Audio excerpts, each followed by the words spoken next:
The Veilkeeper's Key. Wynn, Valentine. First edition, published by I2I Hype LLC, 2025. Copyright 2025 by Wynn Valentine. All rights reserved. No part of this publication may be reproduced, stored, or transmitted in any form by any means electronic, mechanical, photocopying, recording, scanning, or otherwise without written permission from the publisher. It is illegal to copy this book, post it to a website, or distribute it by any other means without permission. This novel is entirely a work of fiction. The names, characters, and incidents portrayed in it are the work of the author's imagination. Any resemblance to actual persons, living or dead, events, or localities is entirely coincidental. Wynn Valentine asserts the moral right to be identified as the author of this work. Designations used by companies to distinguish their products are often claimed as trademarks. All brand names and product names used in this book and on its cover are trade names, service marks, trademarks, and registered trademarks of their respective owners. The publishers and the book are not associated with any product or vendor mentioned in this book. None of the companies referenced within the book have endorsed the book. Book cover by Dana Sacco. Chapter 1. The Late Calls. The cardamom pods were singing. Amara paused in the middle of rolling out her morning pastry dough, flour-dusted hands frozen over the marble surface. She'd heard them humming before. Most spices did when they were particularly fresh or magically potent. But this was different. This was a melody, soft and haunting, drifting from the spice cabinet like a lullaby she'd forgotten from childhood. "That's odd," she murmured, wiping her hands on her apron and approaching the cabinet. The cardamom pods sat innocently in their glass jar, pale green and ordinary looking. But as she drew closer, the melody grew stronger, joined by what sounded like distant chimes. The cinnamon bark was singing too, and the star anise. Even the vanilla beans seemed to be humming along in their deep, woody bass notes. Amara's wings fluttered nervously behind her, scattering tiny sparkles of silver dust across the kitchen floor. In all her years of magical baking, she'd never experienced anything quite like this. Individual ingredients sometimes resonated with her fey magic, but an entire spice collection performing in harmony? That was something else entirely. "Morning, Amara!" Jill's cheerful voice rang out as the brownie bounded into the kitchen, her magical t-shirt displaying "Early bird gets the pastry" in cheerful yellow letters. "How are the... Oh." She stopped short, tilting her head. "Are your spices having a musical moment?" "I was hoping you'd tell me," Amara said, gesturing helplessly at the cabinet. "They started about 10 minutes ago. I thought maybe I'd accidentally activated something, but I haven't cast any enchantments this morning." Jill bounced up onto the counter with practiced ease, bringing herself level with the spice jars. She pressed her ear to the cabinet door, her expression growing more puzzled by the moment. "It's not coming from the spices themselves," she announced after a thorough listen. "It's like they're picking up a signal from somewhere else." A soft mechanical whirring announced Cog's arrival. The clockwork raven perched on the windowsill, his crystalline eyes shifting through a spectrum of colors as he analyzed the kitchen. He emitted a series of clicks and chirps that made Jill frown. "Cog says the magical frequency is coming from outside the inn," she translated. "Something about external harmonic resonance and ley line fluctuations." Her t-shirt shifted to display "technical difficulties" in blinking red letters. Amara felt a familiar flutter of anxiety in her chest. After everything they'd been through with the clockwork grimoire, any unusual magical activity set her on edge. Should I be worried? The last time the inn's magic started acting strangely. "This feels different," Jill interrupted, though her expression was thoughtful rather than dismissive. Not disruptive like the grimoire, more like an invitation? As if summoned by their conversation, Peanut trotted into the kitchen, his small nose glowing with that distinctive, magical awareness that had saved them more times than Amara could count. The Chewini made a beeline for the spice cabinet, his nose pulsing in rhythm with the singing spices. "Well, that's not ominous at all," Amara muttered, but she couldn't help smiling as Peanut's tail wagged furiously. Whatever was happening, it didn't seem to be distressing him. The kitchen door swung open again, admitting Lenora with her hair still mussed from sleep and her charm locket glowing faintly against her nightgown. "Has anyone seen the guest book of whispers?" she asked around a yawn. "It was writing something when I woke up, but the words were too faint to—" She stopped, blinking in surprise at the melodic spice cabinet. "Oh, I suppose that explains it." "Explains what?" Amara asked, her anxiety ratcheting up another notch. Lenora rubbed her eyes and pushed her curly auburn hair back from her face. "The guest book. It wrote 'The Late Calls' in silver ink. Then the pages went blank again. I thought I might have been dreaming, but—" She gestured at the harmonizing spices.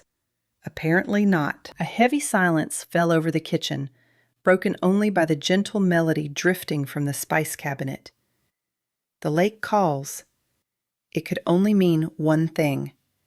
Eldrin, the ancient Wobbeglim oracle who dwelt in the enchanted lake deep in the forest, was trying to communicate with them. "The lake's magic is shifting," Cogs chirped suddenly, his voice unusually clear for once instead of his typical clicks and whirs.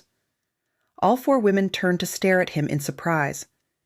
The Clockwork Raven rarely spoke in actual words, preferring his mechanical language that only Jill fully understood. "Shifting how?" Jill asked, her engineering instincts clearly piqued. Cog's crystalline eyes dimmed slightly, as if accessing a deeper level of analysis. "The frequencies are fluctuating. Unstable. Like someone tuning an instrument that doesn't want to be tuned." Amara felt her wings flutter again, this time with something that might have been anticipation rather than anxiety. Eldrin had helped them before, offering cryptic but crucial guidance when they'd needed it most. If he was calling to them now— "I should go to the lake," she said, surprising herself with a certainty in her voice. "We should go," Lenora corrected automatically, but Amara shook her head. "The guest book gave the message to me through my spices. And Eldrin, he's always been particular about who he speaks to and when." She glanced around at her friends, these people who had become her family over the past months. "I think this is something I need to do alone. At least at first." Jill's t-shirt shifted to display "Solo mission equals bad idea" in concerned orange letters, but her expression was thoughtful. "The forest has been acting strange lately," she admitted. "Cogs detected some unusual ley line activity near the old paths. If the lake's magic is unstable—" "All the more reason for me to go carefully," Amara said, trying to project more confidence than she felt. "I know those woods better than most. And if there's real danger, I can always fly back for help." Peanut's nose suddenly flared brighter, and he let out a soft, questioning whine. She knelt down to scratch behind his ears, and the little dog's tail resumed its enthusiastic wagging. "Peanut thinks you should take company," she translated with a small smile. "Not all of us, but some backup wouldn't hurt." Amara considered this, watching as Cogs hopped down from the windowsill to perch on Jill's shoulder. The Clockwork Raven had saved them from trouble more times than she could count, and Peanut's magical awareness had proven just as valuable. "Would you two be willing to come with me?" she asked, addressing both familiars. "Just to the lake and back?" Cogs preened his mechanical feathers and clicked approvingly, while Peanut's entire body wiggled with excitement. Lenora and Jill exchanged glances, some silent communication passing between them. "If you're not back by sunset, we're coming after you," Jill declared, her t-shirt now displaying "Backup plan activated" in determined green letters. "And I'm bringing all my new toys. I'll pack some provisions," Lenora added, already moving toward the pantry. And maybe a few protective charms, just in case. Amara felt a familiar warmth spread through her chest, the same feeling she'd had when she first arrived at the Hearth Crust Inn and realized she'd found a place where she truly belonged. Her friends weren't trying to stop her or insist on taking over. They were supporting her choice while making sure she was as safe as possible. "Thank you," she said softly, meaning it more than the simple words could convey. As if responding to her gratitude, the spice cabinet's melody grew stronger, weaving in harmonies that made the kitchen itself seem to hum with anticipation. Whatever Eldrin wanted to tell her, whatever was happening with the lake's magic, Amara found herself genuinely curious rather than afraid. She had learned over the past months that magic was often a matter of timing, the right ingredients at the right moment, the perfect temperature for the perfect duration, the exact amount of care and attention needed to transform simple flour and water into something wonderful. Perhaps this was simply the right time for whatever came next. The cardamom pods sang a little louder, as if agreeing with her thoughts, and Amara couldn't help but smile as she began packing supplies for the journey ahead. After all, some invitations were too intriguing to ignore. An hour later, Amara stood at the edge of the inn's garden with a light pack slung across her shoulders and both familiars at her side. The morning mist still clung to the forest paths ahead, giving the entire landscape an ethereal quality that perfectly matched her mood. "Stay on the main path as long as possible," Draven advised, emerging from the garden where he'd been tending to the early spring vegetables. His earth-touch senses had been invaluable over the months, and Amara trusted his reading of the forest's mood. "The trees feel restless this morning. Not hostile, but unsettled. Like they're waiting for something," Amara agreed, having felt the same energy during her morning flight around the inn's perimeter. "We'll be careful." Draven nodded, his weathered hands still dirty from the soil. "Eldrin doesn't call lightly. Whatever he needs to tell you, it's important." Amara spread her silver blue wings and took to the air, Peanut tucked securely in a special carrier slung across her chest and Cogs flying alongside on his mechanical wings. The forest spread out below them, green and alive with spring growth. But she could see what Draven meant about the restlessness. The trees seemed to lean inward toward the paths, as if listening for something.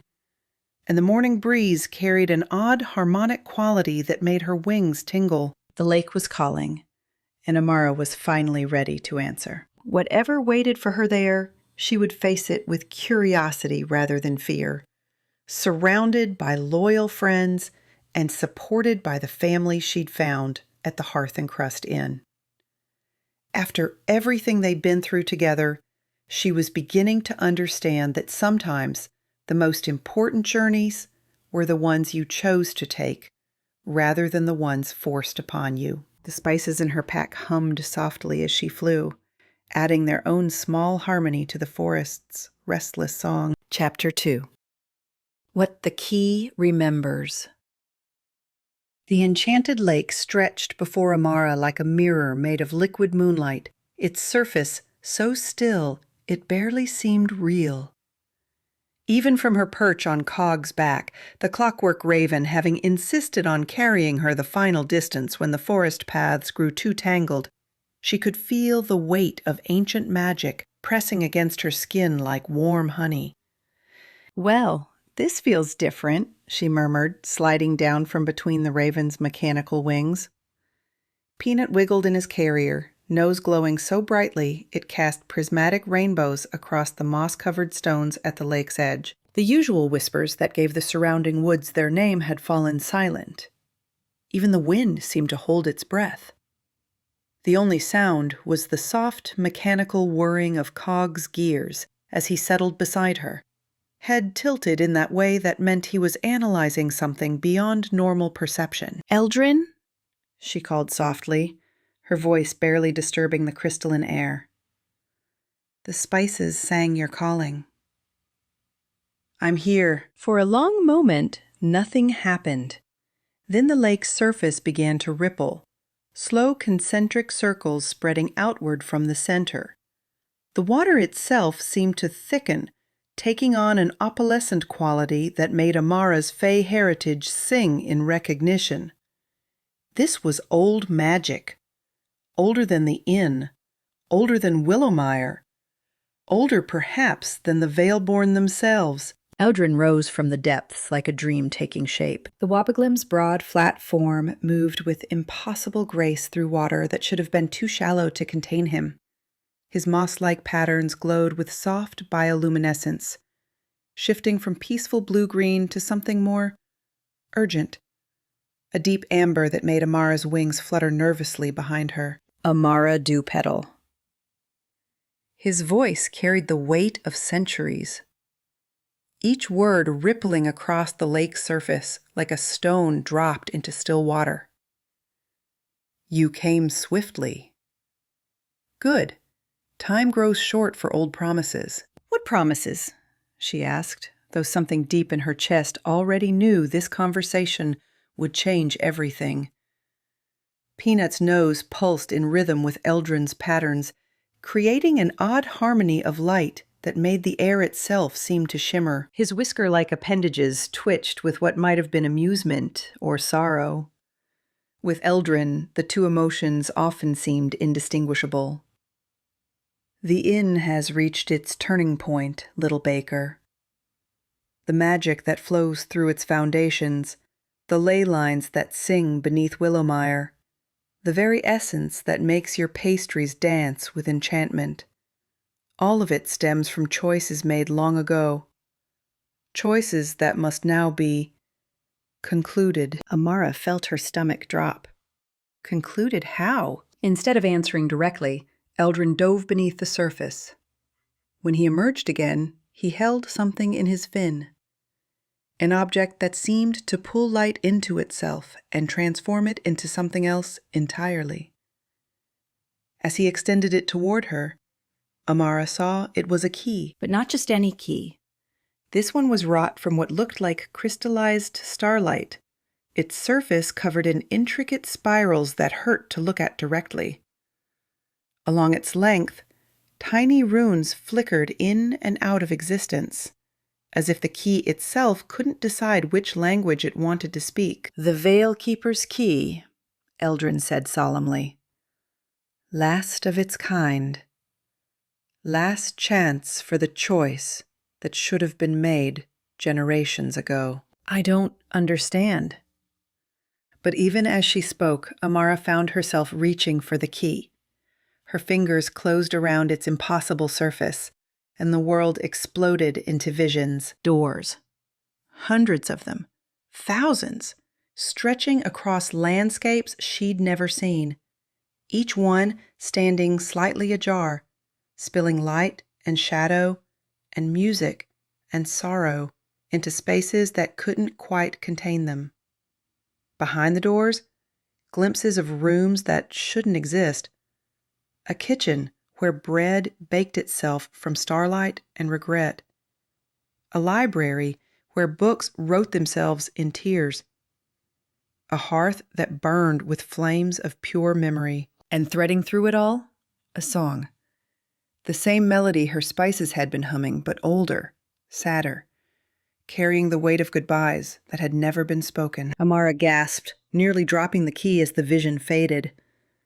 Eldrin watched her with those ancient, knowing eyes, his patterns now a deep, mournful purple. You saw them, he said.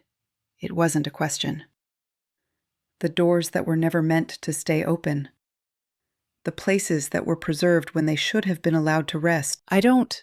What does this have to do with the inn, with us? Everything. Eldrin's voice carried depths of sorrow that made Amara's heart ache in sympathy. The Hearth Crust Inn sits at the center of it all, little baker. Built over the convergence point, the place where all the ley lines meet and all the doors can be accessed. Your friend Draven feels it in the stones. Young Lenora carries the bloodline that can command it. The brownie Jill tends the mechanisms that maintain it. And you... He paused, his patterns shifting to something almost like pride. You carry the heart that can choose to end it. Apprenticeship point. End what? But even as she asked, Amara thought she knew. The weight of the key in her hands felt like farewell, like the last notes of a lullaby, sung to help a restless child finally sleep. The Veilborn magic, Eldrin said simply. All of it must end.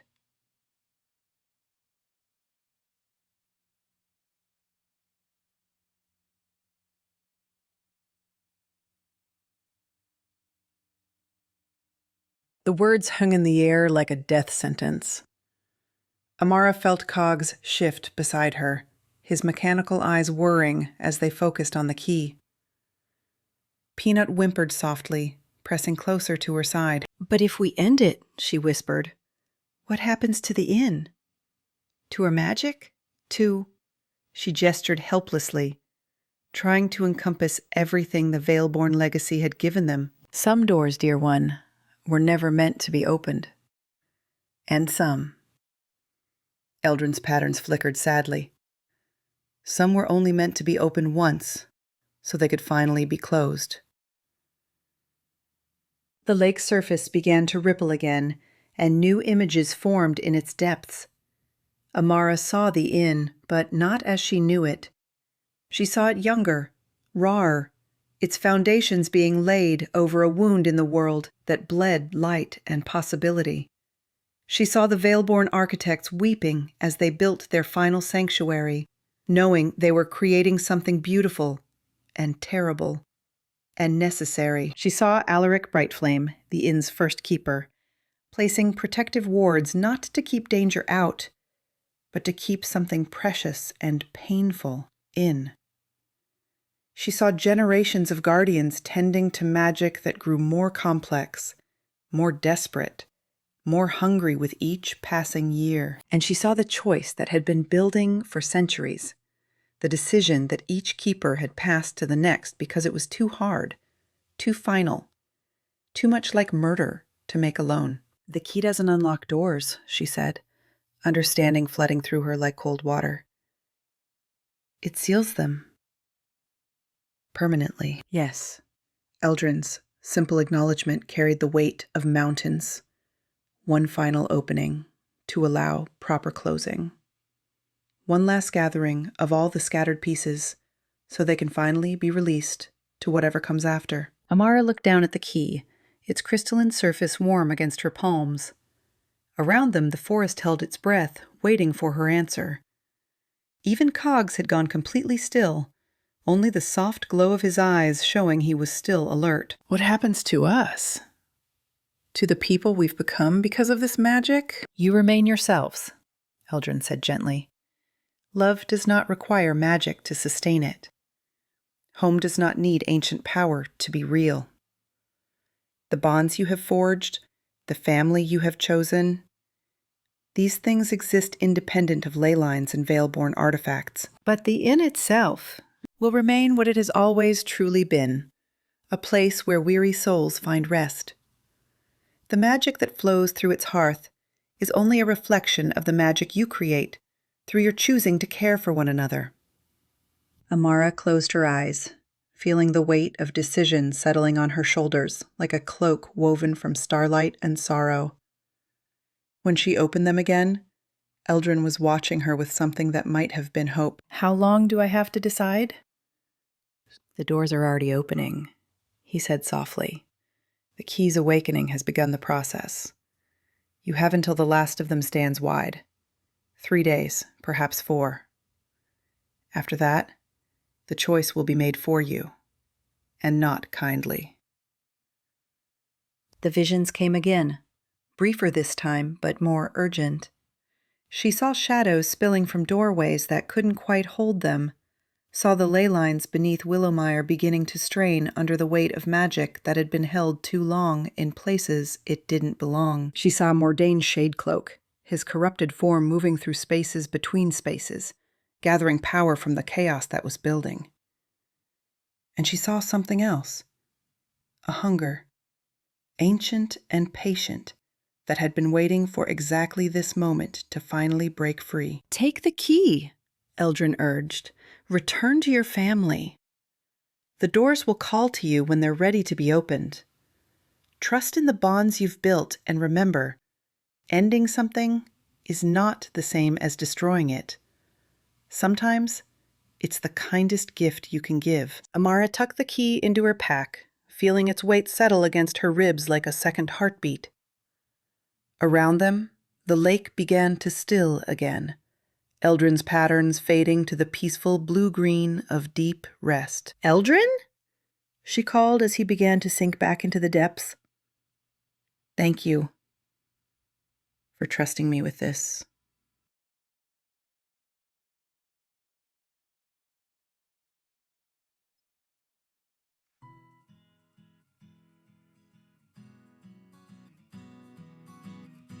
His voice followed her across the water, growing fainter as he descended.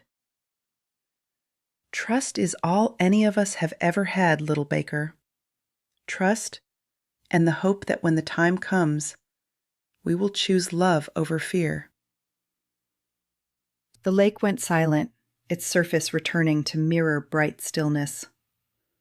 Amara stood at its edge for a long moment, Cogs and Peanut pressed close to her sides, feeling the weight of destiny and choice and impossible responsibility settling into her bones. When she finally turned to leave, the key seemed to pulse once against her chest, as if acknowledging her acceptance. Somewhere in the distance, barely audible, she could hear the faint sound of doors beginning to creak open. The ending had begun. Chapter 3. A door that wasn't there. Something was wrong with the stairs. Draven paused on the landing, one hand gripping the banister as he studied the steps leading to the second floor. They looked normal enough. Worn oak planks polished smooth by decades of footsteps. The familiar creak on the seventh step that warned him when Merrick was sneaking down for midnight snacks. But the angle was off. Just slightly. Barely perceptible unless you'd walked these stairs every day for months, but wrong enough to make his stone-touched senses prickle with unease. He'd built these stairs himself, reinforcing the inn's original framework with his earth magic. Every joint, every support beam, every nail was precisely where it should be. Or had been, until this morning. Now the landing felt higher than it should. The window at the top cast afternoon light at the wrong slant, throwing shadows that didn't match his memory of how they should fall. And the wall. Draven blinked hard and looked again. The wall beside the window held a painting of the village square that he'd never seen before. Not hung recently either. The frame was dark with age, the canvas bearing the subtle patina of decades, as if it had always been there. "Jill!" he called, his voice carrying the particular tone that meant business rather than casual conversation. No answer. She was probably still in her workshop, tinkering with whatever project had caught her attention this week. But the silence felt heavier than usual, pressing against his eardrums like the weight of deep earth. He climbed the remaining steps, testing each one carefully. They held his weight without protest, but the wrongness persisted. At the top, he examined the mysterious painting more closely. It showed Willowmire's main square, but not as it looked now. The buildings were subtly different.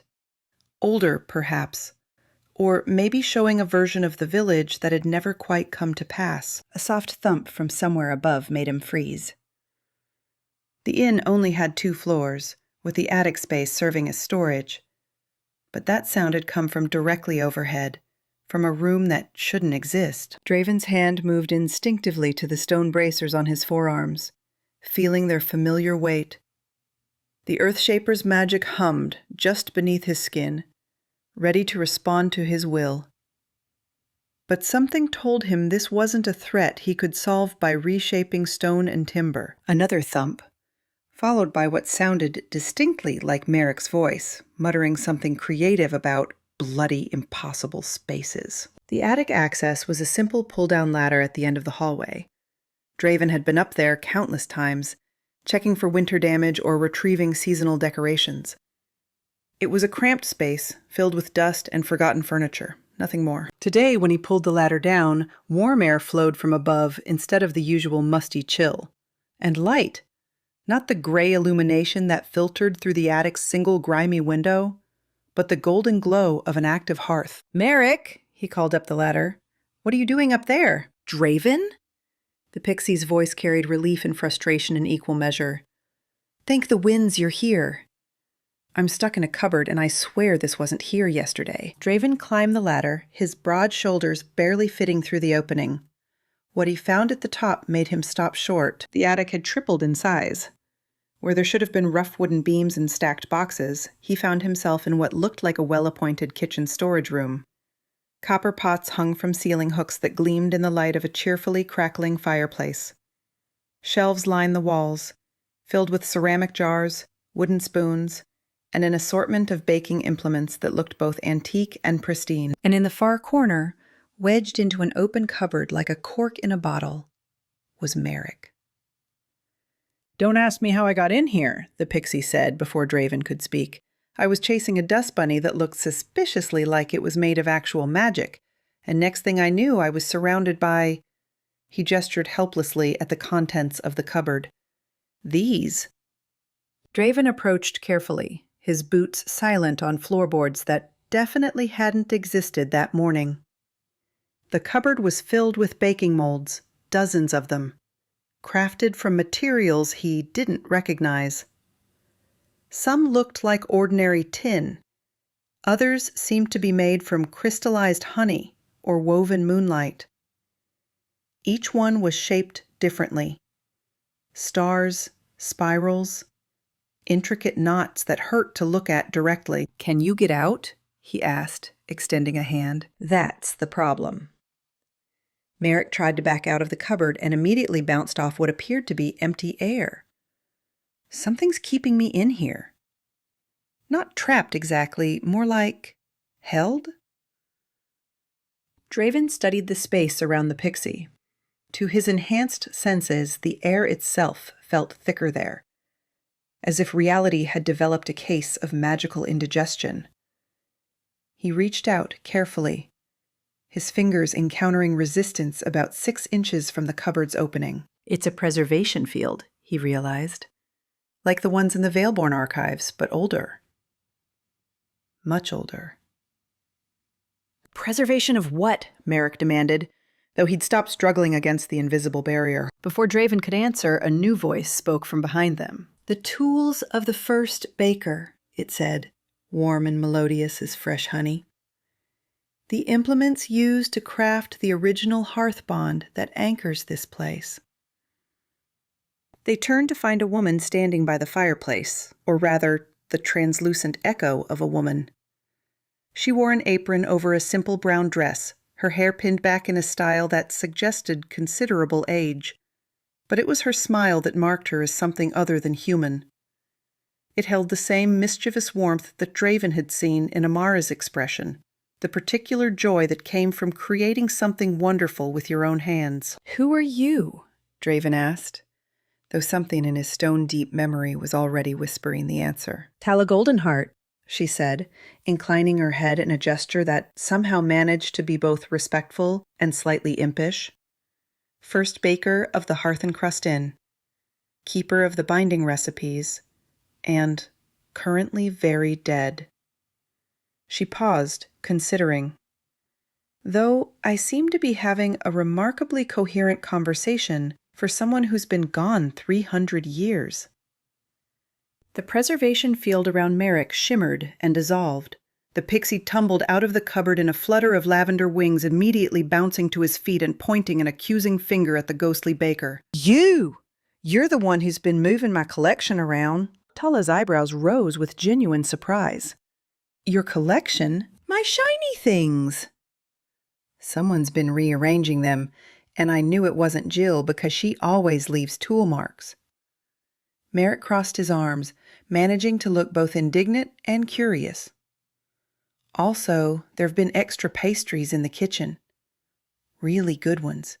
Better than Amara's, and don't tell her I said that. Ah. Tala's expression softened with something that might have been fondness. The inn has been preparing, then.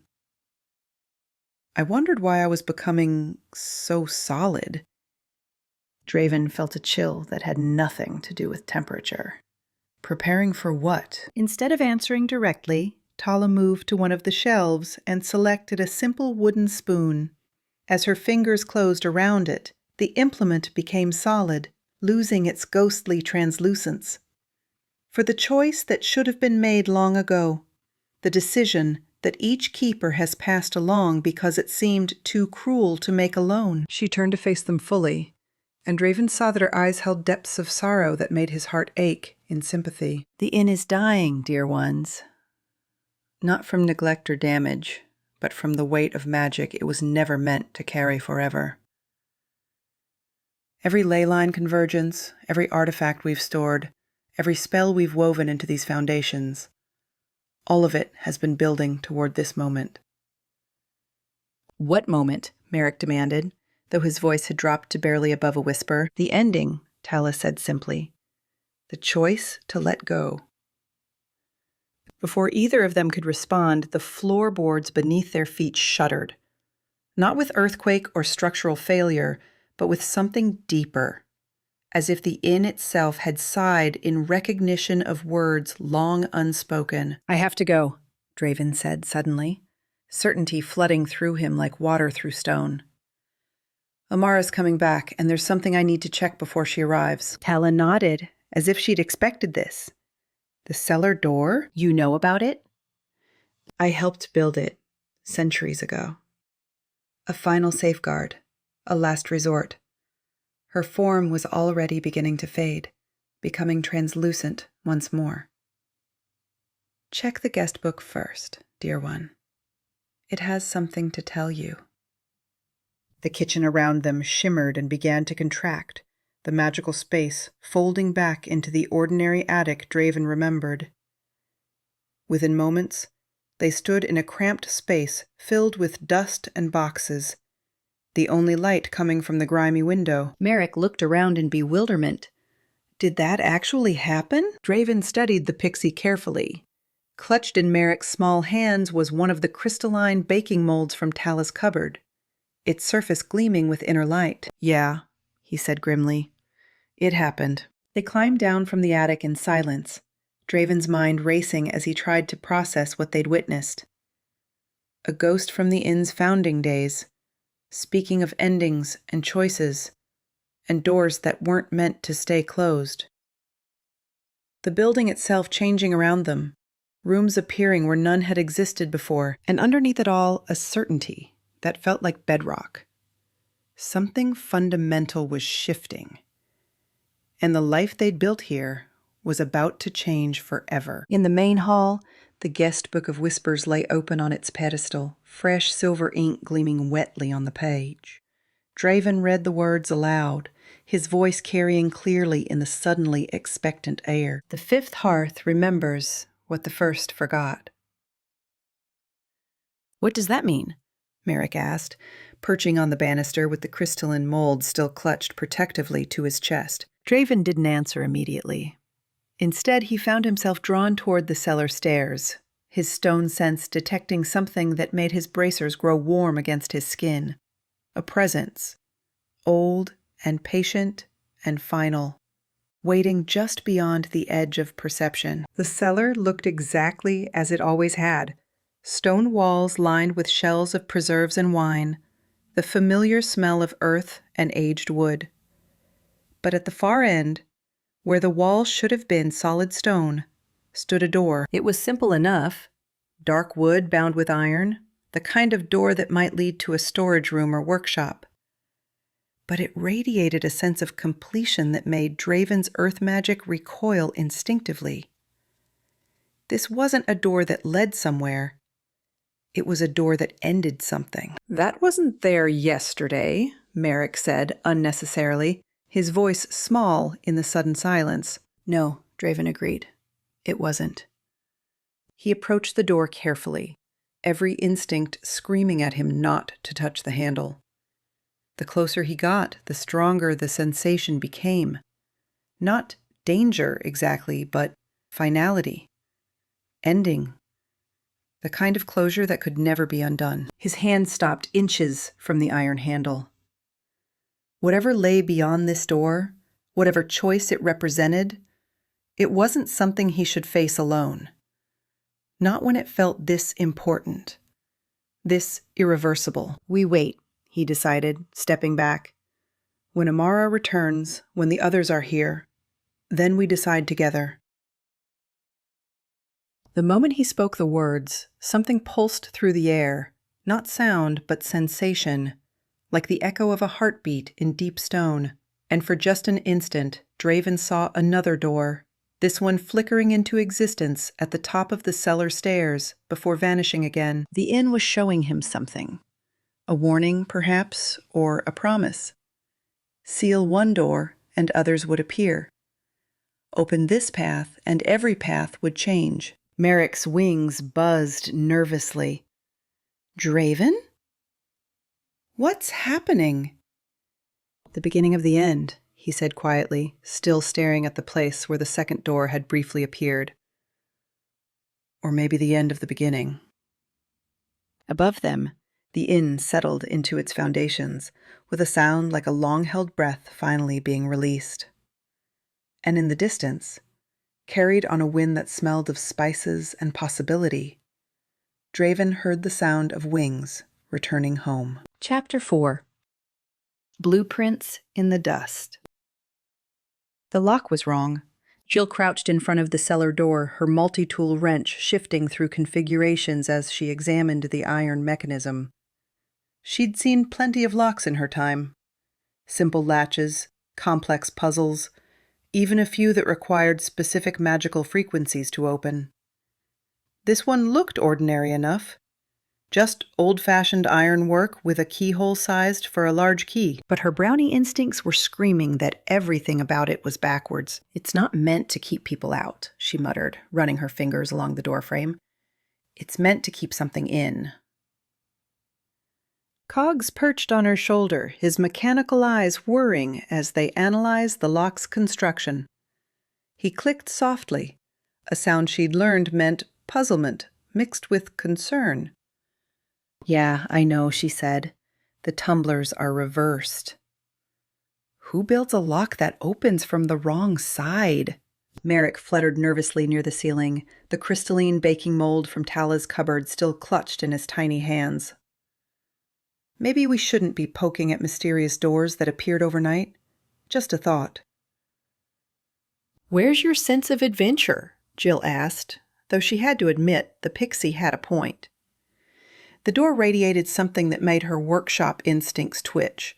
Not danger exactly, but consequence. The kind of consequence that came from opening boxes that were meant to stay closed. Still, when Amara had returned from the lake with that haunted look in her eyes and a crystalline key clutched against her chest, Jill's curiosity had outweighed her caution. Whatever was happening to the inn, whatever choice they were all heading toward, the answers were probably behind this door. Amara, she called up the cellar stairs, you ready? As ready as I'll ever be, came the Fae's voice, though it carried a tremor that made Jill's chest tighten with sympathy. Footsteps on the stairs, and then Amara appeared at the bottom, the Veilkeeper's key held carefully in both hands. The thing seemed to pulse with its own light, casting strange shadows that moved independently of the cellar's oil lamps. Draven's watching from upstairs, Amara said. He wanted to give us space to work, but close enough to help if things go wrong. Smart. Jill studied the key more closely, noting how its crystalline surface seemed to shift and flow like trapped starlight. Mind if I take a look at that before we try anything? Amara handed it over carefully, and Jill nearly dropped it as soon as her fingers made contact. The key was warm, almost alive, and it hummed with mechanical precision that her brownie heritage recognized instantly. This wasn't just a magical artifact. It was a piece of engineering, crafted with the same attention to detail she put into her own work. Whoever made this knew what they were doing, she said admiringly. Look at these micro-runes along the shaft. Each one's a tiny gear in a larger mechanism. Cogs leaned forward, his eyes shifting to a deeper blue as he focused on the key's construction. He chirped excitedly, then projected a soft hologram from his eyes. A technical diagram showing the key's internal structure. Oh, that's clever, Jill breathed. It's not really a key at all. It's more like a tuning fork? For magical frequencies? What does that mean? Merrick asked, drifting closer despite his earlier nervousness. It means this thing doesn't open locks in the traditional sense. It harmonizes with them, changes their fundamental frequency until they... She paused, working through the implications. Until they do what they were originally designed to do. Amara wrapped her arms around herself. Eldrin said it doesn't unlock doors, it seals them. Same principle, different application. Jill approached the door again, key in hand. If this lock was built backwards, then maybe the door was always meant to be opened once, just long enough to... She touched the key to the lock, and the world exploded into light. But not the harsh, blinding light of an explosion. This was softer, more complex. Light that carried information, patterns that her mechanical mind could almost, but not quite, parse. The cellar walls faded away, replaced by something that made her eyes water just trying to focus on it. Blueprints. Hundreds of them. Thousands. Overlapping and interconnected in a vast network that stretched across landscapes she'd never seen. Each line glowed with purpose. Each connection pulsed with meaning. And at the center of it all, the inn, she whispered. The Hearth Crust Inn hung suspended in the ghostly projection, like a spider at the center of an enormous web. Lines of force radiated outward from its foundations, connecting to other structures scattered across the realm. Some she recognized from their previous adventures. The Veilborn Music Hall, the temple where they'd found the Veilkeeper. Others were completely new, their purposes mysteries wrapped in architectural impossibilities. By all the winds, Merrick breathed. There are so many of them. The projection shifted, zooming in on the inn itself. Jill gasped as she saw the building's true structure revealed. Not just the 2 floors and cellar she knew, but layer upon layer of hidden spaces, pocket dimensions, chambers that existed in the spaces between spaces. The inn wasn't just built over a ley line convergence. It was a convergence, a focal point where dozens of magical currents met and merged and were channeled into... The blueprints began to fade. No, wait! Jill reached toward the projection, but her fingers passed through empty air. Already, the outer edges were becoming translucent, the intricate details blurring into indecipherable smears of light. She pulled out her sketching pad, her hand moving frantically as she tried to capture what she was seeing. The main structure, the primary connections, the way the inn's foundations seemed to anchor not just the building, but the entire network. Pain lanced through her skull. For a moment, her vision doubled, showing her both the fading blueprint and something else, a schematic drawn in lines of living shadow, showing the same network but twisted, corrupted, turned to purposes that made her stomach churn. Jill! Amara's voice sounded far away. Your eyes, they're glowing. The brownie blinked hard, forcing herself to focus on the sketch pad rather than the seductive complexity of the projection. The shadow schematic vanished, leaving only the original blueprint, now faded to barely visible whispers of light. I have to stop, she said, though every instinct screamed at her to keep watching, keep learning, keep absorbing the mechanical secrets laid out before her. It's trying to change how I think. Make me see things differently. She stepped back from the door, clutching her incomplete sketches. The projection flickered once more and died, leaving them in the ordinary yellow light of the oil lamps. What did you see? Merrick asked. At the inn there, you looked like you were seeing something else entirely. Jill shuddered. A different version, Same network, same connections, but wrong. Like someone had taken the original design and twisted it for their own purposes. Mordain, Amara said quietly. Maybe. Or maybe just what happens when you try to look too long at something that big. Jill flipped through her sketches, noting the gaps where the blueprint had faded before she could capture it. She had maybe a third of the total structure, enough to understand the scope, but not the details. It would have to be enough. Cogs chirped softly and projected another small hologram, this one showing the inn's immediate area with several locations marked in pulsing red light. Active sites, Jill translated.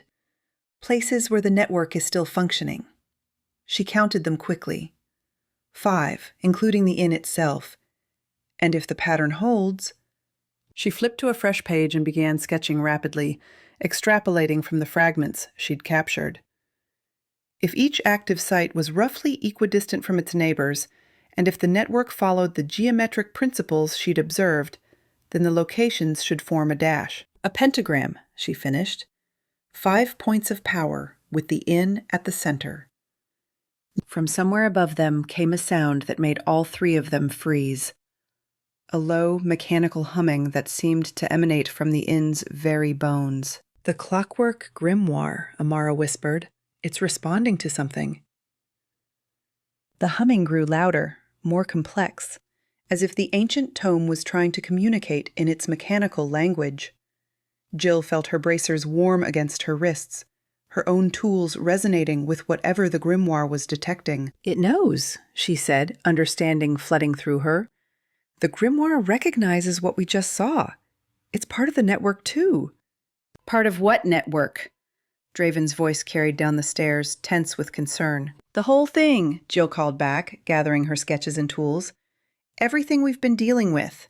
The music hall, the Veilkeeper's temple, all the Veilborn sites we've discovered. They're all connected. And this inn.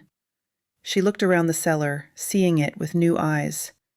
This inn is the keystone that holds it all together. The grimoire's humming reached a crescendo, then cut off abruptly. In the sudden silence, Jill could hear her own heartbeat, could feel the weight of knowledge settling into her bones like lead. They weren't just caretakers of a magical inn. They were guardians of something much larger, much more important than she'd ever imagined. And if Amara was right about the Veilkeeper's key, if their choice was really to end it all... We need to talk to the others, she said, her voice steadier than she felt. All of us. Together. Because whatever choice they made, whatever consequence they accepted, it wouldn't just affect the Hearth Crust Inn. It would reshape the magical landscape of the entire realm, and Jill wasn't sure any of them were ready for that kind of responsibility. The crystalline key lay silent in Amara's palm, its inner light dimmed but not extinguished, waiting, perhaps, for them to decide what came next. Or maybe just giving them time to realize they'd already set the ending in motion. Chapter 5. Blood Remembers. The protection ward was supposed to be simple. Lenora knelt on the study floor, her fingers tracing the familiar pattern of interlocked circles and straight lines that she'd practiced hundreds of times. Basic defensive magic, the kind that should have been as easy as breathing by now. But her hands shook as she drew the glowing runes in the air, and the lines wavered like reflections in disturbed water. Something was wrong with her magic. She'd felt it since returning from the lake with Amara, a restlessness in her blood that made concentrating difficult. The locket against her chest had been warm for hours, pulsing with an irregular rhythm that matched her heartbeat. And every time she tried to cast even the simplest spell, the magic seemed to want to go somewhere else, do something else. Focus, she whispered to herself, starting the ward pattern again. Just a basic protection circle. You've done this 1,000 times. The runes formed obediently under her fingers, glowing pale blue in the afternoon light that streamed through the study windows. Circle, line, intersection, binding. the familiar geometry of defensive magic that Master Theron had taught her months ago. She was just closing the final connection when the pattern twisted. The neat circles spiraled inward, the straight lines curving into impossible angles that hurt to look at. The blue light darkened to deep violet, then to a color that had no name. And suddenly Lenora was looking at a glyph she'd never seen before but somehow recognized. Her locket burned against her skin. "What?" she gasped, reaching out to touch the floating symbol. The moment her fingers made contact, the glyph flared and vanished, leaving only the scent of ozone and something older. Dust and parchment, and the deep earth smell of things long buried. From across the room, the guest book of whispers rustled its pages. Lenora had been trying to ignore the book since Jill's revelation about the inn's true nature. The weight of all that responsibility, all those connections stretching across the realm with their inn at the center, it was too much to process. She'd come to the study to practice basic magic, to feel grounded in something simple and familiar. But the book was calling to her. She approached it reluctantly, noting how the silver ink seemed to pulse with the same rhythm as her locket. New words were appearing on the open page, but these were different from the book's usual cryptic messages. These words felt personal, intimate, as if the book were speaking directly into her mind. Blood remembers the path to ending. The phrase hung in the air between them, and Lenora felt her knees go weak. She sank into the chair beside the book's pedestal, staring at the words that seemed to burn themselves into her vision. "No," she whispered. "I don't understand what that means." But even as she spoke, she felt the lie in her words. Some part of her, some deep inherited knowledge, did understand. Her bloodline wasn't just connected to the Veilborn, it was bound to them. Chosen for a purpose that had been waiting centuries for the right moment, the right person, the right ending. Her locket suddenly flared with heat, and the world around her dissolved. She stood in a vast chamber carved from living stone, its walls covered in the same spiral glyphs that had twisted from her protection ward. Torchlight flickered across the faces of figures in ancient robes, Veilborn architects, their features ethereal and sad.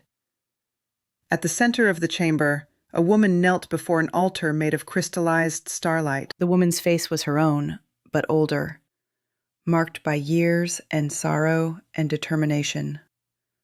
This was Liana Brightveil, her ancestor, the first of their line to bear the burden of guardianship. "We accept," Liana said, her voice echoing in the vast space. "Our bloodline will guard your secrets, tend your sanctuaries, preserve your legacy until the appointed time." One of the Veilborn stepped forward, placing a silver locket around Liana's neck, the same locket that now burned against Lenora's chest. "And when that time comes," the Veilborn said, "your blood will remember. You will know the weight of ending, and you will choose for all." "What if we choose wrongly?" Liana asked. The Veilborn's expression was unutterably sad. "Then you will not be choosing, child. You will be chosen for." The vision shattered, leaving Lenora gasping on the study floor. Her locket had gone cold, but she could still feel the echo of ancient magic in her bones, the weight of a promise made centuries before her birth. She was not just a guardian of Veilborn secrets. She was their executioner. "Lenora?" Amara's voice called from the doorway. "I heard... Oh gods, what happened?" Lenora looked up to see Amara and Draven standing in the study entrance, their faces creased with worry. She must look a sight, sprawled on the floor, her hair disheveled, her eyes still wide with the aftershock of revelation. "I saw her," she said, her voice barely above a whisper. "My ancestor. The first guardian." Draven stepped forward, offering his hand to help her up. "What did you see?" Lenora accepted his assistance, grateful for the solid warmth of his earth-touched presence. The original pact. The real reason the Brightveil line was chosen to guard Veilborn sites. She gestured weakly at the guest book, whose pages had gone blank again. We weren't supposed to preserve anything. We were supposed to end it. Amara sank into the other chair, the Veilkeeper's key visible in her hands. End it how? Sid, I don't know the details.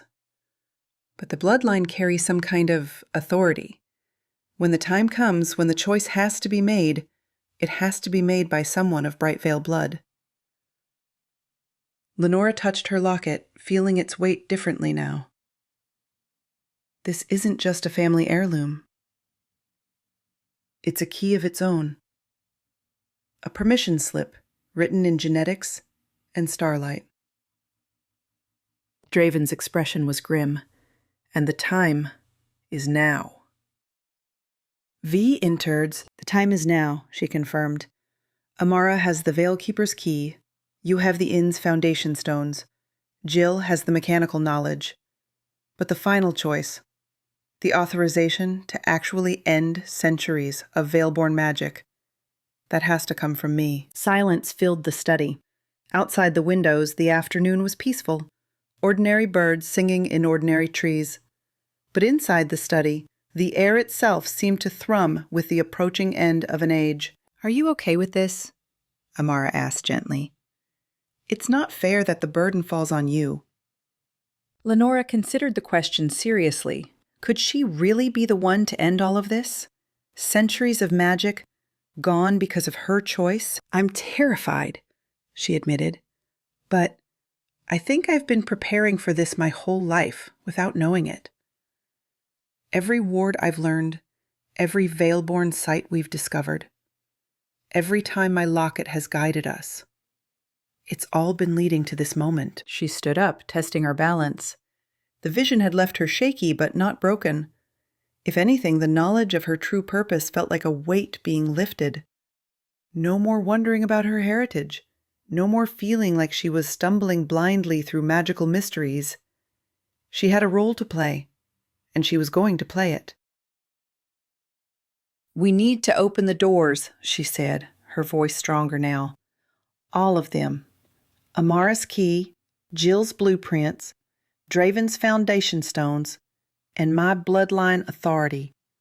We need to gather everything together and end it, Draven finished. And end it, she agreed. Amara clutched the crystalline key tighter. What if we're making a mistake? What if the world needs Veilborn magic? The world needed it once, Lenora said, thinking of her ancestors' sorrowful face. But needs change. People change. Maybe it's time for something new to grow in the spaces the old magic leaves behind. Lo. She moved to the window, looking out at Willowmire's peaceful streets. Soon those streets might know a world without ancient ley lines and Veilborn sanctuaries. A world where magic came from the choices people made and the love they shared, rather than from artifacts and bloodlines and centuries-old promises. It would be a smaller world in some ways. But maybe, just maybe, it would be a kinder one. When do we start? Draven asked. Lenora touched her locket one more time, feeling the warmth of ancient starlight and her ancestors' courage. Tomorrow. We'll open the first door tomorrow. The ending had chosen them. Now, it was time to choose it back. Chapter 6. The Founding Kitchen. Warmth spilled through the doorway like liquid honey, carrying with it the scent of cinnamon and yeast and something indefinably welcoming. Amara stepped across the threshold, her wings fluttering with nervous anticipation, and found herself in a kitchen that belonged to her dreams. Copper pots gleamed on their hooks, each one polished to mirror brightness. Wooden spoons of every size lay arranged with careful precision across marble counters that caught the light from a hearth crackling with perfect golden flames.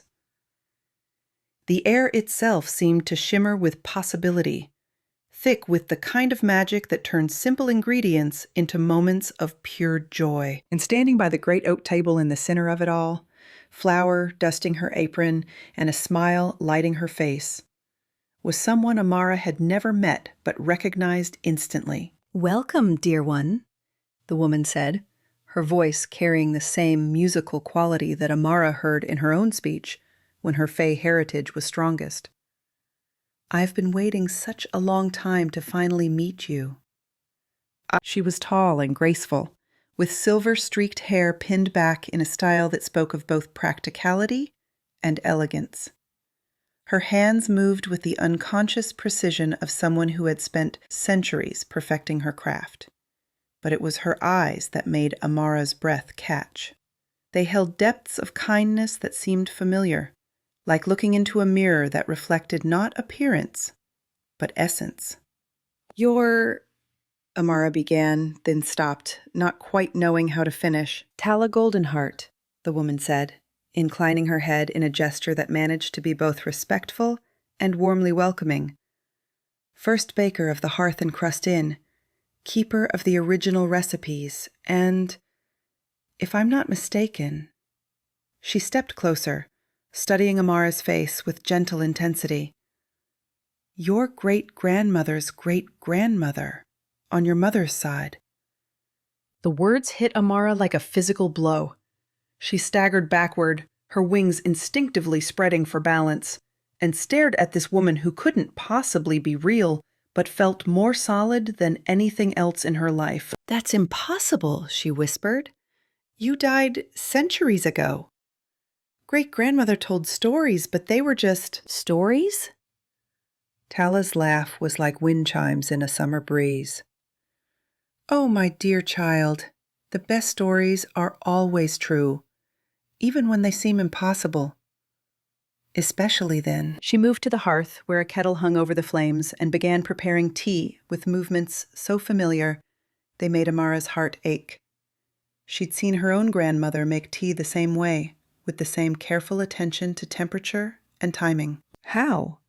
Amara managed, accepting the delicate porcelain cup with hands that shook only slightly. "How are you here?" "Die the same way you are, dear one. The doors are opening, the final choice approaches, and the inn is calling its own home." Tala settled into a chair that seemed to have appeared just for the purpose, her translucent form becoming more solid as she spoke. "This kitchen, this space, it was my gift to the future. A place where the last of our line could learn what she needed to know." The tea was perfect, of course. It tasted of herbs Amara couldn't identify, but that sang in harmony with her Fae magic, warming her from the inside out and steadying her racing thoughts. "Our line," she repeated. "You really are—" "Family," Tala confirmed. "Though the connection is deeper than blood, dear one. We're bound by choice, by calling, by the understanding that food is love made manifest." She leaned forward, her eyes bright with something that might have been pride. "Tell me, what have you learned in your time at the inn?" Amara thought of her nervous first morning, when she'd burned 3 batches of scones before finally producing something edible. Of the way Draven's face had lit up when she'd first successfully made his healing tea. Of Lenora's delighted surprise at pastries that actually helped her focus on her studies. "I've learned that baking isn't just about following recipes," she said slowly. "It's about understanding what people need, sometimes before they know it themselves. It's about creating moments of comfort and joy and connection." "Good," Tala said, nodding approvingly. "And what else?" "That magic isn't about power. It's about service. About using whatever gifts you have to make others' lives a little brighter." "Very good. And?" Amara searched her heart, looking for the truth that lay beneath all her fears and uncertainties. "That love is the only ingredient that really matters. Everything else, the technique, the magical enhancement, even the ingredients themselves, they're just ways of expressing the love that's already there." Tala's smile was radiant. "Now you're ready." She rose from her chair and moved to the great oak table, gesturing for Amara to join her.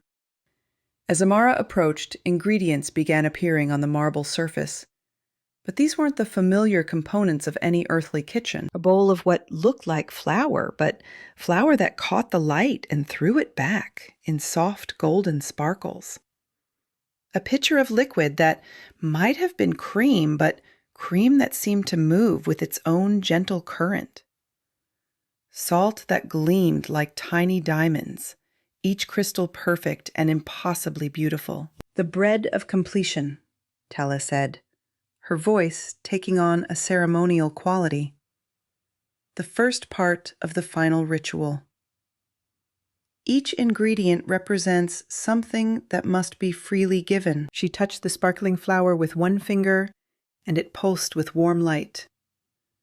Memory, she explained. Every moment of joy you've created in your kitchen, every smile you've brought to a weary face, every time someone has felt loved because of something you made, you must be willing to release these memories, to let them become part of the greater working. Amara felt her throat tighten. But if I give up those memories, you won't lose them, dear one. You'll transform them.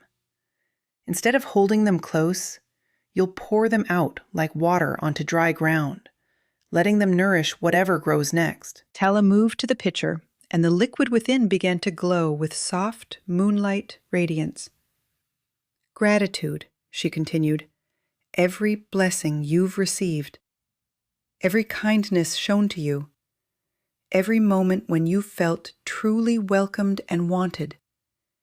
This too must be poured out freely, trusting that gratitude shared multiplies rather than diminishes. The salt drew her attention next, and as she gestured toward it, each crystal began to ring like a tiny bell.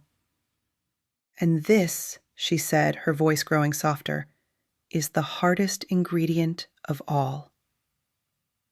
Release. The willingness to let go of what you love most, to sacrifice what is most precious, trusting that love given freely will return in forms you cannot yet imagine. Amara's hand moved instinctively to her apron pocket, where her enchanted rolling pin rested in its familiar place.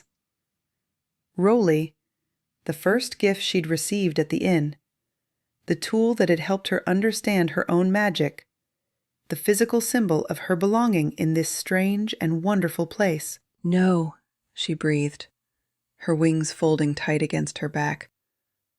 Not Roly. I can't. Look deeper, Tala said gently, her eyes full of compassion. What makes that tool special? What gives it meaning? Amara pulled the rolling pin from her pocket, cradling it in her hands like something fragile and infinitely precious.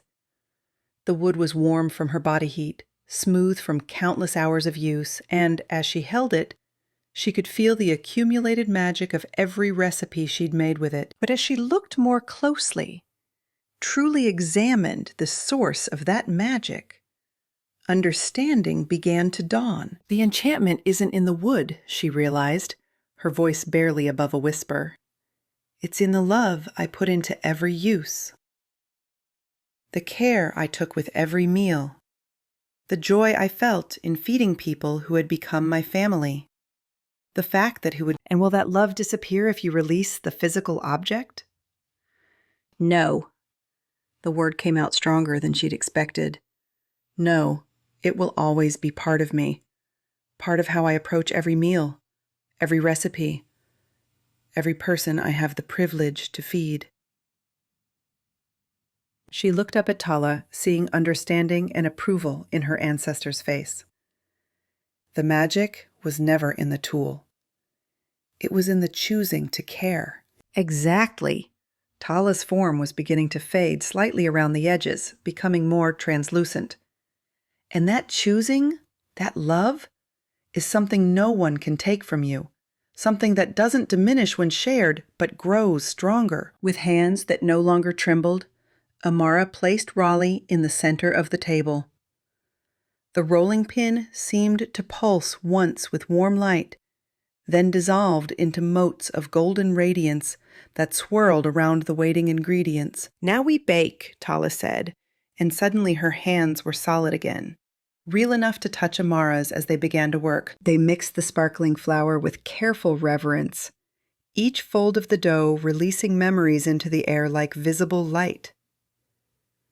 Amara watched her first successful batch of courage cookies take shape in the golden motes, saw the morning she'd learned to make Draven's healing tea, witnessed the day Lenora had declared her pastries better than anything from her grandmother's stories. Each memory rose and swirled and finally settled into the dough, not lost, but transformed, becoming part of something larger than any individual moment. The moonlight liquid came next, added drop by precious drop. With each addition, Amara felt her heart expand as gratitude flowed through her fingers into the mixture. Every kindness she'd received at the inn, Jill's patient help when her magic went awry, Draven's steady protection, Lenora's genuine friendship, the simple acceptance of people who had chosen to love her exactly as she was, all of it poured into the dough, sweetening it with the taste of belonging. Finally came the crystal salt, and as Amara sprinkled it across the surface, she understood at last why this ingredient was the most difficult. Not because letting go was painful, though it was, but because it required such complete trust. Trust that love given freely would return in new forms. Trust that endings could be gifts rather than losses. Trust that the bonds forged through shared sacrifice would prove stronger than any magical enchantment. The dough shaped itself under their combined hands, forming not a simple loaf, but something more complex, a lattice of interwoven strands that seemed to pulse with its own heartbeat, breathing with the rhythm of the inn itself. "This is where we say goodbye," Tala said, her voice growing fainter as her form became translucent once more. "But remember, dear child, you carry our joy forward, not our magic. You carry our love, not our burden, and wherever you go, whatever you bake, you'll never truly be alone." And she leaned forward and pressed a kiss to Amara's forehead, her lips solid for just that moment, warm with the blessing of generations. "Thank you," Amara whispered, but Tala was already fading, her form scattering like flour in a gentle breeze. "Bake with joy, dear one," came the whispered reply, barely audible now. "Always with joy." The kitchen dissolved around them like sugar in rain. Amara found herself back in the ordinary cellar, stone walls solid and familiar around her. But in her apron pocket, where Rolly had once rested, she felt the weight of something new. A scroll, written in her own handwriting, though she had no memory of putting pen to paper. She unrolled it carefully, reading the words that glowed softly in the dim light. "The bread of completion, made with memory freely shared, gratitude poured out, and love willingly released. Serves all who hunger for home." She rolled the scroll carefully and tucked it away, then climbed the cellar stairs with steady steps. Above, she could hear her family beginning to stir, the sounds of morning conversation and clinking dishes that meant breakfast would soon be needed. Rolly was gone, sacrificed to something larger than any individual magic. But the love it had represented, the joy of feeding people, the satisfaction of nourishment shared, the simple pleasure of creating something beautiful with her own hands, that remained, stronger than ever. When she reached the kitchen and began preparing the morning meal, her movements held a new certainty. Every slice of bread, every pour of honey, every gesture of welcome carried with it the blessing of her ancestors and the promise of her own choosing. This was what magic truly meant. Not the power to force wonder into the world, but the wisdom to recognize the wonder that was already there, waiting to be shared with anyone hungry enough to receive it. Chapter 7. Tea in the Garden. Steam rose from the clay teapot in careful spirals, carrying the scent of chamomile and something deeper, herbs that Salvara had brought from her grove, meant for healing hearts as much as bodies. Draven poured 2 cups with steady hands, though he could feel the tremor in his stone-touched senses that came from more than just the afternoon's revelations. "Thank you," Amara said softly, accepting the cup and cradling it between her palms. She'd been quiet since returning from the Pocket Realm, her silver-blue wings folded tight against her back. The scroll from Tala was tucked safely in her apron, but Draven could see the weight of it in the way she held herself. They sat in the garden behind the inn, where his carefully tended vegetables grew in neat rows between protective herb borders.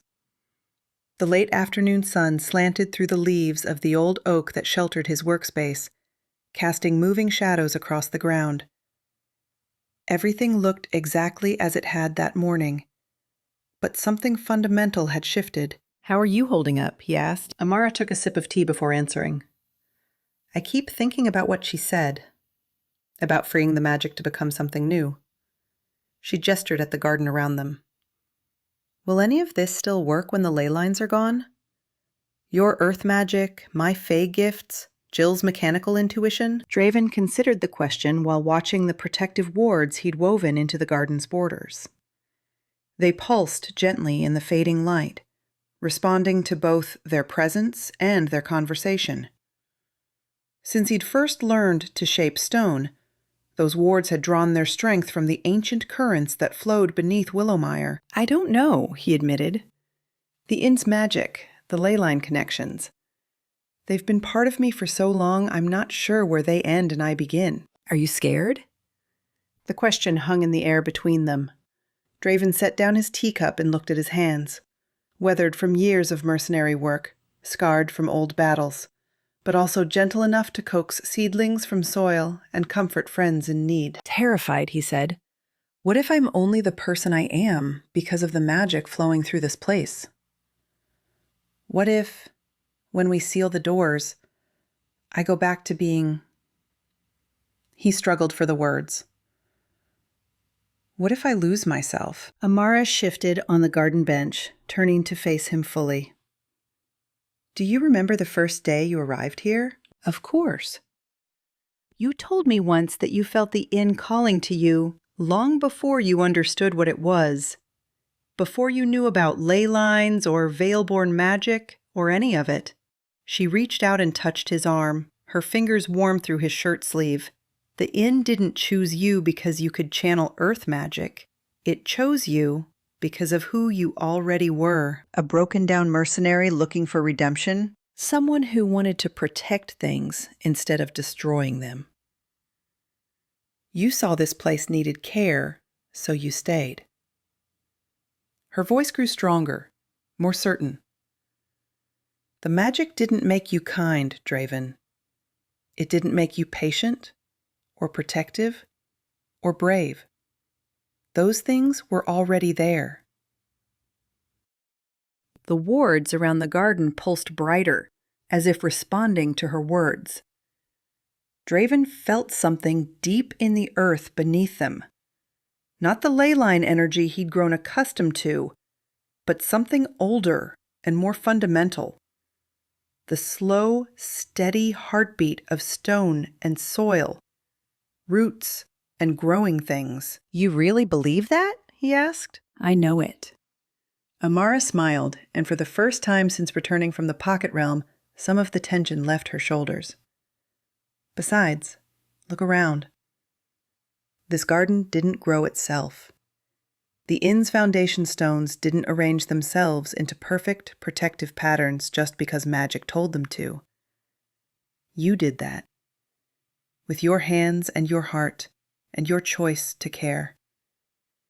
Draven looked at the vegetables he'd planted, the herbs he'd nurtured, the careful balance of practical and protective that had turned a simple garden into something that fed both body and spirit.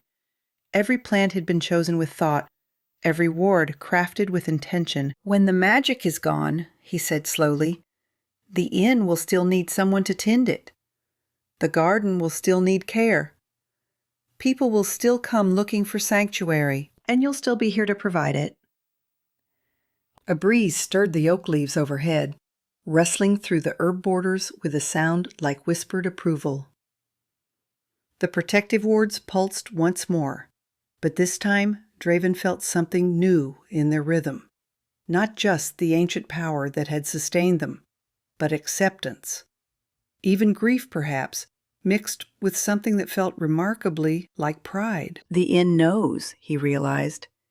It knows what we're planning to do, and it's not angry with us. Yeah. Draven placed his palm flat against the ground, letting his earth sense extend through the soil to the foundation stones beneath. His breath caught. The inn's consciousness was still there, but different now. Peaceful. Ready to rest. No, he said. I think it's grateful. They sat quietly as the sun sank lower, casting long shadows across the garden. The tea grew cool in their cups, but neither of them moved to refill them. This moment felt precious, fragile. The last quiet evening before everything changed forever. Draven? Amara's voice was barely above a whisper. When this is over, when we've closed all the doors and ended the ancient magic, what do you think will happen to us? To all of us? He thought about Jill, already adapting her mechanical skills to work without leyline enhancement. About Lenora, whose bloodline obligation would be fulfilled but whose gentle heart would remain. About the bonds they'd forged through shared trials and chosen family. I think we'll figure it out together, he said. Same as we always have. The inn's foundation stones hummed beneath them, a sound so low it was felt rather than heard. It carried warmth and comfort, and something that might have been blessing. Whatever came next, whatever world they were helping to create, they wouldn't face it alone. And that, Draven thought as the first stars appeared overhead, was magic enough for anyone. Chapter 8. The Mirror of Inheritance. The second door felt different under Lenora's hands. Where the first had opened to warmth and welcome, this one resisted her touch like cold marble. The Veilkeeper's key turned in the lock with a grinding sound that made her teeth ache, and when the door finally swung open, no golden light spilled forth. Instead, she saw only darkness shot through with silver threads that moved like living things. I don't like this, Jill muttered from behind her. None of us do, Draven said quietly. But we agreed to see it through. Lenora stepped across the threshold, her locket growing warm against her chest.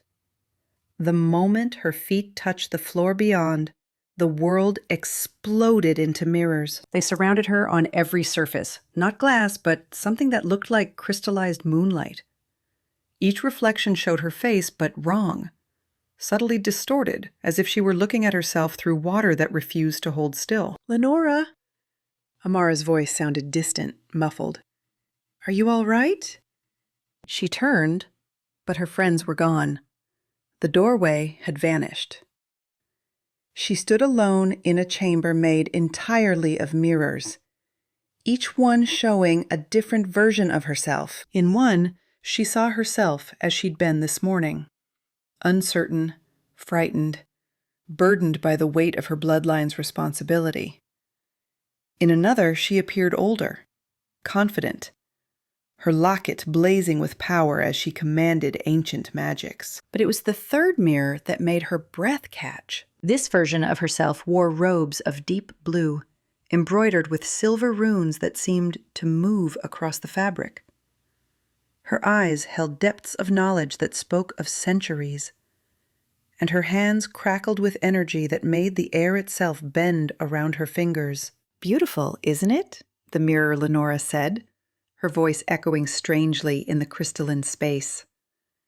This is what you could become if you chose differently. Chose what differently? Lenora asked, though part of her already knew. The mirror shimmered, and suddenly she was looking through it instead of at it. The world beyond was Willowmire, but transformed. The buildings gleamed with embedded crystals that pulsed with ley line energy. The people moved with purpose and grace, their every action enhanced by magic that flowed as freely as water. Preservation instead of destruction, Mirror Lenora said. Why end something so beautiful? Why choose loss when you could choose power? The vision shifted, showing her other places. Cities where magical architecture defied gravity and logic. Forests where every tree sang with encoded knowledge. Oceans where the waves themselves carried messages between distant shores. This is what the Veilborn dreamed of, the mirror continued. Complete order. Total knowledge. Control over every force that shapes reality. It's incredible, Lenora whispered, because it was. The beauty of it, the sheer scope of magical possibility took her breath away. And it could all be yours. The choice is still there, written in your blood and starlight. Choose preservation. Choose to expand the network instead of destroying it. No one ever has to say goodbye to magic again. The locket against Lenora's chest grew warm, then hot, then burning. But not with pain, with warning. She pressed her hand against it and felt her grandmother's voice echo in her memory. Show me the way. Show me all of it, she said aloud. The mirror's surface rippled, and the beautiful vision began to change. She saw the cities again, but now she noticed the people within them. Their movements weren't just enhanced by magic. They were controlled by it. Their faces held no expression of individual thought, only the serene blankness of minds that had been synchronized to a greater pattern. She saw the singing forests, but realized the songs were all the same. Every tree, every leaf, every blade of grass vibrated to one unified frequency. There was no chaos, no wildness, no room for anything to grow that hadn't been planned and perfected. She saw the message-carrying waves, but understood now that they carried only approved communications. Every thought, every word, every whisper of dissent filtered through crystalline networks that judged and corrected and smoothed away anything that might disturb the perfect order. This isn't preservation, she said. This is death wearing a beautiful mask. Mirror Lenora's expression hardened. You're being naive. Order is peace. Control is safety. Without structure, magic becomes chaos. Without guidance, people destroy themselves. Without choice, people aren't people anymore. The mirror began to crack, hairline fractures spreading across its surface. You would doom the world to mundane existence rather than grant it perfect harmony? Lenora thought of her friends, each of them flawed and wonderful and irreplaceably themselves. She thought of Amara's nervous energy and explosive creativity, of Jill's mischievous engineering and chaotic workshop, of Draven's quiet strength and carefully tended vulnerabilities, of the inn itself, with its sentient magic that helped and hindered in equal measure. None of them would exist in the mirror's perfect world. They would be smoothed away, refined into idealized versions that held none of their essential humanity. Yes, she said firmly, I would. The mirror shattered. Crystalline shards rained down around her, but they weren't glass, something far more fundamental. Each falling shard caught light and threw it back in prismatic rainbows that hurt to look at directly. As the pieces hit the floor, they sang, a sound like crystal bells mixed with dying starlight. From among the shards, one piece rose. It was small, no bigger than her thumb, but it pulsed with the same rhythm as her locket. As she reached for it, her grandmother's voice whispered one more time, the second gift. The courage to choose loss over lies. The shard was warm in her palm, and as her fingers closed around it, words appeared in the air before her. Not written in light or carved in stone, but simply there, as if the universe itself were offering instruction. The second rite, the bread of release. What is held must be loosened. What is grasped must be given freely. What is preserved must be allowed to change. She memorized the words as they faded, then tucked the shard into her pocket beside her locket. The mirror chamber faded away. She was back in the cellar, stone walls solid around her. "Lenora!" Amara rushed forward, catching her as she swayed. "You've been standing there for 10 minutes, not moving, not responding." Your eyes were glowing. Punt. "I'm all right," she said, though her voice sounded strange to her own ears. I saw what would happen if we chose differently." "And?" Draven asked. She looked around at her friends, worried, imperfect, beautifully human. "It would be worse than ending," she said. "Much worse." The door behind them swung shut with a sound like finality. 2 down, she thought. Whatever came next, whatever other choices and challenges awaited them, she was ready. The Veilborn magic would end. Not because it was evil, but because even beautiful things could become prisons if they were never allowed to change. Sometimes you had to let go of the things you loved most. Chapter 9. Spiral Logic.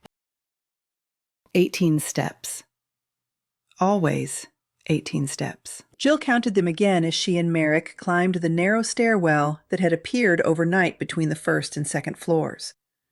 Stone steps worn smooth by centuries of use, iron railings that felt solid under her grip, and at the top, nothing. Just a landing that led back to the same 18 steps they'd started on, as if they'd never climbed at all. "This is the 4th time," Merrick said, his lavender wings drooping with exhaustion. Same stairs, same landing, same bloody nothing. Jill's t-shirt, which had been cycling through increasingly frustrated messages, now displayed Error 404, Exit Not Found, in blinking red letters. She pulled out her mechanical compass, checking its readings against her notebook. Every measurement was identical to the previous attempts. "It's not an illusion," she muttered, tapping the compass face. "The stairs are real, the distance is consistent, but somehow we keep ending up back where we started." Cogs perched on the railing beside her, his crystalline eyes shifting through spectrums of light as he analyzed their surroundings. He chirped softly, then projected a small hologram showing their path, a perfect spiral that folded back on itself. "A trap spiral," Jill interpreted. But why? What's the point of a staircase that goes nowhere? "Maybe it's not about going somewhere," Merrick suggested, though he sounded as baffled as she felt. "Maybe it's about something else entirely." They'd discovered the stairwell that morning while searching for any other changes the doors might have caused. It had simply been there, tucked into a space that shouldn't have existed, with worn stone that looked like it had been part of the inn for centuries. Jill should have been more cautious. Should have brought the others. Tested the space thoroughly before entering. But her brownie curiosity had gotten the better of her. And Merrick had followed because that's what Merrick did. Leap first, think later. Now they were stuck in what appeared to be a mechanical puzzle designed by someone with a very twisted sense of humor. "Let's try something different," she said, pulling out her multi-tool wrench. "Instead of walking up normally, what if we take the steps in a different pattern?" They spent the next hour trying variations, backwards, skipping every other step, taking them 2 at a time. Every attempt led to the same result, 18 steps to a landing that brought them back to the beginning. "This is driving me mad," Merrick said, slumping against the wall. "There has to be a trick to it, some hidden mechanism or magical trigger we're missing." Jill was inclined to agree, but her engineering instincts were telling her something else. The spiral wasn't broken. It was working exactly as designed. The question was, designed for what? Cogs clicked softly and projected another hologram, this one showing the energy patterns around the stairwell. Jill studied the display, noting how the magical currents flowed in the same endless loop as their footsteps. "It's not testing our ability to solve it," she realized. It's testing our willingness to stop trying. What do you mean? A shadow moved in the corner of the landing.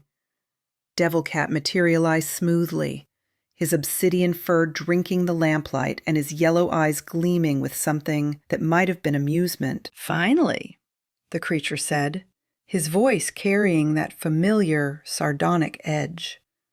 I was beginning to think you'd walk in circles forever. Jill's hand moved instinctively to her wrench, but Devil Cat made no threatening moves. Instead, he padded to the far edge of the landing and sat down, his tail twitching with what looked like impatience. You're the exit, she said, understanding flooding through her. I'm a door, Devil Cat corrected. Whether you use me as an exit depends on your willingness to accept what comes after. Which is, this realm collapses. The stairs disappear forever, along with their perfect spiral and mechanical precision. His yellow eyes fixed on hers. Some patterns can only be broken by choosing to end them. Merrick's wings buzzed nervously. And if we don't, you'll perfect the pattern instead. Walk these stairs until you understand every nuance, every possible variation, every mathematical relationship. Devil Cat's expression might have been a smile. You'll become part of the spiral, another component in its endless logic. Jill felt a chill that had nothing to do with temperature. She looked at her notebook, filled with measurements and calculations, at Cog's holographic displays showing every possible angle of analysis. They'd been treating this like a problem to solve rather than a choice to make. The Veilborn built this, she said, as a test. As a lesson, Devil Cat agreed, one they never learned themselves. They were so fascinated by perfect patterns, so determined to understand and control every variable, that they never learned when to simply stop. Jill thought about the clockwork grimoire, its gears turning endlessly as it tried to impose mechanical order on chaotic magic. About the network of sanctuaries she'd seen in the blueprint projection, each one a node in a system too complex for any single mind to fully comprehend. That's what destroyed them, she breathed. Not corruption or shadow magic or external enemies. They perfected themselves to death. And now you have the same choice, Devil Cat said. Perfect the pattern or break the cycle. Jill looked at the stairs stretching down into their familiar spiral. Part of her, the part that loved puzzles and mechanical challenges, wanted to keep trying. Wanted to find the elegant solution that would unlock the stairwell's secrets without destroying it. But a larger part, the part that had learned to value her chaotic workshop and imperfect inventions, understood what Devil Cat was really offering. Not just an exit from the spiral, but freedom from the compulsion to perfect it. If we go with you, she said, what happens to the knowledge? The understanding of how this place works? Gone, Devil Cat said simply. Some knowledge is too dangerous to preserve. Merrick had been listening in silence, but now he spoke up. Jill, what do you want to do? She looked at her friend, reckless, impulsive Merrick, who had followed her into this maze without question. At Cog's, whose mechanical perfection had never stopped him from being wonderfully unpredictable. At her own hands, stained with oil and marked by countless small failures that had taught her more than any success. I want to go home, she said. To our messy, imperfect, gloriously chaotic inn. Devil Cat stood, his form already beginning to blur at the edges. Then follow me. But understand, this choice echoes forward. When the final door opens, when the last pattern completes itself, remember what you learned here. Jill tucked her notebook away and shouldered her tool bag, which is that some things are more beautiful broken than whole. Devil Cat leaped into empty air and vanished. Where he had been, a doorway opened, not of wood or stone, but of absence itself. Through it, Jill could see the familiar warmth of the inn's main hall. She took Merrick's hand and stepped through. Behind them, the spiral staircase folded in on itself with a sound like clockwork unwinding. When Jill looked back, there was only wall, solid, unbroken, giving no sign that the pocket realm had ever existed. Her t-shirt flickered and settled on a new message. Pattern recognition. Complete. "Are you okay?" Merrick asked. Jill flexed her fingers, half expecting to feel some loss, some absence where the spiral's knowledge should have been. Instead, she felt lighter, as if she'd set down a burden she hadn't realized she was carrying. "Yeah," she said, and meant it. "I think I'm better than okay." Some patterns were meant to be broken. Sometimes the best solution was the messy one. Chapter 10. The Last Echo. The book shouldn't have been there. Theron ran his fingers along the leather spine, feeling the subtle indentations of hand-tooled binding that marked it as significantly older than anything else in the inn's library. He catalogued every volume on these shelves over the past months, had memorized their placement and condition. This journal, for that's what it clearly was despite its elegant binding, had simply appeared overnight. Like everything else that had been happening since Amara returned with the Veilkeeper's key, the library felt different this morning. Quieter, if that was possible. Even the usual whisper of pages turning themselves had stilled, as if the room were holding its breath. Dust motes danced in the slanted sunlight from the tall windows, but they moved in patterns that seemed almost deliberate. Theron opened the journal carefully, half expecting it to crumble at his touch. Instead, the parchment felt supple, well-preserved, and the ink was still dark enough to read clearly. The handwriting was elegant but hurried, as if the author had been racing against time. The personal records of Alaric Brightflame, keeper of the Hearth and Crust Inn. Final entry. His breath caught. Alaric Brightflame, the inn's mysterious founder. The man who had built this place over the leyline convergence and then vanished without a trace, leaving only legends and half-remembered stories. Theron settled into his favorite reading chair, positioning the journal to catch the morning light. As a scholar, he'd learned to read carefully, to parse meaning from context and subtext. But the words on this page hit him with the force of revelation. "Today I spoke with them for the last time. Not as they were, with bodies of flesh and minds of singular purpose, but as they have become, distributed consciousness flowing through the very currents of magic itself. They are tired, these Veil-born who chose transformation over extinction. So very tired." Theron's hands trembled as he turned the page. Around him, the library seemed to lean in closer, as if the books themselves were eager to finally share their secrets. "The truth, which I record here for whoever comes after, is both simpler and more terrible than the legends suggest. The Veilborn did not disappear in some great catastrophe. They did not flee to distant realms or transcend to higher planes of existence. They chose, in their final act of desperation, to become the magic itself. When the shattering of the harmony began, when their great work to control the ley lines started to tear reality apart, they faced a choice. Let the world burn in magical chaos, or sacrifice their individual existence to become living stabilizers. They chose sacrifice. Every ley line, every convergence point, every sanctuary we tend, it pulses with their consciousness. They are the magic now, holding the world together through sheer will, preventing the chaos they inadvertently unleashed. But consciousness that was never meant to be distributed across vast networks of energy is fraying." Theron had to stop reading, his scholar's mind reeling at the implications. He'd spent years studying the Veilborn, theorizing about their fate, cataloging their artifacts and ruins.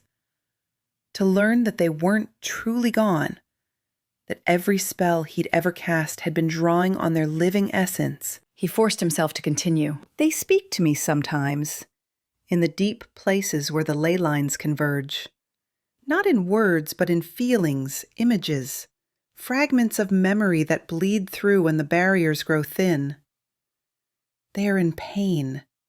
Not physical pain, they left those bodies behind centuries ago. But the deep ache of consciousness stretched beyond all natural limits. They were individuals once. Scholars, artists, builders, dreamers. Each with their own thoughts, their own loves, their own fears. Now they are collective, merged, unable to dream individual dreams or pursue personal desires. They exist only to maintain the balance they broke, to hold together the magic they tried to control. And they are tired of holding on. The journal's pages rustled, though no wind stirred the library air. Theron felt a presence settling around him, not threatening, but ancient and weary beyond measure. The very walls seemed to exhale with relief that someone finally understood. I have built this inn as their final sanctuary. Not a place to contain more artifacts or preserve more knowledge, but a place where the choice can finally be made, when the right people come, when the proper keys are turned, when the bloodlines align. Someone will be able to grant them what they have been begging for across the centuries. Permission to rest. I will not live to see that day. I am old and my time grows short. But I have woven the inn's foundations with every protection I know, every ward and blessing I can craft. It will wait, as I cannot. It will preserve this choice until the moment arrives. To whoever reads this, the Veilborn are not evil. They are not a threat to be defeated or a power to be seized. They are prisoners of their own sacrifice, living beings forced into a state of existence that was never meant to last forever. The magic that flows through this world, the ley lines that power our spells, the very forces that make wonder possible, all of it is sustained by their suffering. They cannot free themselves. The choice to release them must come from those who benefit from their sacrifice. It must be freely given, with full knowledge of what will be lost. magic will not end when they are freed. But it will change. It will become wild again, unpredictable, natural. The structured flows and controlled currents will cease. Some of our great works will fail. Some of our certainties will crumble. But consciousness that has been bound for 7 centuries will finally be allowed to rest. This is the choice I leave for you. Preserve the magic as it is, powered by their eternal suffering, or grant them release and trust that what comes after will be enough. Choose wisely. Choose with compassion. And if you choose release, know that you do so with their eternal gratitude. Alaric Brightflame, Last Keeper. The journal's final pages were blank. Theron sat in silence for a long moment, feeling the weight of 7 centuries pressing down on his shoulders. Everything he thought he'd known about the Veilborn, about magic itself, had just been turned upside down. They weren't gone. They were trapped.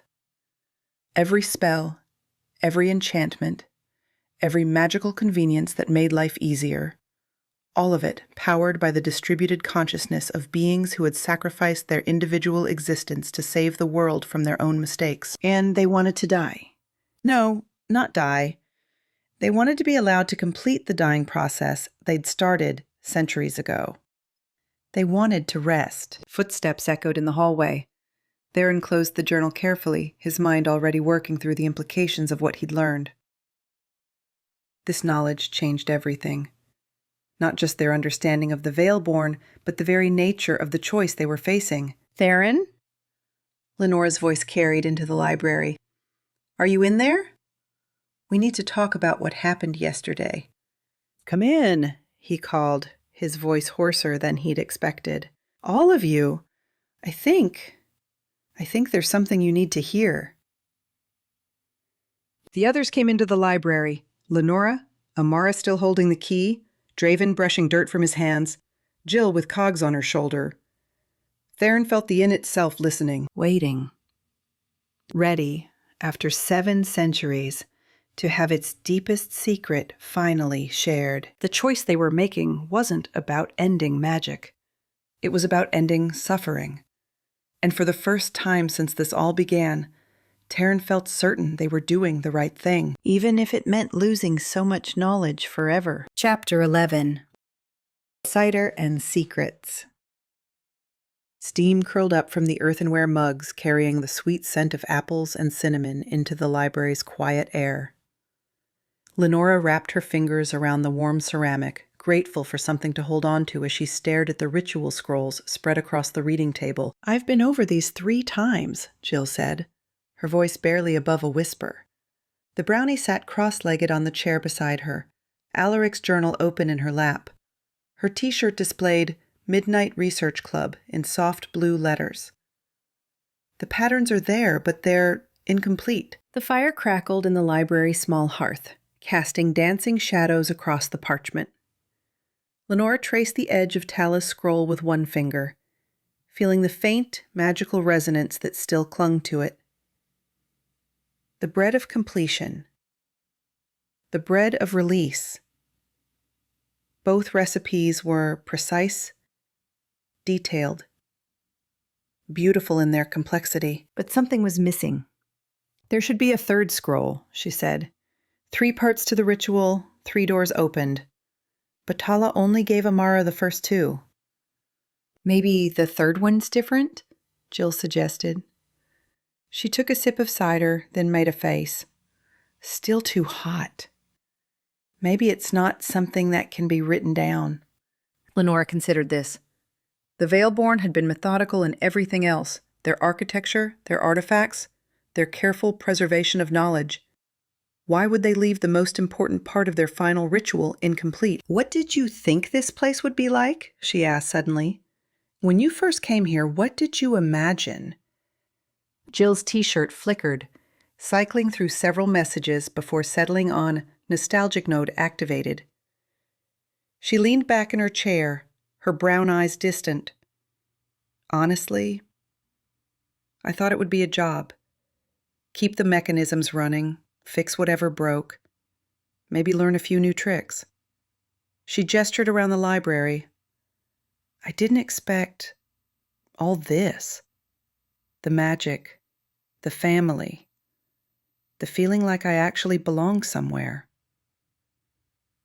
I thought I'd find answers about my heritage, Lenora said. Clear, simple answers that would tell me exactly who I was supposed to be. Instead, I found more questions. She touched her locket, feeling its familiar warmth. And people who didn't care about my bloodline or my magic. They just cared about me. The fire popped, sending sparks up the chimney. Outside, the wind had picked up, rattling the library windows. But inside, surrounded by books and scrolls and the comfortable presence of a friend, Lenora felt safe. Are you scared? Jill asked quietly. Terrified, Lenora admitted. Not of the ritual itself, but of after. What if we're making the wrong choice? What if the world needs Veilborn magic more than we realize? What if we lose ourselves when it's gone? Jill added. I mean, look at us. You with your locket and bloodline connection. Me with my mechanical intuition that works because of leyline resonance. Strip all that away, and what's left? Lenora studied her friend's face in the firelight. Jill looked younger somehow, vulnerable in a way she rarely allowed herself to show. Her usual confident energy had dimmed to something more thoughtful, more uncertain. Do you remember when the clockwork grimoire was messing with everyone's magic? Lenora asked. The first time we really worked together. You mean when your wards kept fizzling and I couldn't get my tools to work properly? Jill's mouth quirked in a small smile. Yeah, I remember.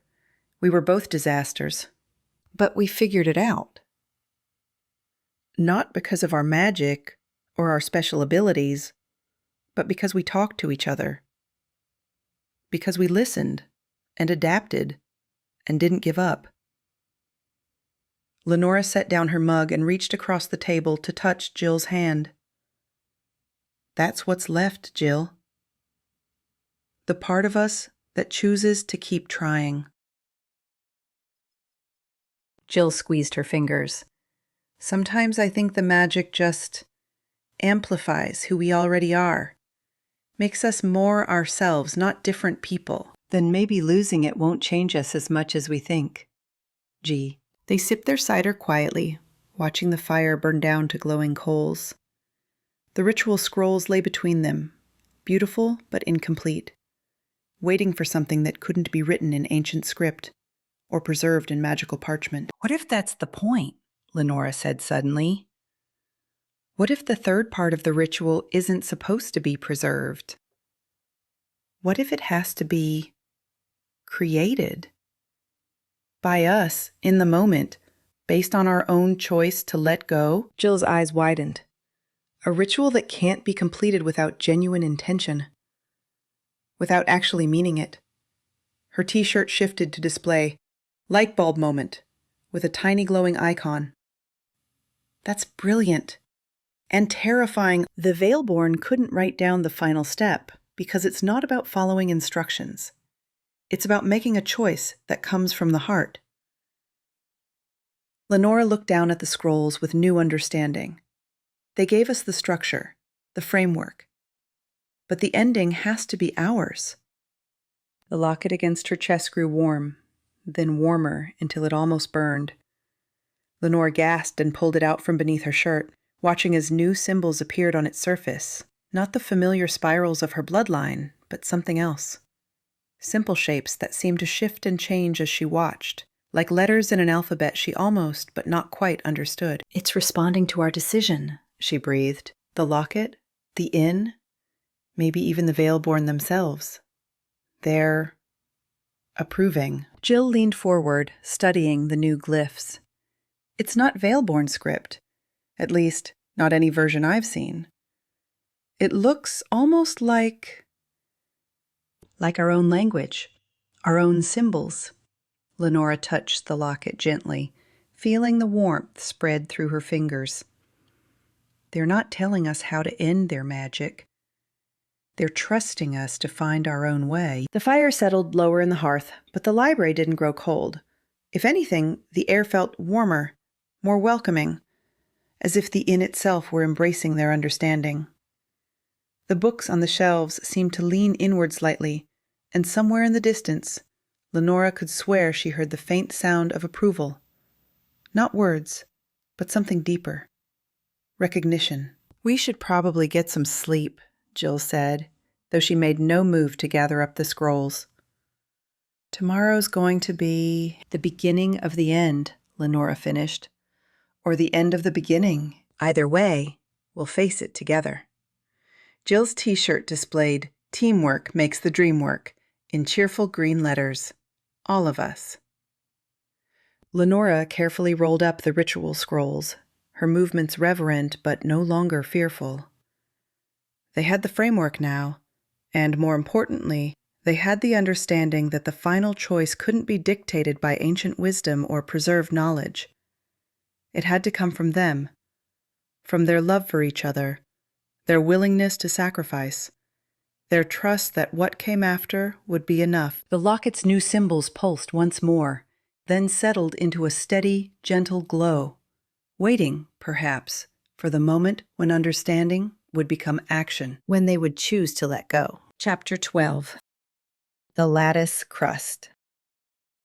Dawn light filtered through the cellar door as Amara descended alone, the Veilkeeper's key warm in her palm.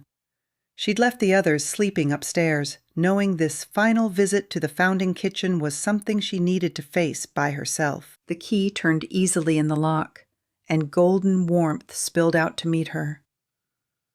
But when she stepped across the threshold, her breath caught. The kitchen was fading. Where copper pots had gleamed yesterday, Now only outlines remained, translucent shapes that flickered like candlelight.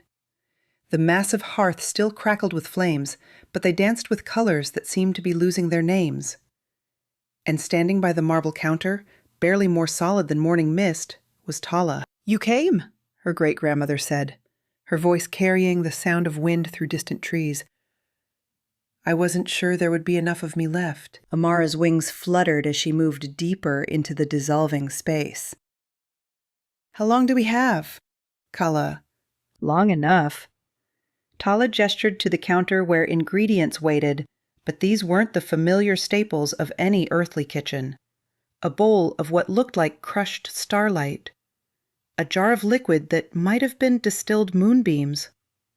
Salt that sparkled with the essence of tears, both bitter and sweet. "The bread of completion," Tala said. "The final offering. Each ingredient represents something that must be freely given." Amara approached the counter, her bare feet silent on flagstones that were becoming more memory than stone. "What do they represent?" Shamar. "Memory." Tala touched the starlight flower, and it pulsed with warm light.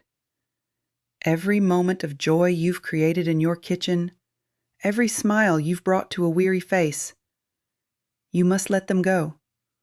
Let them become part of the world." Gratitude. The moonbeam liquid swirled in its jar. "Every blessing you've received, every kindness shown to you, you must pour it out freely, trusting that gratitude shared multiplies rather than diminishes."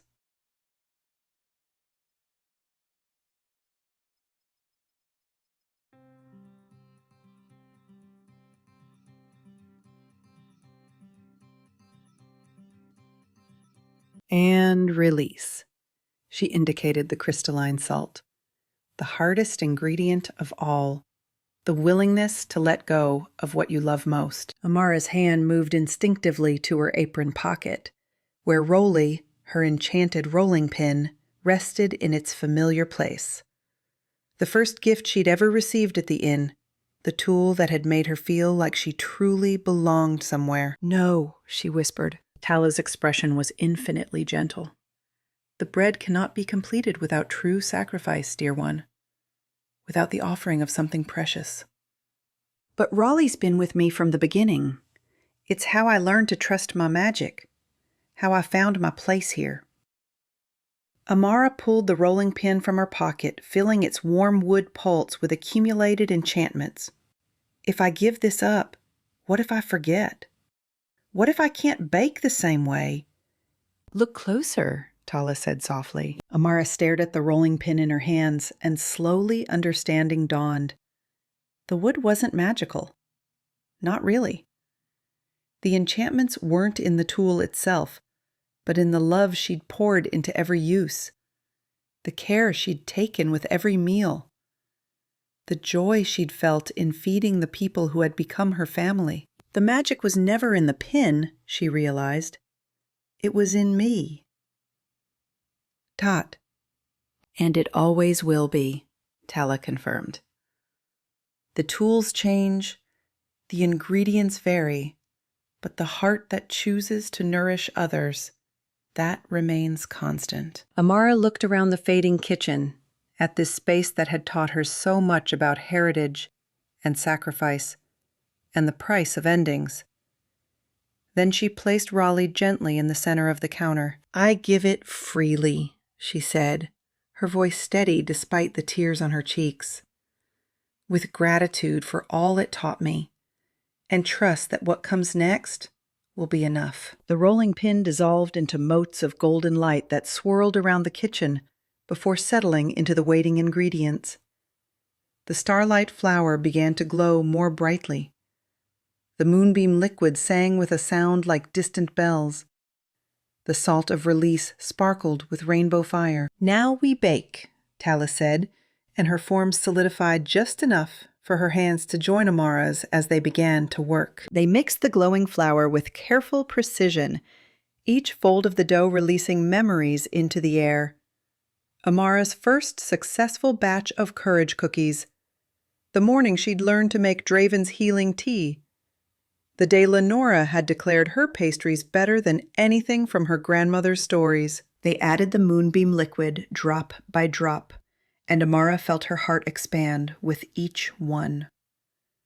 Every kindness she'd received at the inn, Jill's patient help when her magic went awry, Draven's steady protection, Lenora's genuine friendship, flowed through her fingers into the dough. Finally, they sprinkled the salt of release, and Amara understood at last why this ingredient was the hardest.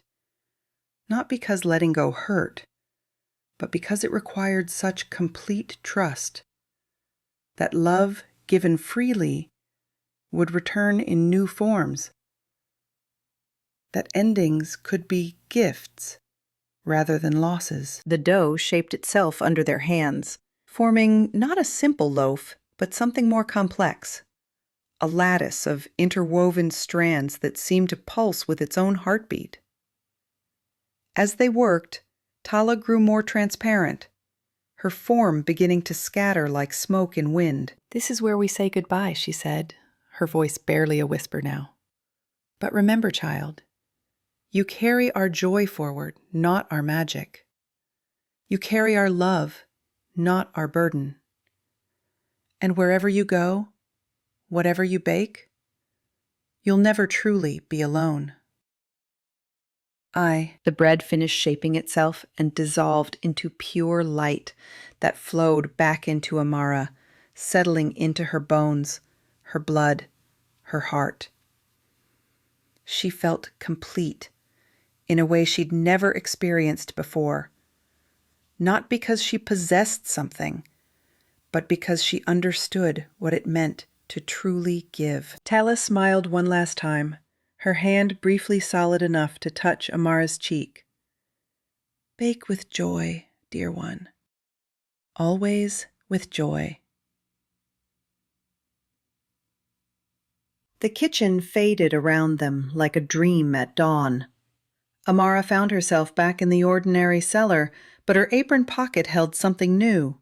Not a tool, but a recipe written in her own handwriting, though she had no memory of writing it. The bread of completion, made with memory freely shared, gratitude poured out, and love willingly released, serves all who hunger for home. She climbed the stairs slowly, her heart heavy with loss but light with understanding. Roly was gone, but the magic it had taught her remained. The founding kitchen had vanished, but the lessons it held lived on in her hands, her heart, her willingness to keep creating despite, or perhaps because of, the endings that made new beginnings possible. Upstairs, she could hear her family beginning to stir. Soon they would gather for what might be their last breakfast cooked with ancient magic. But that was all right. After today, every meal would be made with something even more powerful, the choice to care for one another. Chapter 13. The Voice of the Stone. Stones sang beneath his feet. Draven paused at the bottom of the cellar stairs, feeling the vibration through his boots. Not the familiar hum of the inn's foundation that he'd grown accustomed to over the months, but something deeper, older. A melody carved into bedrock that spoke directly to his earth-touched senses. The wall where yesterday's door had appeared now stood open, revealing a passage he was certain hadn't existed an hour ago. Rough-hewn stone lined the tunnel, each block fitted with the precision that marked Veilborn craftsmanship. Crystals embedded in the walls cast a soft blue glow, enough to see by without being harsh. "Well?" he said aloud, his voice echoing strangely in the narrow space. "I suppose there's only one way forward." The tunnel sloped downward at a gentle angle, curving slightly to the right. As Draven walked, his bracers grew warm against his forearms, responding to whatever lay ahead. The stone song grew stronger with each step, harmonizing now with the rhythm of his heartbeat. 20 paces. 30. Then the tunnel opened into a chamber that made him stop short. The space was vast, carved from living rock in a perfect circle. The walls rose higher than his enhanced vision could follow, disappearing into darkness above. But it was the center of the room that drew his attention. A pillar of white stone that pulsed with inner light, surrounded by concentric circles of smaller stones arranged in patterns that hurt to look at directly. "Magnificent, isn't it?" a voice said from behind him. Draven spun, his hand moving instinctively to the pouch where he kept his carved defensive stones. But the figure approaching him posed no threat. The man was tall and lean, with silver hair and clothes that seemed to shift between solid and translucent. His face was kind, but marked by centuries of weariness. "Keeper Bellamy," the man said, inclining his head in a gesture of respect, "though I suppose that title no longer fits. I am what remains of Alaric Brightflame's final work, a guardian left to tend this place until the proper time arrived." Draven lowered his hand, but remained tense. The proper time for what? For ending. Bellamy moved toward the central pillar, his footsteps making no sound on the stone floor. For granting rest to those who have carried their burden far too long. For allowing the inn to become what it was always meant to be. Which is? A tomb. The word hung in the air between them, heavy with finality. Not for bodies, but for magic itself. The heartstone you see before you is the anchor point for every ley line that flows beneath Willowmire. When the final ritual is complete, when the veil-born consciousness is finally released, all that energy will flow back here, to rest. Draven approached the pillar carefully, feeling the power radiating from its surface. Up close, he could see that it wasn't entirely white. Veins of other colors ran through it like frozen lightning. Blue and green and gold, all pulsing in the same rhythm as the stone song he'd been hearing. "But someone needs to tend it," he said, understanding beginning to dawn. "Someone needs to guard the resting place." "Yes." Bellamy's expression was infinitely sad. The inn cannot do it alone. It needs a keeper, a guardian who will ensure that what sleeps here is never disturbed, that the peace we buy with this ending remains unbroken. Draven thought of the garden upstairs, the vegetables he'd planted with his own hands, the protective wards he'd woven into the inn's foundations, the quiet satisfaction he'd found in caring for something larger than himself. What would it mean, he asked, being the guardian of this place? Shit, the magic that flows through you now, the connection to active ley lines, that would end. But in its place, Bellamy gestured to the chamber around them. You would become something else. A keeper of memory, a guardian of the deep places.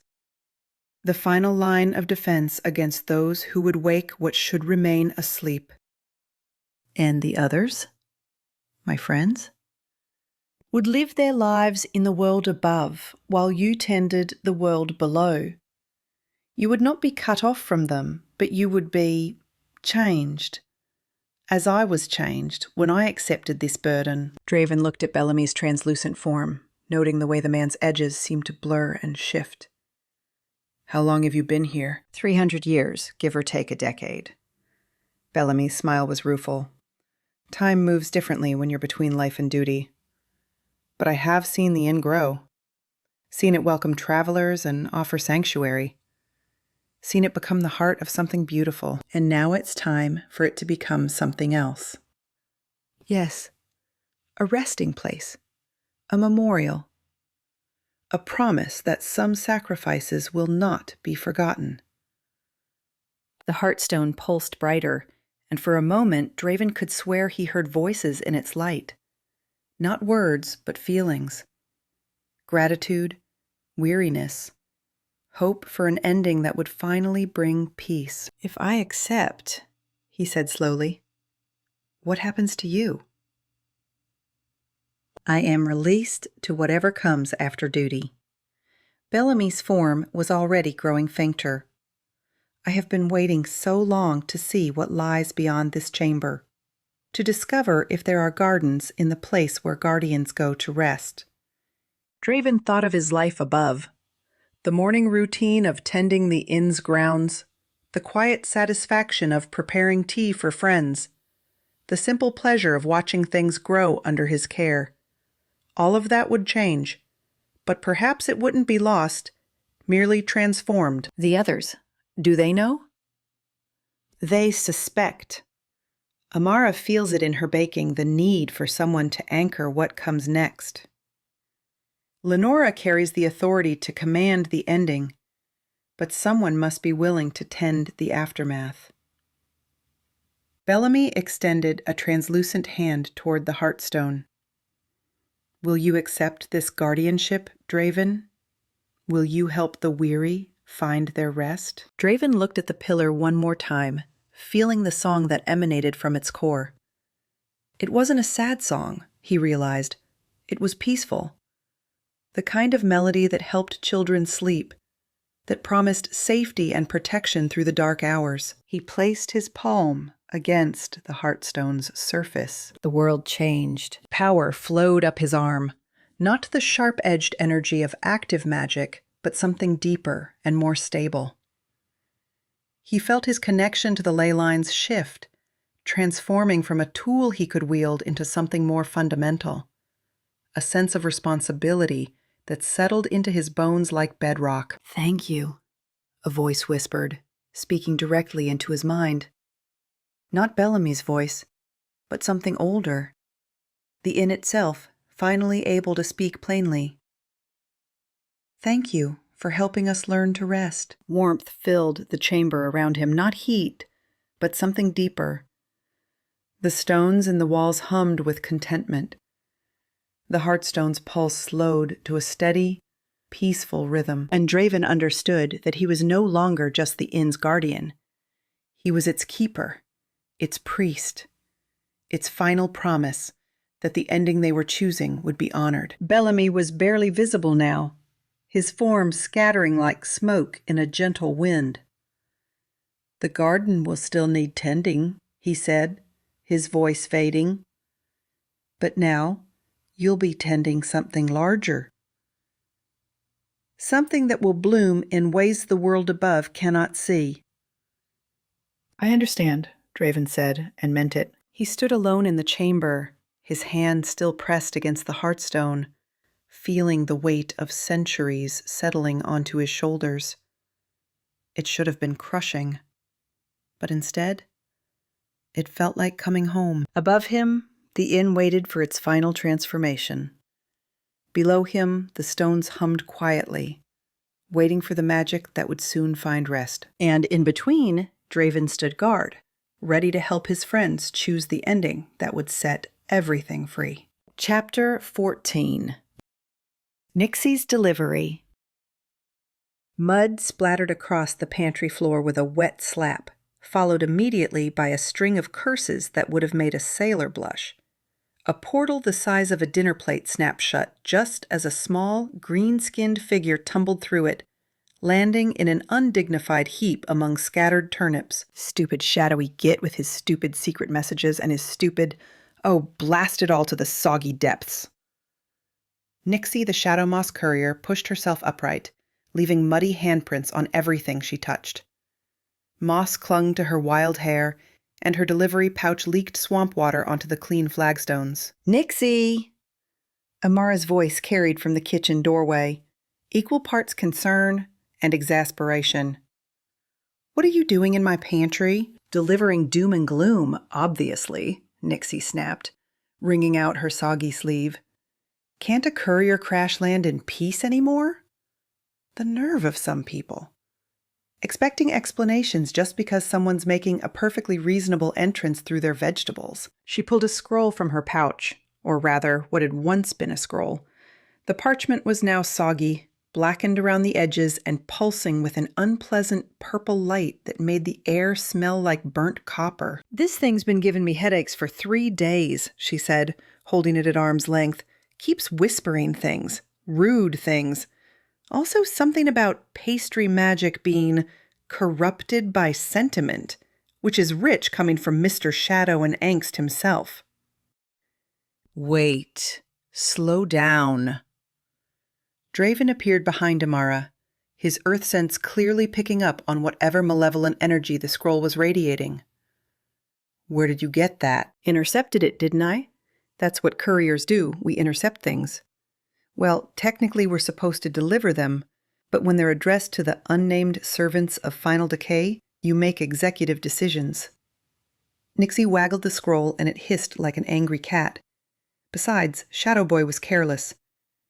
Left it sitting on a rock while he was doing his dramatic monologue thing. His what now? Jill had joined them, her t-shirt displaying "Plot Twist Incoming" in alarmed orange letters. Oh, you know the type.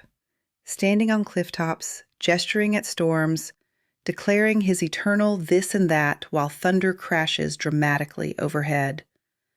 Nixie rolled her eyes. Very theatrical. Probably practices in mirrors. The scroll pulsed brighter, and suddenly Nixie's expression went blank. She stared at it for a long moment, her mouth moving silently as if reading words that weren't there. Nixie? Lenora stepped closer, her locket beginning to glow in response to whatever magic was emanating from the cursed parchment. Are you all right? He was supposed to be... Nixie's voice sounded different, distant. The first key-bearer, chosen by the architects of the... She shook her head violently, mud flinging from her hair. Blast! It's starting already. Magic scene's light. What's starting? Draven asked, his hand moving toward the defensive stones in his pouch. The curse, you great lump of granite! It's trying to replace my thoughts with his. Memory magic. The nasty kind. Nixie glared at the scroll as if it had personally insulted her ancestors. Problem is, I can't read the important bits unless I let it in deeper. Then don't, Amara said firmly. Put it down. We'll find another way. Oh, sure. Just let the homicidal shadow mage gather his power for the final reshaping of reality's foundation, while we sit around having tea and being sensible. Nixie clutched the scroll tighter, despite the way it made her hands smoke. Do you know what he's planning? Do you know what he almost did before? The others exchanged glances.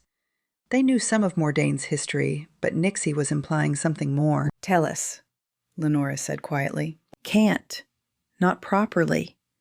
The curse won't let me think about it clearly unless I... Nixie looked down at the scroll, then up at their worried faces. You lot are good people. Weird, but good. And if this shadow git succeeds, there won't be any more good people. There won't be people at all, just efficiency. Before anyone could stop her, Nixie shoved the entire scroll into her mouth and bit down hard. The effect was immediate and horrifying. Purple light blazed from her eyes, and when she spoke, her voice sounded like someone else entirely. Kael Vorath, she said, the words precise and cold. Youngest keybearer candidate. The Veilborn chose him to end their legacy, to grant them peace. Her expression twisted with someone else's rage and pain. But he refused, called them cowards for wanting to die, called their sacrifice meaningless. He believed he could perfect their work, improve upon their flawed vision of harmony. That's when he became Mordain, Draven realized. The transformation was gradual, Nixie continued in that borrowed voice. Each attempt to correct the Veilborn's work twisted him further. Each failure to achieve perfect control over the ley lines fed his conviction that they had simply given up too easily. By the time the shadow consumed him entirely, he had forgotten that endings could be merciful. The purple light flickered, and Nixie's own voice broke through. He's gathering power at 3 convergence points. Leyline nexuses that still respond to keybearer authority. When the alignment is right, when your ritual begins, he'll try to. She clutched her head, her face screwing up in concentration. Can't remember my name. Why can't I remember my name? Nixie, Amara said firmly. Your name is Nixie. You're the Shadow Moss courier. You eat beetles and complain about everything. Beetles, yes! Crunchy. Good for the teeth. Some clarity returned to her eyes. But he's coming. During the ritual, he knows when you'll be vulnerable, when the ley lines are exposed. He's been planning this for... She swayed on her feet and Jill caught her arm. How long do we have? Soon. Very soon. Maybe hours? The alignment's almost right, and your inn is singing the song that calls to him. Nixie's grip on Jill's arm was desperate. He still thinks he can save them. The Veilborn still thinks he can undo the shattering and make everything perfect again. But we're not trying to save them, Lenora said. We're trying to let them rest. That's what makes you dangerous to him. You're going to do what he never could, except that some endings are necessary. The light in Nixie's eyes dimmed to a faint flicker. He can't comprehend willing sacrifice. It's incomprehensible to him. She blinked, looking confused. Sorry, who are you people again? And why am I in a pantry? I don't like pantries. Too many vegetables. Draven exchanged worried glances with the others. The curse had taken more than just Nixie's memories of the message. It was eating away at her sense of self. We're friends, Amara said gently. You brought us important information. About someone who's coming to stop us from doing something good. Oh, Nixie nodded solemnly. Was it helpful information? Yes, very helpful, Jill assured her. The most helpful kind. Good. I like being helpful, even if I can't remember why. Nixie swayed again, then sat down heavily on a sack of potatoes. Think I'll just rest here for a bit, if that's all right. Feels important to stay close to people who know my name. As the others quietly discussed what they'd learned, Nixie closed her eyes and tried very hard to remember what beetles tasted like. It seemed important, somehow, even if she couldn't quite recall why. Chapter 15. Memory by Heart. Jill.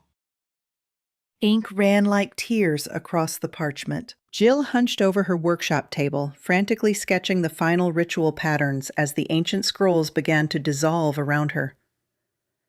The corruption seeping through the inn's walls had reached even here, turning carefully preserved Veilborn script into illegible smears. No, no, no, she muttered, her wrench stylus moving in quick, desperate strokes. Come on, you beautiful old thing. Hold together just a little longer. Tala's scroll was the worst affected. The first baker's careful instructions for the bread of completion had already faded to ghostly outlines, the magical ink literally bleeding out of the parchment and pooling on the wooden table. Jill tried to blot it with her sleeve, but her t-shirt just absorbed the silver liquid without stopping the decay. Her shirt's message shifted frantically between system failure and backup protocol active in panicked red letters. Cogs, she called, not looking up from her frantic copying. I need your memory banks. Everything we recorded about the ritual components. The Clockwork Raven's crystalline eyes whirred as he processed her request. Then he projected a hologram above the table. Not the clean, organized display she'd expected, but a chaotic swirl of overlapping images, fragments of conversations, half-remembered observations. That's not helpful, Jill snapped, then immediately felt bad for her tone. Cogs wasn't malfunctioning. He was showing her exactly what they had. Bits and pieces. Nothing complete. The inn shuddered around them as Mordain's assault intensified.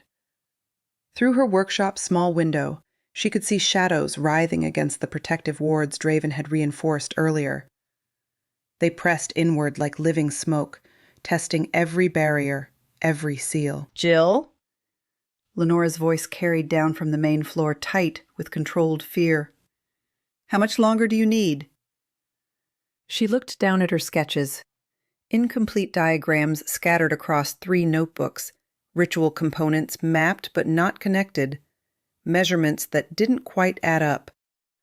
All the mechanical precision in the world couldn't solve the fundamental problem staring her in the face. "I don't know," she called back, her voice smaller than she'd intended. The second scroll, the one containing the bread of release instructions, crumbled to dust as she watched.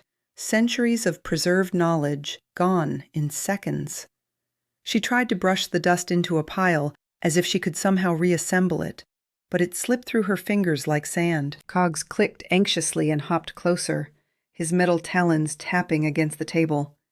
He projected another image, this one showing Jill's own hands as she'd first examined the ritual scrolls. Her brown fingers tracing the ancient symbols with reverent care. "You recorded everything," she realized. "Every time we looked at them. Every conversation we had about the components." Her t-shirt shifted to pattern recognition active in hopeful yellow. But it's all fragments. Pieces without connection. The workshop door opened and Amara stepped in, her silver blue wings folded tight against her back. Flour dusted her apron, and her hands shook slightly as she closed the door behind her. "The kitchen's gone dark," she said without preamble. "The hearth fire went out and I can't relight it." "Whatever Mordain's doing, it's draining the inn's magic faster than we expected." Jill's stomach dropped. "How long do we have?" "Minutes, maybe less." Amara moved to stand beside the table, looking down at the dissolving scrolls with sad eyes. "Can you finish the reconstruction?" "I don't think so." The admission hurt to make. Jill had never met a puzzle she couldn't solve, a mechanism she couldn't repair. But this wasn't about engineering or mechanical logic. "Look at this." She spread out her notebooks, showing Amara the scattered diagrams and half-complete formulas. "I've got the individual components mapped.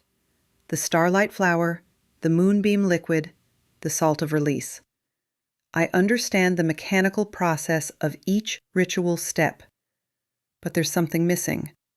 Something that holds it all together." The third scroll, containing Lenora's mirror shard revelation, began to fade at the edges. Silver letters dissolved into nothing, taking with them the careful instructions for the final component of the closing ritual. "The connection," Amara said softly, understanding dawning in her voice. "It's not mechanical at all, is it?" Jill stared at her friend, then back at her scattered notes.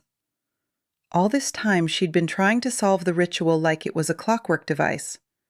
Map the components, understand the sequence, follow the instructions. But the Veilborn hadn't left detailed instructions for a reason. "It's not about following a recipe," she breathed. "It's about meaning it." Cogs projected one final hologram. Not of ritual components or ancient text, but of the 5 of them sitting around the hearth the night before. Jill watched herself laughing at something Merrick had said, saw Lenora's shy smile as she shared her fears, witnessed Draven's quiet nod of acceptance. "The ritual isn't just about the magical components," Jill said, her voice growing stronger. "It's about what we're willing to give up. What we're choosing to let go of." The last scroll crumbled completely, its ancient parchment turning to ash that scattered in the workshop's stale air. But instead of despair, Jill felt something she hadn't expected. Relief. "I've been trying to preserve the instructions," she realized, "but preservation isn't the point. The point is release." She closed her notebooks and set down her wrench stylus. Her t-shirt flickered through several messages before settling on "Understanding, complete," in calm blue letters. "What are you doing?" Amara asked, as Jill began gathering up the dissolving scroll fragments. "What I should have done from the beginning." Jill carried the crumbling parchment to the small brazier she used for heating metal. With careful hands, she fed the ancient documents to the flames. Letting go. But the knowledge, isn't in the scrolls. Jill watched the last of Tala's instructions curl and blacken in the fire. It's in us. In the choice we're making. In the love that brought us together. 2. The workshop shuddered again, and this time cracks appeared in the stone walls. Mordain's corruption was spreading faster now, racing through the inn's foundation like poison through veins. "We need to get upstairs," Amara said, her wings fluttering with nervous energy. Wait! Jill closed her eyes and pressed her palms flat against the table. Through her brownie senses, she could feel the inn's mechanical systems, the gears and pulleys and ancient clockwork that kept the building functioning. All of it was slowing down, grinding to a halt as the corruption spread. But underneath that failing machinery, she sensed something else. Something older and deeper than any Veilborn engineering. "The inn's trying to tell us something," she whispered. The floorboards beneath her feet vibrated with a rhythm she recognized. Not the precise timing of clockwork, but the irregular beat of a living heart. The inn wasn't just a building with magical enhancements. It was alive, and it had been waiting for this moment for centuries. Cogs clicked softly and projected one last image. Not a memory this time, but a real-time view of the inn's main hall. She could see Draven standing at the heart of the ritual circle, his earth magic flowing into the foundation stones. Lenora held her locket high, its silver light cutting through gathering shadows. Theron supported them both with his scholarly knowledge, his presence grounding their magical working. And at the center of it all, an empty space, waiting for the final participant. "The ritual doesn't need perfect instructions," Jill said, opening her eyes. "It needs perfect intention. It needs us to mean it when we say goodbye." She shouldered her tool bag and headed for the door, Cogs flying ahead to scout the way. Behind them, the workshop settled into darkness as the last of the magical lights failed. "Are you sure about this?" Amara asked as they climbed the stairs to the main floor. Jill's t-shirt shifted to trust the process. In steady green letters. "I think so. The ritual components aren't really recipes, they're symbols. We just have to—" The inn shuddered violently, throwing them both against the stair railing. Through the walls, she could hear Draven shouting something urgent, his voice muffled by stone and distance. "He's here," Amara breathed, her wings pressed flat against her back in fear. Jill took the remaining stairs 2 at a time, her brownie agility carrying her toward the main hall where shadows pressed against the windows like living things. Cogs dove ahead, his crystalline eyes blazing with warning signals. The ritual space waited in the center of the hall, Lenora's locket casting silver light across the prepared circle. But the protective wards were failing, their carefully drawn lines flickering like dying candles. "Jill!" Lenora called out as they burst through the doorway. "Do you have the final sequence?" "Not exactly," Jill panted, pulling out her notebooks. "But I think—" The front door exploded inward. Chapter 16. The Ritual of Closing. Shadows poured through the shattered doorway like spilled ink. Amara pressed herself against the wall as Mordain stepped into the main hall, his form more solid than she'd ever seen it. The corruption that usually writhed around him had pulled back, revealing features that might have been handsome once, before desperation carved them hollow. "Step away from the circle," he said, his voice carrying the authority of centuries. "You don't understand what you're destroying." Draven moved between Mordain and the ritual space, his Earthshaper bracers glowing with defensive energy. "We understand perfectly." Lenora held her locket higher, its silver light pushing back the encroaching darkness. "This ends now, Kale." The name made Mordain flinch. For a moment, his composed mask slipped, revealing the frightened scholar underneath. Then shadow magic flared around him like black flame. "You would doom the world to mediocrity," he snarled. "Strip away wonder itself for the sake of your small, mortal concerns?" The inn shuddered as his power pressed against its foundations. Cracks spread across the walls, and the protective wards Draven had spent hours reinforcing began to flicker. Amara felt the Veilkeeper's key pulse against her chest, responding to the conflict. She pulled it free, its crystalline surface warm in her palm. Not hot, like her locket used to get, but comforting. Like bread fresh from the oven. "The ritual," she said, stepping toward the circle at the hall's center. "We have to start now." "Amara, wait!" Jill called, still clutching her notebooks. "I don't have the complete sequence. I burned the scrolls, and I can't remember."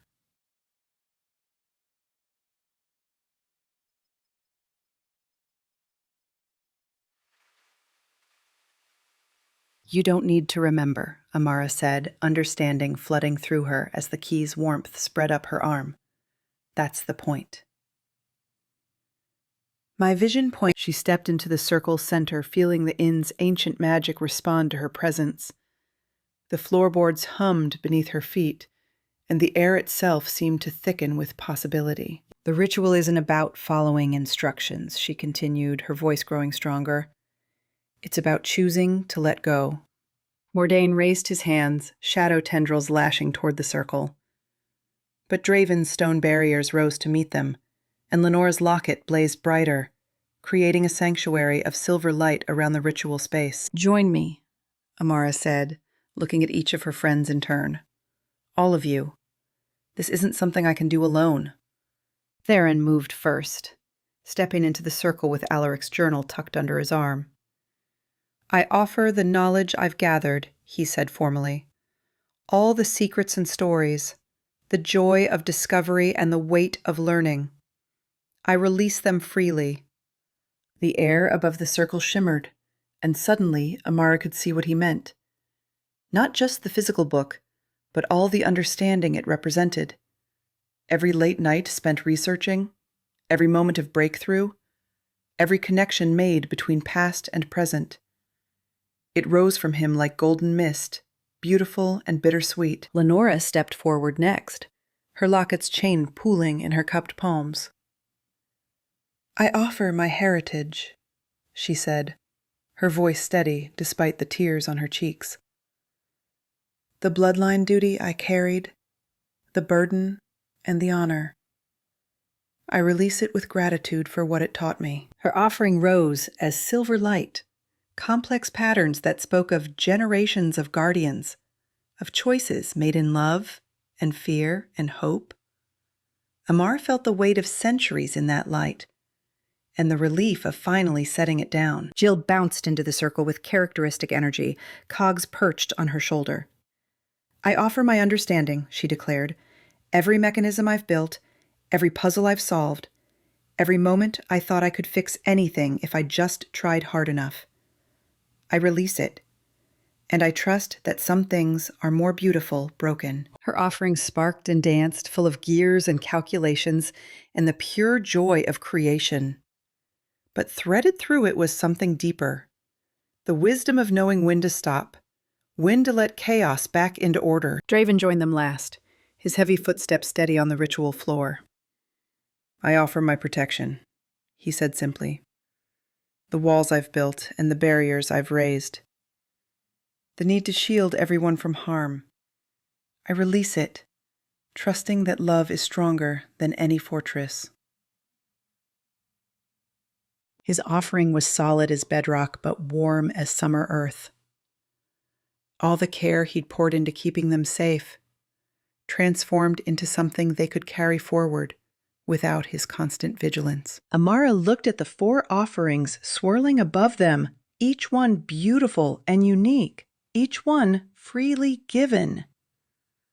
She pulled the Veilkeeper's key close to her chest, feeling its purpose finally become clear. "I offer this key," she said, her wings spreading wide behind her.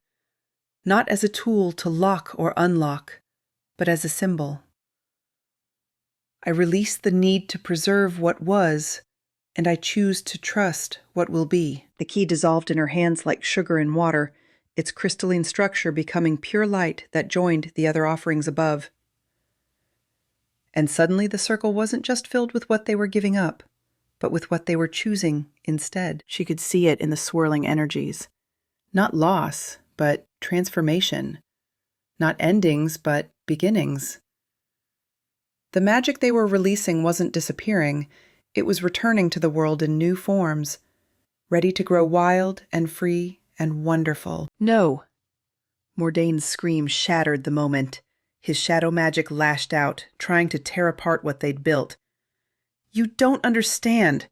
Without structure, without guidance, it will all become chaos. His tendrils struck the circle's edge and rebounded, unable to penetrate the sanctuary they'd created through willing sacrifice.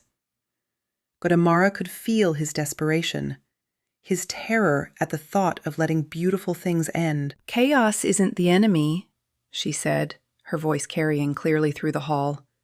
Control is. The inn's foundation sang beneath them, a deep harmonic that resonated in her bones. She felt the building's consciousness stirring, ancient awareness that had waited centuries for this moment. Through the walls, through the very stones, came voices. Not words, but feelings. Gratitude so profound it made her weep. Relief so complete it felt like coming home. And underneath it all, a question that had been waiting so long for an answer. May we rest now? Yes, Amara whispered, speaking for all of them. You may rest. Father, the offerings above them suddenly blazed with impossible brightness. The light poured down into the circle, through the floorboards, into the deep places where the ley lines converged.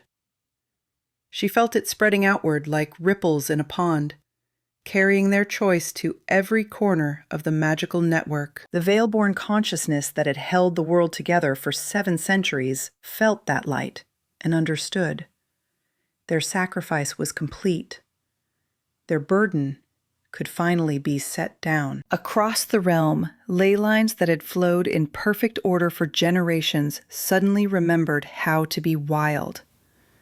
Magic that had been channeled through ancient artifacts began to find new paths, new expressions, new ways to touch the world. And in the inn's main hall, 5 friends stood in a circle of fading light and felt the profound peace that came from choosing love over fear, endings over eternity, each other over everything else. Mordain staggered backward, his shadow magic flickering as the power that sustained it began to ebb. What have you done? He gasped.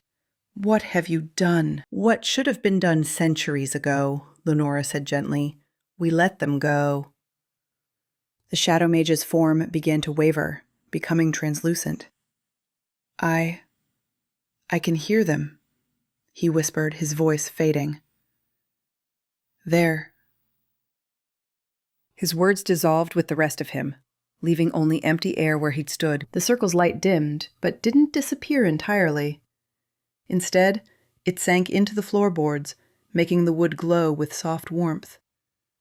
The inn around them groaned and settled, sounds Amara had never heard before. Not distress, but something deeper. Adjustment. Is it over? Jill asked, her t-shirt cycling through confused messages. Did we actually? A tremendous crack echoed through the building. Not from the walls or ceiling, but from somewhere deep below. The floor beneath their feet shifted slightly, and dust rained down from the beams overhead. The foundations, Draven said, his face pale. Something's happening to the foundations. Theron clutched his journal tighter. The inn was built to contain the convergence. If the ley lines are changing, if the magic is flowing differently... Another crack, louder this time. Through the windows, Amara could see lights flickering strangely in Willowmire's houses, some growing brighter, others dimming completely. We need to check on the village, she said, moving toward the door. If the magic is shifting everywhere at once, people might be in trouble. ... Lenora was already at her side, locket still glowing faintly. The baker on Mill Street has a sick daughter. If her healing charms fail. And old Henrik depends on his warming stones for his joints, Draven added, following them toward the door. Chapter 17. Hearthlight Promises. Amara.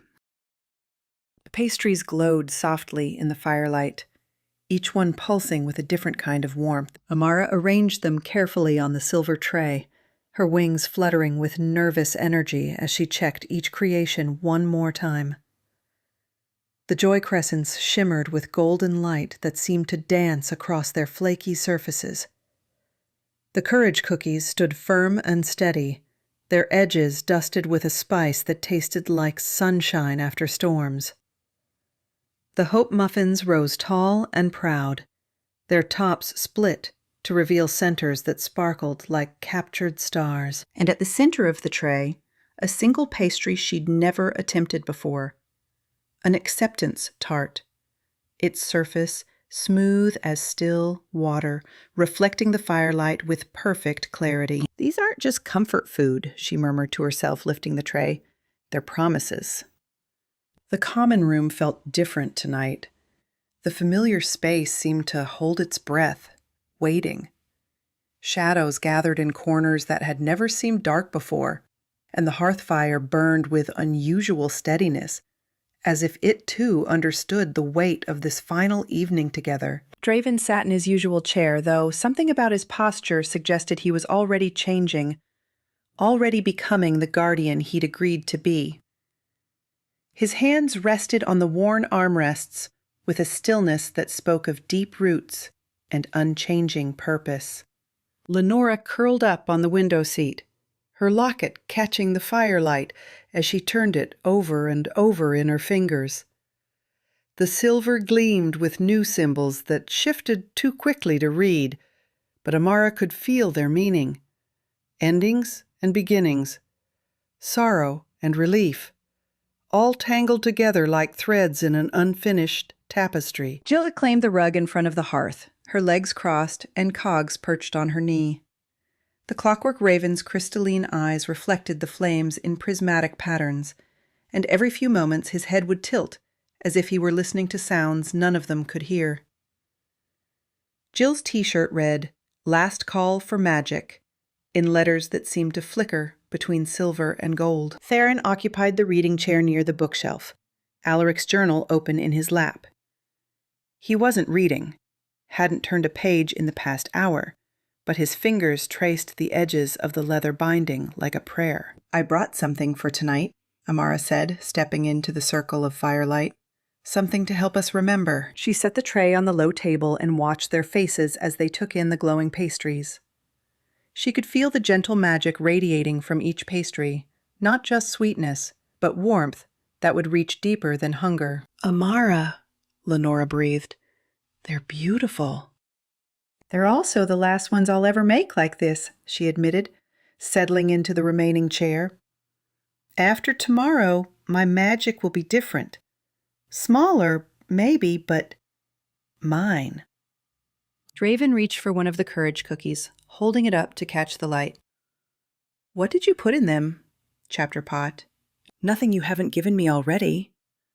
She tucked her wings close, feeling suddenly shy. "The joy comes from every morning I've spent in the kitchen, knowing you'd all gather for breakfast. The courage is borrowed from watching Jill face impossible puzzles, Lenora stand up to her own fears. You choosing to guard something bigger than yourself." "And the hope?" Theron asked softly. "That's mine, to give." Amara looked around the circle at these people who had become everything to her. The hope that no matter what changes tomorrow, we'll still be us. We'll still choose each other. Jill reached for a hope muffin, breaking it open to release a cascade of sparkling crumbs. "You know what I thought when I first saw this place? I thought it was just another job. Fix the mechanisms, keep things running, maybe learn a few new tricks along the way." "What changed?" Lenora asked. "You lot." Jill's grin was lopsided, vulnerable in a way she rarely allowed herself to be. "The first time Draven asked about my day instead of just what I'd repaired. The first time Amara saved me a pastry she knew I'd like. The first time someone actually listened when I explained how something worked. Cogs chirped softly and nuzzled against her cheek. Jill scratched behind his mechanical ears, her expression growing distant. I spent so long thinking I had to earn my place, she continued. Had to be useful enough, clever enough, fix enough things to justify taking up space. But you never made me feel that way. You just wanted me here. Draven took a careful bite of his cookie, and his weathered face softened as the magical warmth spread through him. I came here, running from what I'd been. Convinced I was broken, too damaged by violence to build anything good. He looked at the fire, his voice steady but quiet.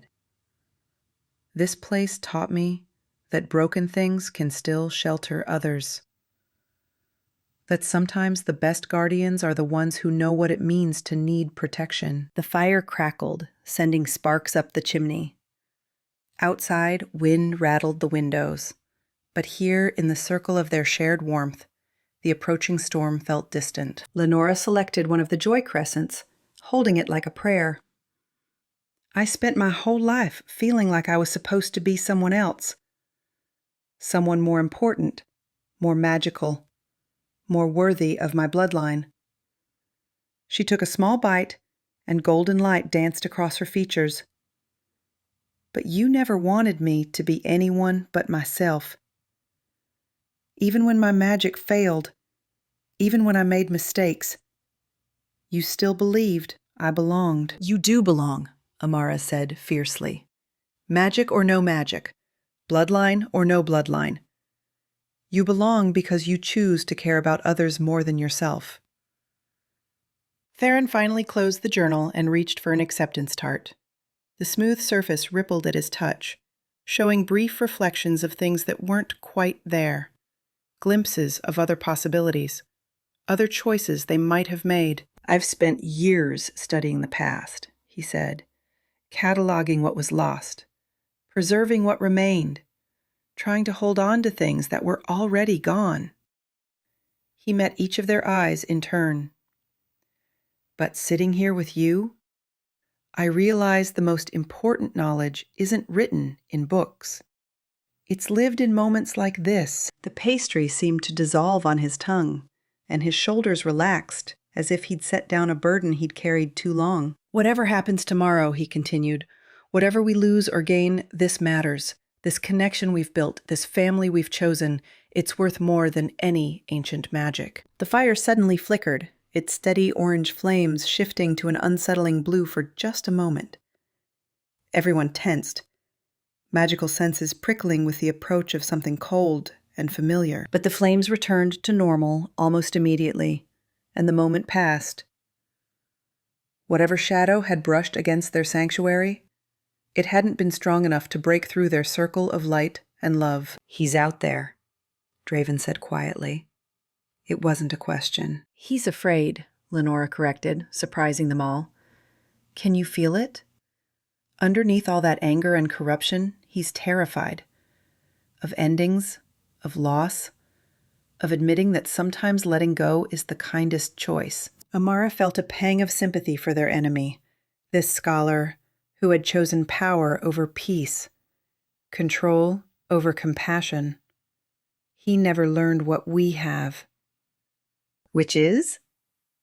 That love doesn't need magic to survive. She stood and moved to the empty chair by the hearth, dragging it into their circle. Whatever comes next, we face it as family. The gesture was simple, but its meaning rang through the room like a bell. They were complete. Not because of their individual powers or purposes, but because they had chosen to be complete together. From across the room, the guest book of whispers rustled softly. New words appeared on its open page, silver ink gleaming in the firelight. The last dance begins at dawn. So it does, Draven said, his voice carrying the weight of stone and centuries. Are we ready? Amara looked around the circle one more time, at Jill's determined grin, Lenora's quiet courage, Theron's peaceful acceptance, Draven's unshakable strength. At Cogs preening his mechanical feathers and Peanut curled up on Lenora's lap, his nose glowing with gentle contentment. "We're ready," she said, and meant it completely. The inn settled around them with a sound like a satisfied sigh. On the windowsill, partially hidden by curtains, a pair of yellow eyes watched their gathering with an expression that might have been longing, but Devilcat made no move to disturb their peace.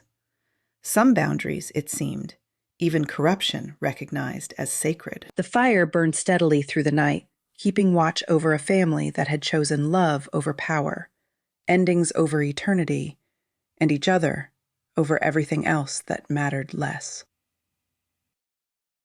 Tomorrow would bring choices and challenges and the end of an age. Tonight belonged to them. Chapter 18. The Unfounding Hall. Lenora. Cold metal pressed against Lenora's chest as she stood at the kitchen window, her locket suddenly icy against her skin. The garden gate stood wide open. Impossible, since she'd watched Draven lock it before they'd all settled in for the evening. Beyond the wrought iron bars, the familiar path to Willowmire looked wrong. Shadows pooled where moonlight should have fallen, and the cobblestones seemed to shift when she wasn't looking directly at them. "Something's out there," she said. But when she turned around, the kitchen was empty. The fire had gone out in the hearth. The chairs where her friends had been sitting moments ago stood vacant, pushed back as if they'd left in a hurry. Even the pastry crumbs on the table had vanished, leaving only clean silver that reflected nothing. Her breath misted in the suddenly cold air. The locket's chill spread through her chest like ice water in her veins. "Lenora." The voice came from everywhere and nowhere, familiar in a way that made her skin crawl. She knew that tone. Scholarly, precise, tinged with the kind of authority that expected to be obeyed without question. She moved toward the kitchen door, her bare feet silent on the flagstones. The inn felt hollow around her, as if all the warmth and life had been drained away. When she reached for the door handle, her fingers passed through it like smoke. "Looking for your friends?" Mordain's shadecloak stepped through the wall as if it were made of mist, his form more solid than she'd ever seen it. The shadows that usually clung to him had pulled back, revealing a face that might have been handsome once, before corruption had carved lines of hunger and desperation around his violet eyes. "They're safe," he continued, his voice carrying the same measured cadence she remembered from ancient lectures. "Sleeping peacefully in their beds, unaware that anything has changed. This conversation is between you and me alone, Lenora Brightveil." The kitchen dissolved around them like sugar in rain. Lenora found herself standing in a vast hall filled with impossible architecture. Staircases that led nowhere, doorways that opened onto empty air, columns that twisted up into a darkness that had no ceiling. The floor beneath her feet was polished black stone that reflected not her image, but scenes from a past she'd never lived. "Welcome to the Unfounding Hall," Mordain said, gesturing around them with one pale hand. "Where choices unmake themselves, and truth finally has room to breathe." Lenora's locket pulsed once, weak but reassuring. She pressed her palm against it, feeling the familiar warmth of her grandmother's love. This isn't real. Reality is a matter of perspective. Mordain began to pace around her, his footsteps echoing strangely in the vast space. "What do you see when you look at that trinket around your neck?" "A family heirloom. A gift from someone who loved me." "I see a chain." His smile was sharp enough to cut. "A pretty cage designed to keep you tethered to choices made by the dead. But we can change that, you and I. We can choose differently." The floor beneath them shimmered, and suddenly Lenora was looking down at scenes that moved like living paintings. She saw herself as a child, struggling with simple cantrips while other students laughed. Saw herself arriving at the inn, uncertain and lost. Saw every moment of doubt, every failed spell, every time she'd wondered if she was worthy of her bloodline. "Do you know why the Veilborn chose your ancestors?" Mordain asked, his voice soft as poisoned honey. Not for their power. There were stronger bloodlines, more gifted mages. They chose the Bright Veils because you were expendable, competent enough to guard their secrets, but not powerful enough to threaten them. That's not true. Isn't it? The scenes in the floor shifted, showing her glimpses of other Bright Veil descendants. Men and women who'd spent their lives tending dusty archives and forgotten shrines, their talents wasted on preserving the dreams of the dead. Generations of your family, raised to be custodians rather than creators, taught to worship the past instead of building a future. Lenora felt something twist in her chest, not quite doubt, but a painful recognition. How many times had she wondered what she might have accomplished if she'd been born to a different family? How many nights had she stared at her locket and resented the weight of expectation it carried? But you're different, Mordain continued, stepping closer. I can see it, in the way your magic moves, the way it reaches for something beyond the patterns your ancestors carved. You were meant for more than this ending they've planned. The hall around them changed, walls sliding away to reveal windows that looked out on impossible vistas. Lenora saw cities where buildings grew like living things, their walls embedded with crystals that hummed with ley line energy. She saw forests where every tree bore fruit that glowed with stored starlight. She saw oceans where the waves themselves carried music between distant shores. This is what we could build together, Mordain said, his voice filled with genuine wonder. Not the crude network the ancient Veilborn attempted, but something truly magnificent. A world where magic flows freely, where every person can touch the infinite, where death and loss become meaningless because wonder never ends. Lenora found herself leaning forward, drawn to the sight of people who moved with impossible grace. Their bodies seemed enhanced somehow, their minds clearly expanded beyond normal limits. Children who played games that bent reality into new shapes. Elders whose wisdom had been preserved across centuries of accumulated experience. No more saying goodbye, Mordain whispered. No more watching the things you love fade away.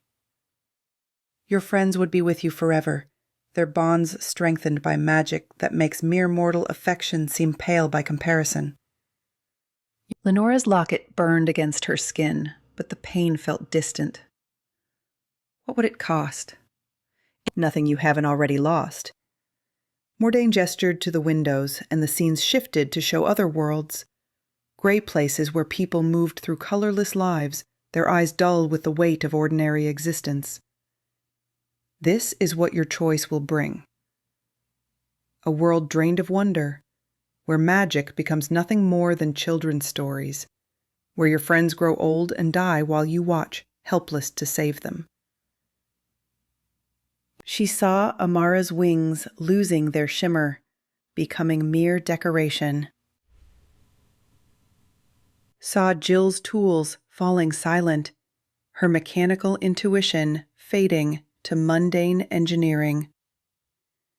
Saw Draven's connection to the earth withering until he was just another old man tending an ordinary garden. They'll thank you at first, Mordain said, his voice heavy with false sympathy. Tell you that you made the right choice, that endings are natural and necessary. But in their quiet moments, when they're alone with their diminished lives, they'll wonder what you stole from them, what you chose to destroy in the name of mercy. The visions hurt to watch. Lenora saw herself growing old in a world that had forgotten how to dream, surrounded by friends who smiled but never quite looked at her the same way. She saw the inn becoming just another building, its magic reduced to creaking floors and drafty windows. But there's another way, Mordain said, extending his hand toward her. The Brightveil bloodline carries the authority to command the ending, yes, but it also carries the power to command the beginning. Instead of sealing the network, we could expand it. Instead of freeing the veil-born consciousness, we could wake it fully. Let it guide us to perfection they never achieved. His hand looked normal, pale, unmarked by whatever shadows had twisted the rest of him. When Lenora looked at it, she could almost see what he'd been before the shadows claimed him. A young scholar full of dreams and terrible hope. Preserve it, he urged. Expand it. Give your friends eternal wonder instead of ordinary death. She whined. Lenora's locket had gone from cold to burning, the silver so hot it should have seared her skin.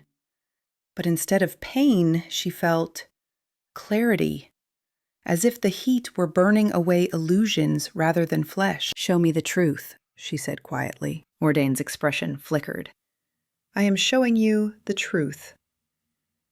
The choice between wonder and waste. Between no." Lenora pressed her palm flat against the locket and light blazed from between her fingers. "Show me what happened to you.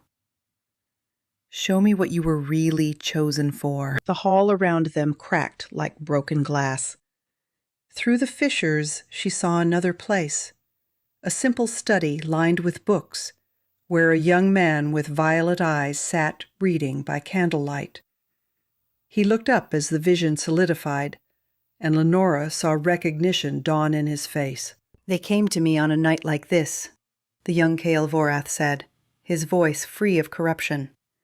3 veil-born elders, their forms already beginning to fade.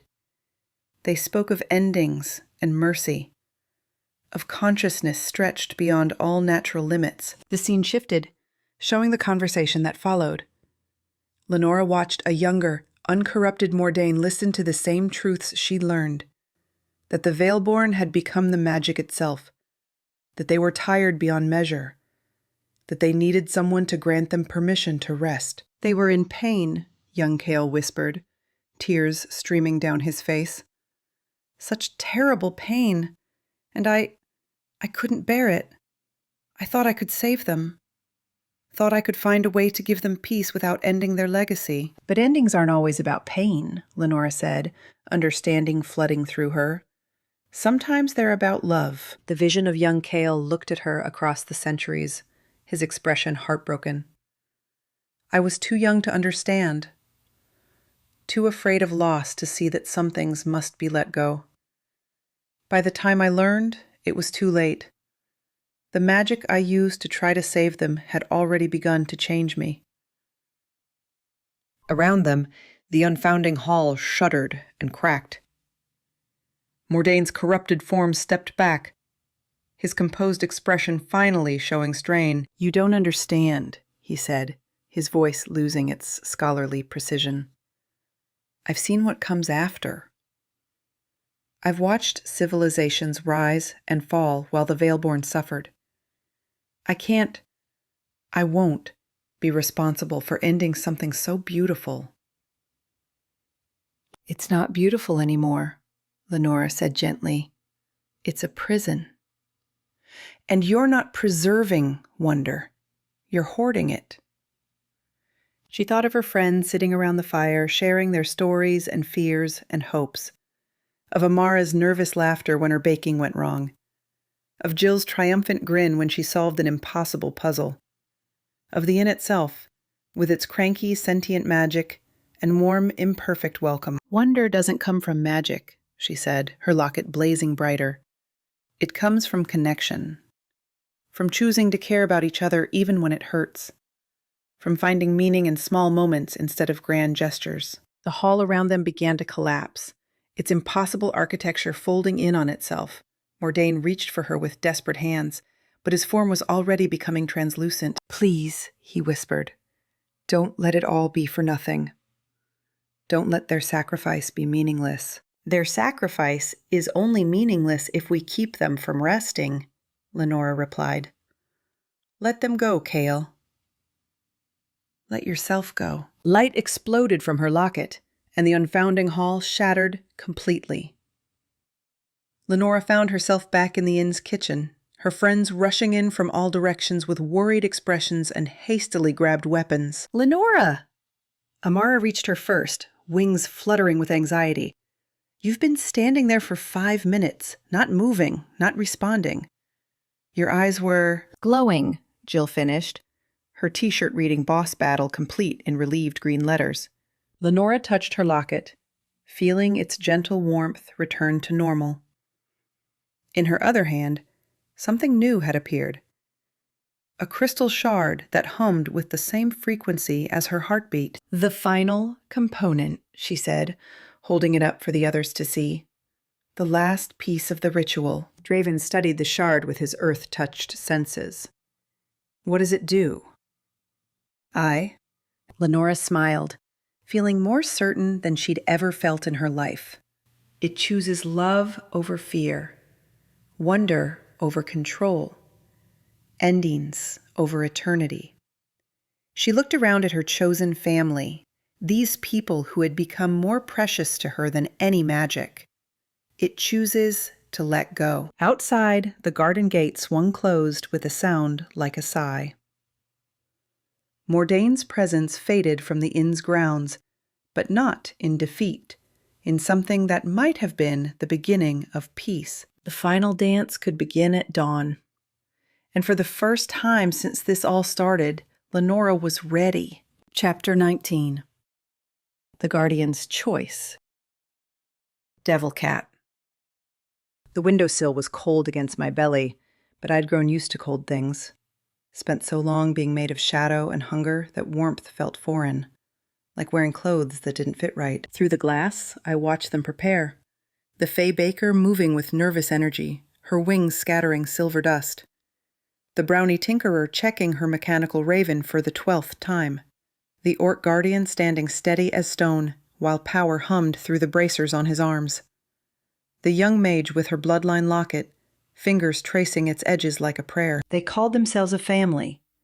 Strange concept for something like me. From the forest beyond, I felt him approaching.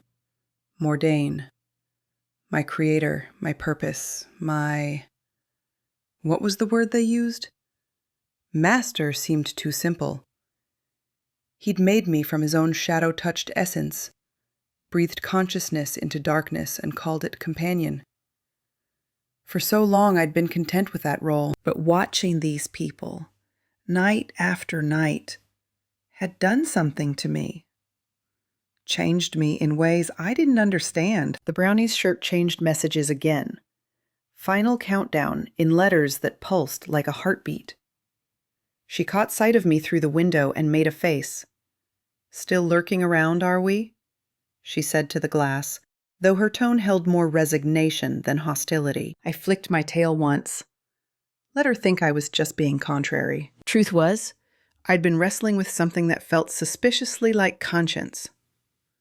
Uncomfortable thing, conscience. Made everything more complicated. Through our bond, I felt Mordain's approach like a storm front moving in. His mind was sharp with purpose tonight, focused on the ritual that would begin at dawn. He'd been planning this moment for centuries. The chance to preserve what the Fae and her friends intended to destroy. Soon, his voice whispered through our connection. Position yourself near the convergence point. When they begin the closing ritual, we'll show them the beauty of what they're throwing away. I should have acknowledged him. Should have slipped into the shadows and made my way to the cellar where the ancient stones waited. Instead, I found myself studying the Orc Guardian's face through the window. There was something in his expression that made my shadow-touched heart, did I have a heart? Do strange things. Peace. That's what I saw there. Not the desperate clinging to control that drove Mordain, but a deep acceptance of what was coming. The brownie noticed my continued presence and actually opened the window. You planning to stay out there all night? It's freezing. An invitation. From someone who knew exactly what I was, who I served. The unexpected kindness of it hit me like a physical blow. I considered my options. Slip away into the darkness, follow Mordain's commands, help corrupt the ritual that would free the trapped Veilborn consciousness. do what I was made for. Or... I padded through the open window and dropped onto the kitchen table with practiced silence. The brownie raised an eyebrow but didn't object. Around me, the inn's magic hummed with that peculiar warmth I'd never understood. Not the sharp-edged power of ley lines or ancient artifacts, but something softer. Something that came from the choices these people made for each other. "Bit late for a visit," the brownie said, pulling out a chair to sit at eye level with me. Though I suppose timing's always been relative for your sort. I settled into a loaf position, tail wrapped around my paws. Through the bond, I felt Mordain's impatience spike. He expected me to be in position soon. Instead, I studied the brownie's face. Jill, they called her. She had oil stains on her fingers and flour in her hair, marks of someone who worked with her hands, who built things instead of just breaking them. "He's coming, isn't he?" she said quietly. I blinked once. Yes. "And you're supposed to help him." Another blink. Her expression grew thoughtful. "But you're not rushing off to do it." "Interesting." She reached out slowly, offering her hand for me to sniff. "You know what I think? I think you've been watching us long enough to understand what we're actually doing here." Her fingers smelled like metal and magic and something else. Contentment, maybe. The scent of someone who'd found their place in the world. Through the window, I could see the first pale hints of dawn touching the eastern sky. Soon, they would gather in the cellar. Soon, the Veilkeeper's key would turn in its final lock. Soon, the Veilborn consciousness that had been stretched across centuries of suffering would finally be allowed to rest, and Mordain would try to stop them. "Where are you?" His voice was sharper now, edged with suspicion. "I can feel your hesitation. Don't let their sentiment infect you. Remember what you are." What I was. A creature of shadow and corruption, born from darkness and desperation, made to serve, to disrupt, to unmake what others built. But what if I chose to be something else? The thought was so alien it made my essence recoil. Choice implied freedom, and I'd never been free. Had I? "You don't have to help him," the brownie said softly, as if reading my thoughts. "I know he made you, but that doesn't mean you belong to him. Not if you don't want to." "Want." Another foreign concept. I'd never considered what I wanted, only what I was commanded to do. But sitting here in the warm kitchen, watching the last preparations for an ending that felt more like a beginning, I found myself wanting something I'd never imagined possible. I wanted them to succeed. The realization hit me like falling through ice. These people, with their messy emotions and imperfect magic, had somehow become important to me. Not because they were useful or powerful, but because they chose to care for each other even when it was difficult, even when it hurt. "Devil cat." Mordain's mental voice cracked like a whip. "Come to me. Now." For the first time in my existence, I ignored a direct command. The brownie's eyes widened as she felt the magical backlash through the air. "He knows." I stood and moved to the window, looking out toward the forest where shadows gathered like storm clouds. Mordain was no longer hiding his approach. Power rolled off him in waves, corruption and hunger and centuries of refusing to accept that some things must end. Through our bond, I felt his shock turn to rage. But underneath that, something else. Hurt. Betrayal. The pain of losing the one thing he'd thought was truly his. For a moment, I almost wavered. Almost slipped back into the familiar pattern of obedience. Then I heard voices from the common room, the Fey baker nervously humming while she packed supplies, the young mage whispering reassurances to her strange little dog, the guardian's steady footsteps as he checked the inn's defenses one last time. They were afraid. All of them. But they were doing this anyway, because they believed it was right. Because they'd chosen love over fear, endings over eternity. If they could make that choice, so could I. I turned back to the brownie, who was watching me with something that might have been hope.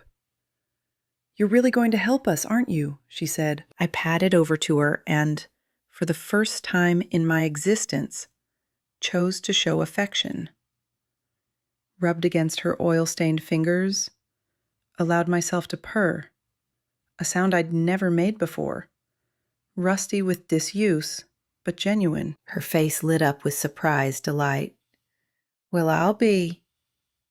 You do have a heart in there somewhere." Maybe I did. Maybe I'd grown one, watching them night after night.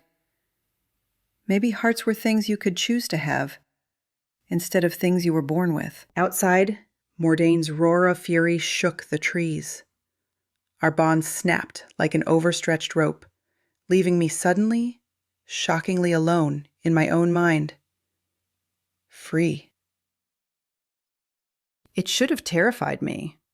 Instead, I felt lighter, as if I'd been carrying a weight I hadn't realized was there. The brownie was already moving, gathering tools and calling for the others.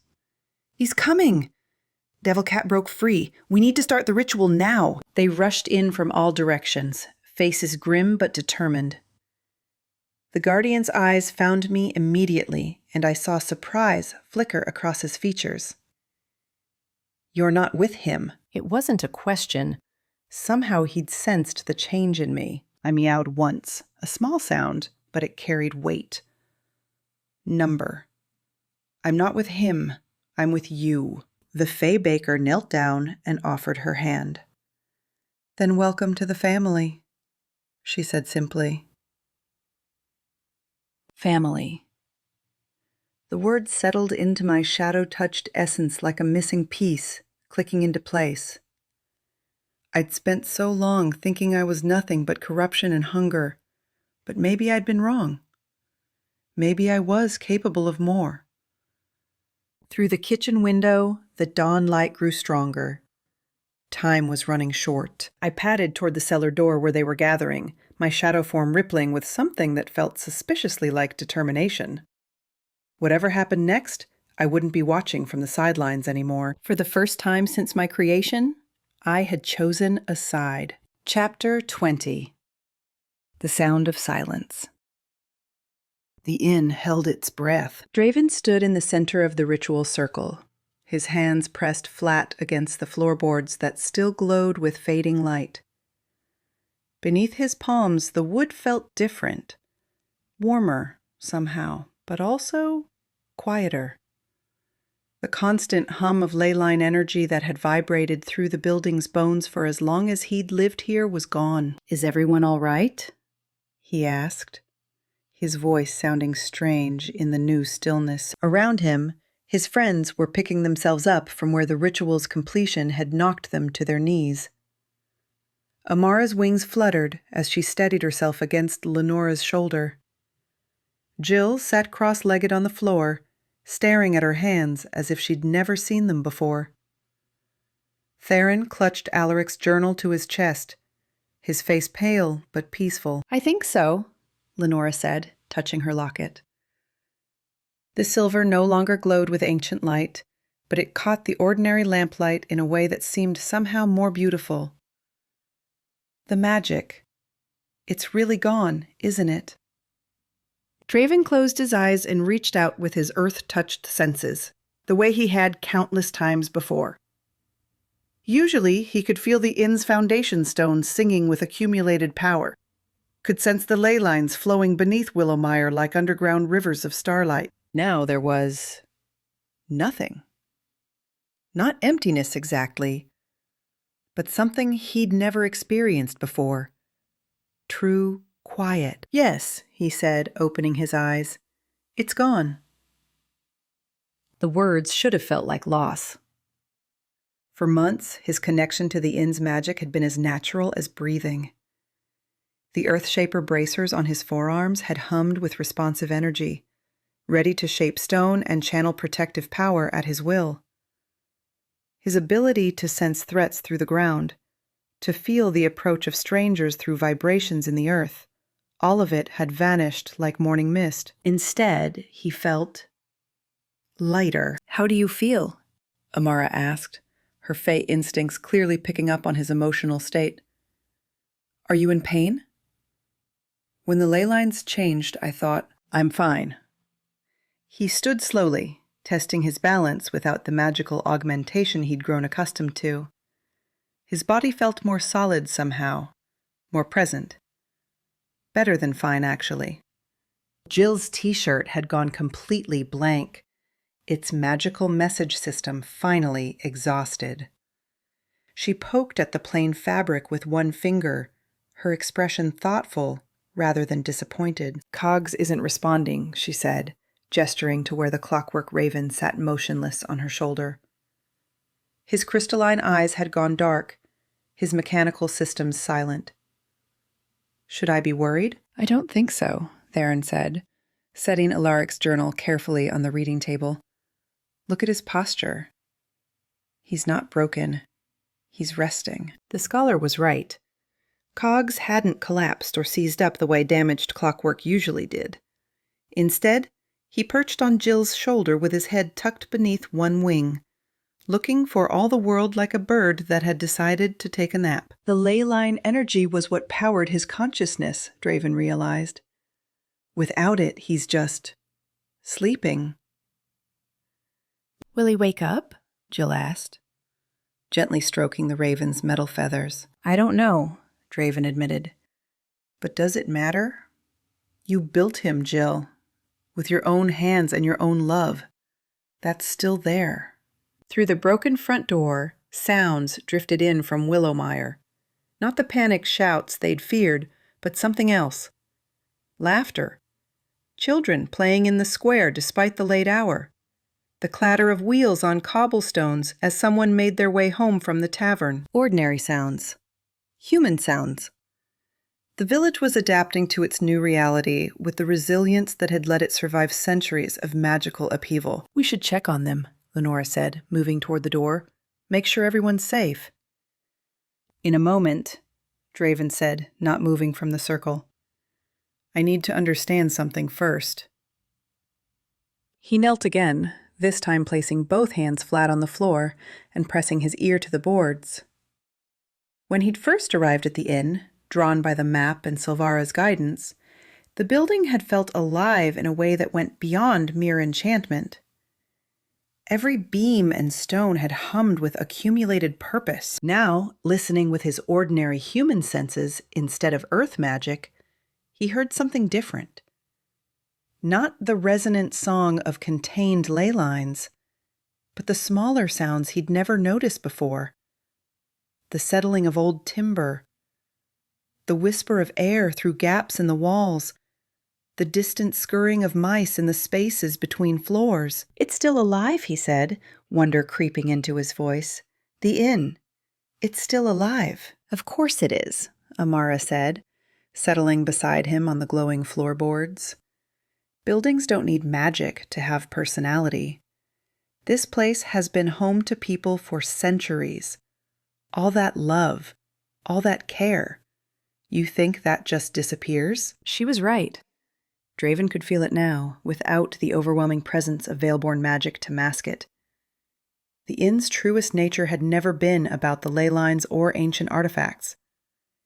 It had been about the choice to offer sanctuary, to create a place where weary travelers could find rest and healing. That choice didn't require magic. It just required people willing to keep making it. The ritual worked, he said, sitting back on his heels. But we didn't lose everything. We just changed what we were willing to carry. Jill bounced to her feet with her usual energy, though Cogs remained peacefully asleep on her shoulder. So what now? Do we just go back to normal life? Tend bar and fix broken wagon wheels and pretend we never touched ancient magic? Is that what you want? Theron asked, genuinely curious. I don't know, Jill admitted. I mean, yes? But it feels like there should be more. Like we should be doing something important with all this. We are doing something important, Lenora said, her locket catching the lamplight as she moved. We're showing people that endings don't have to be terrible. that you can let go of something precious and still have enough. Through the broken door, a figure appeared. Silvara, her bark-textured skin gleaming with bioluminescent moss that pulsed in rhythm with her footsteps. She paused at the threshold, her ancient eyes taking in the scene. "May I enter?" she asked, her voice carrying the sound of wind through leaves. "Of course," Draven said, rising to greet her. "How is the forest?" "Changed." She stepped into the inn's main hall, her gaze moving from the dark ritual circle to the faces of his friends. The ley lines no longer flow in the old patterns, but the trees remember other songs, older rhythms. We will adapt. She moved to the center of the room, her bare feet silent on the floorboards. I felt it when the great working completed itself. The Veilborn consciousness. It passed through my grove on its way to whatever lies beyond service. They were grateful. "They're really gone?" Amara asked. "They are at rest," Silvara corrected gently, "as they have longed to be for 7 centuries. Your choice gave them the greatest gift imaginable, the permission to stop." She reached into the moss that grew along her arms and withdrew a handful of seeds. Not the glowing, magical varieties she'd shared before, but simple brown kernels that looked utterly ordinary. "For your garden," she said, offering them to Draven. "They will grow without magic, but they carry the memory of what was. Sometimes that is enough." Draven accepted the seeds, feeling their weight in his palm. They were warm from her touch, solid and real in a way that required no enhancement. "What will you do now?" he asked, without the old ley lines to tend. Silvara's smile was mysterious as moonlight on water. "I will do what dryads have always done. I will help things grow." She gestured around the inn's common room. "And this place will always be welcome in my forest. Magic or no magic, it remains a sanctuary." She turned to leave, then paused at the door. "Oh, and Draven? The village council wants to speak with you tomorrow. Something about officially appointing you as innkeeper. Apparently they've decided you're not going anywhere." With that, she slipped back into the night, leaving only the faint scent of growing things and the soft glow of her moss trails on the floorboards. "Officially appointed," Jill said, grinning. "Look at you, getting a real job, like a proper adult." "I already had a real job," Draven protested, but he was smiling too. "I just did it without paperwork." Theron cleared his throat. "Speaking of the future, I've been thinking about what comes next. For all of us." He gestured to the bookshelves that lined the walls, their volumes now looking somehow more inviting without the weight of ancient mystery pressing down on them. "The inn has always been a place where knowledge was preserved," he said. "But what if we changed that? What if, instead of guarding old secrets, we helped people create new ones?" "How do you mean?" Lenora asked. "A school," Theron said, his eyes brightening with possibility. "Not for magic, that was always too dangerous, too controlled. But for everything else. Reading, writing, mathematics, history. The skills people need to build better lives." Draven felt something stir in his chest. Not magic, but something warmer.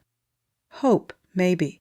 Purpose. "The inn has plenty of rooms," he said slowly, "and we know how to make people feel welcome." "I could teach practical skills," Jill added, bouncing slightly on her toes.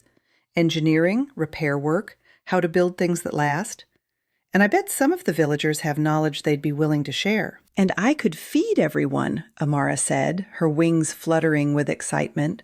"Nothing magical, just good food, the kind that helps people learn." They looked at each other in the lamplight, these 5 people who had chosen each other over everything else. The inn around them settled with a sound like contentment, as if it too approved of this new direction. "So we're really doing this?" Lenora asked. Building something new instead of preserving something old? We already built something new, Draven said, looking around at his chosen family. Now we're just sharing it. Outside, Willowmire slept peacefully under ordinary stars. The magic that had flowed through its streets for centuries was gone, but the village endured. People would still fall in love, still tell stories, still care for their children and neighbors. They would find wonder in small things, in the taste of fresh bread, in the sound of rain on roofs, in the simple miracle of choosing kindness over fear. And at the heart of it all, the Hearth and Crust Inn would stand as it always had. Not as a repository of ancient power, but as a place where weary souls could find rest, where knowledge could be shared freely, and where the only magic that truly mattered was the decision to keep doors open for anyone who needed shelter. Draven felt the seeds in his palm, ordinary, honest, full of quiet potential. Tomorrow he would plant them in soil that no longer hummed with ley line energy. They would grow slowly, naturally, reaching toward sunlight with no magical assistance. It would be enough. More than enough. It would be home. Chapter 21. What remains? The grove woke to ordinary sunlight streaming through leaves that no longer carried their ancient glow. Silvara pressed her palm against the ancient oak's bark, feeling the difference in its heartbeat. Where once the tree had pulsed with ley line energy, that thrumming power that connected every growing thing to the Veilborn network, now she sensed something older and truer. The slow, steady rhythm of sap rising toward sunlight. The whisper of root systems stretching deep into honest soil. "How do you feel?" she asked, though she knew the oak couldn't answer in words. Its response came through the connection all dryads shared with their groves, a sense of relief so profound it made her own bark-textured skin tingle with sympathetic joy. Free. The concept rippled through her grove like wind through branches.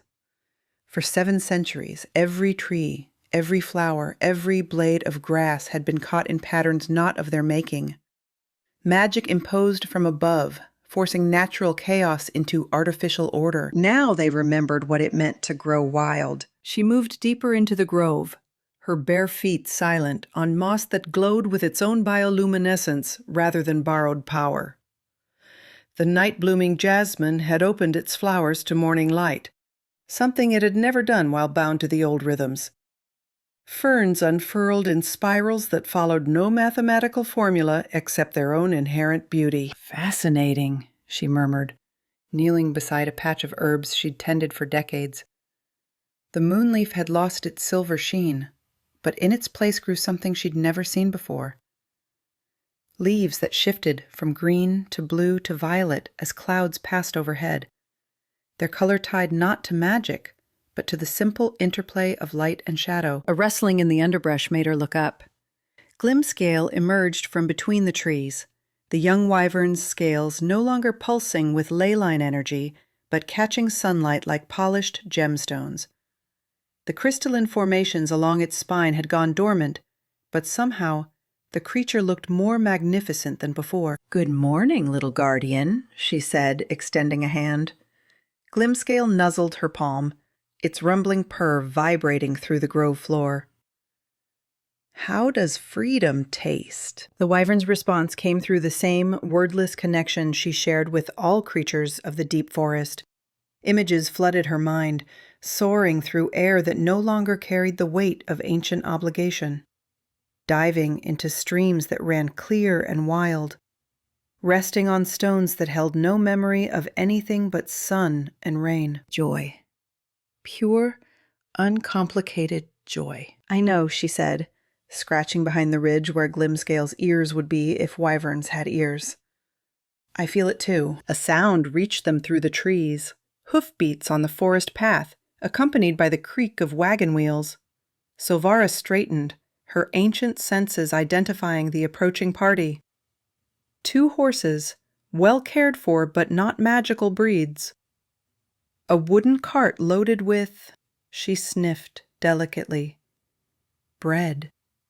Fresh bread and what smelled like Amara's particular blend of herbs and kindness. "Visitors," she told Glimscale, who chirped once and launched itself into the canopy above. The wyvern had always been shy around strangers, preferring to observe from a safe distance. The wagon came into view along the winding path, driven by a man she recognized, Henrik from the village, his weathered hands steady on the reins despite his advanced age. Beside him sat Amara, her silver-blue wings folded neatly against her back, a covered basket balanced on her lap. "Silvara," Amara called out, waving enthusiastically. "We brought gifts." Henrik pulled the horses to a stop at the grove's edge, his roomy eyes taking in the transformed landscape with wonder. "Never seen the forest look quite like this," he said. "Brighter somehow. More alive." "It is exactly as alive as it has always been," Silvara said, approaching the wagon. "It simply no longer needs to pretend otherwise." Amara climbed down from the wagon seat, her movements still carrying that fey grace even without magical enhancement. "We wanted to thank you," she said, lifting the basket's lid to reveal an assortment of pastries that smelled of cinnamon and honey and home. "And to see how you were adjusting." Adjusting. Silvara tasted the word, finding it both accurate and insufficient. "Yes, I suppose that describes it, though remembering might be more precise." She accepted the basket with the reverence such gifts deserved. The pastries looked different from Amara's previous magical creations. Simpler, perhaps, but somehow more real. Their golden crusts spoke of patience and care rather than fey enchantment. "How is the village coping?" she asked, settling on a moss-covered log and gesturing for her guests to join her. "Better than expected," Henrik said, easing his old bones down onto a convenient stone. "Some folks were right panicked at first when their warming charm stopped working and the ever-burning hearths went cold. But we're managing." "More than managing," Amara added, perching on the log beside Silvara. "People are talking to each other more.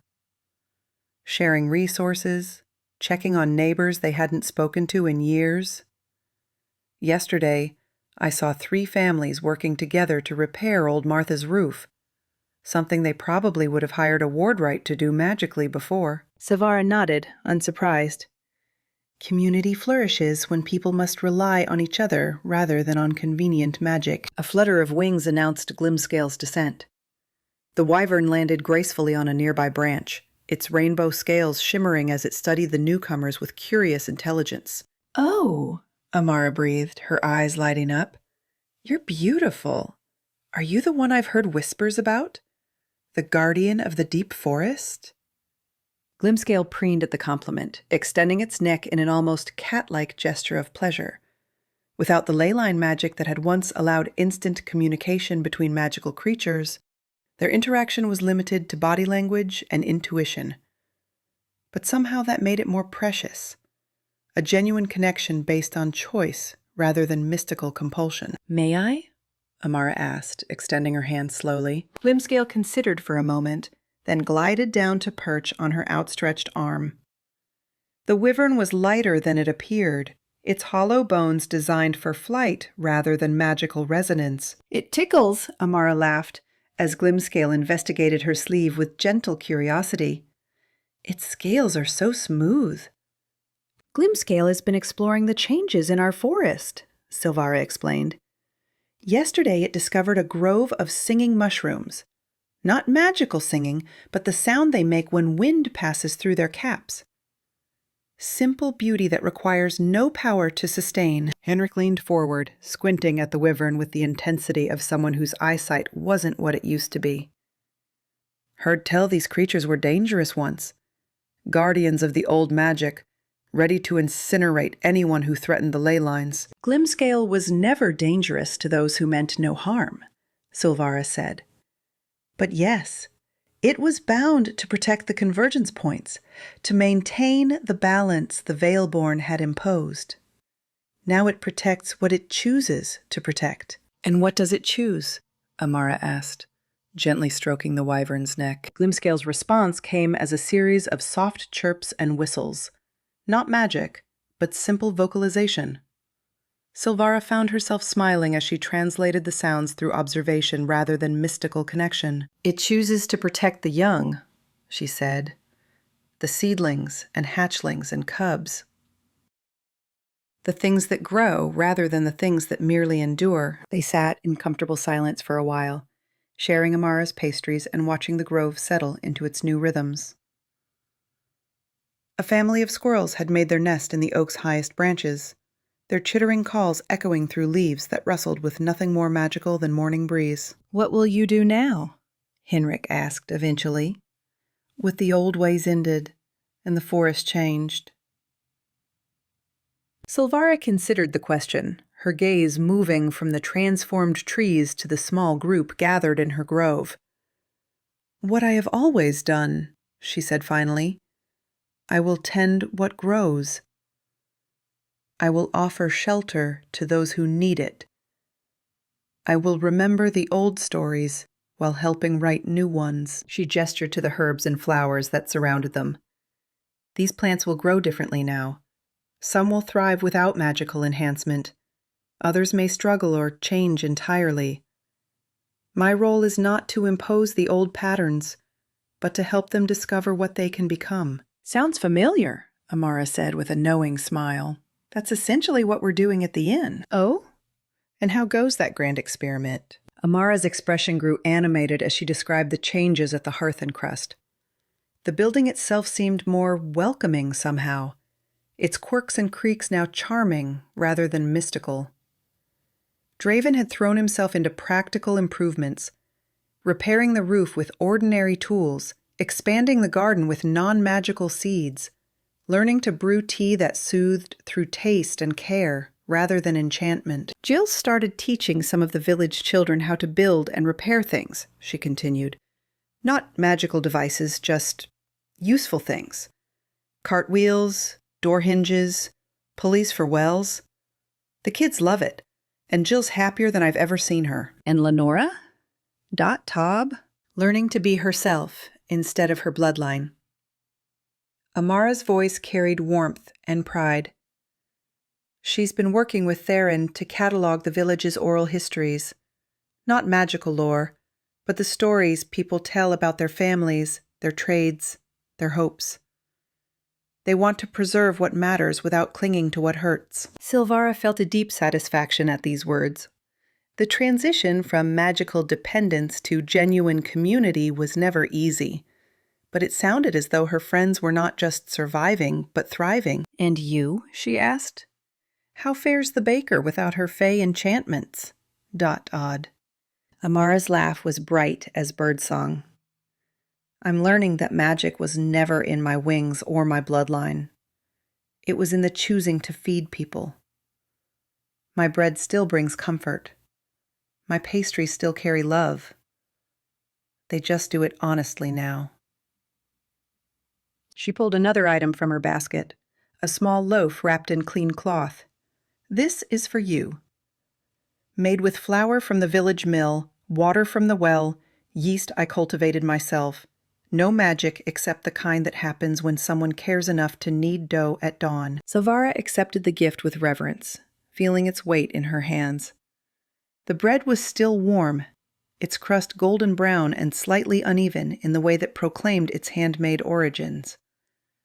When she broke it open, steam rose carrying scents of grain and patience, and the particular satisfaction that came from work done well. "Thank you," she said, meaning it in ways that went far beyond the simple gift. This is exactly what magic should be. Henrik cleared his throat, drawing their attention back to practical matters. "Not to interrupt the philosophy, but I should be getting back soon. Promised the missus I'd help her reorganize the pantry now that the preservation charms have worn off." They began packing up the remains of their impromptu picnic, Glimscale reluctantly allowing itself to be transferred back to its tree branch. The wyvern watched their preparations with what looked like wistful interest. "You could come with us," Amara offered, apparently reading the creature's expression. "The inn has always welcomed unusual guests." Glimscale's head tilted in consideration, but after a moment it chirped what sounded like a polite refusal. The forest was its home, its responsibility.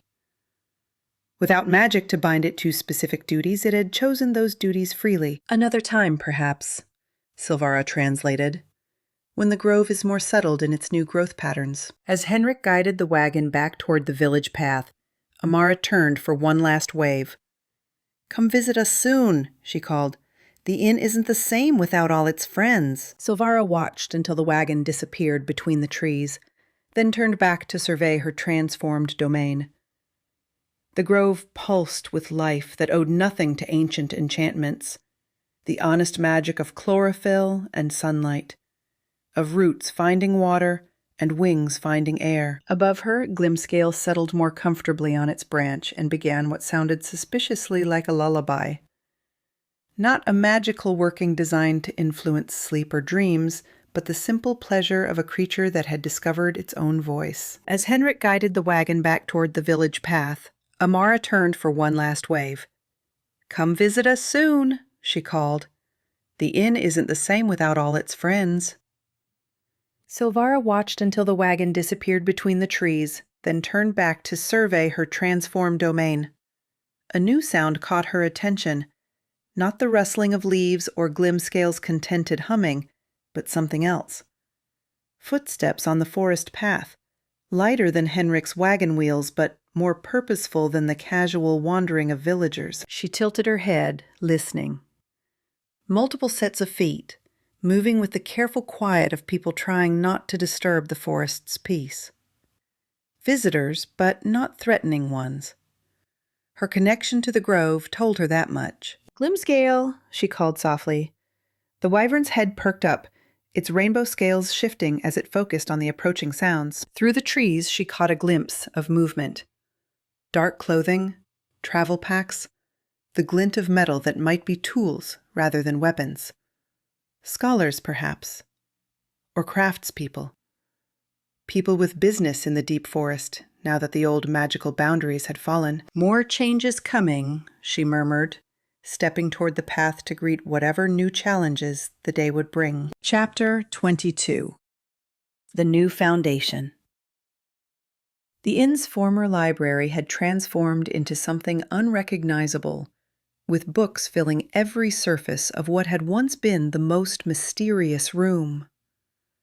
Theron set down another stack of journals beside the window, their leather bindings creaking as they settled into place.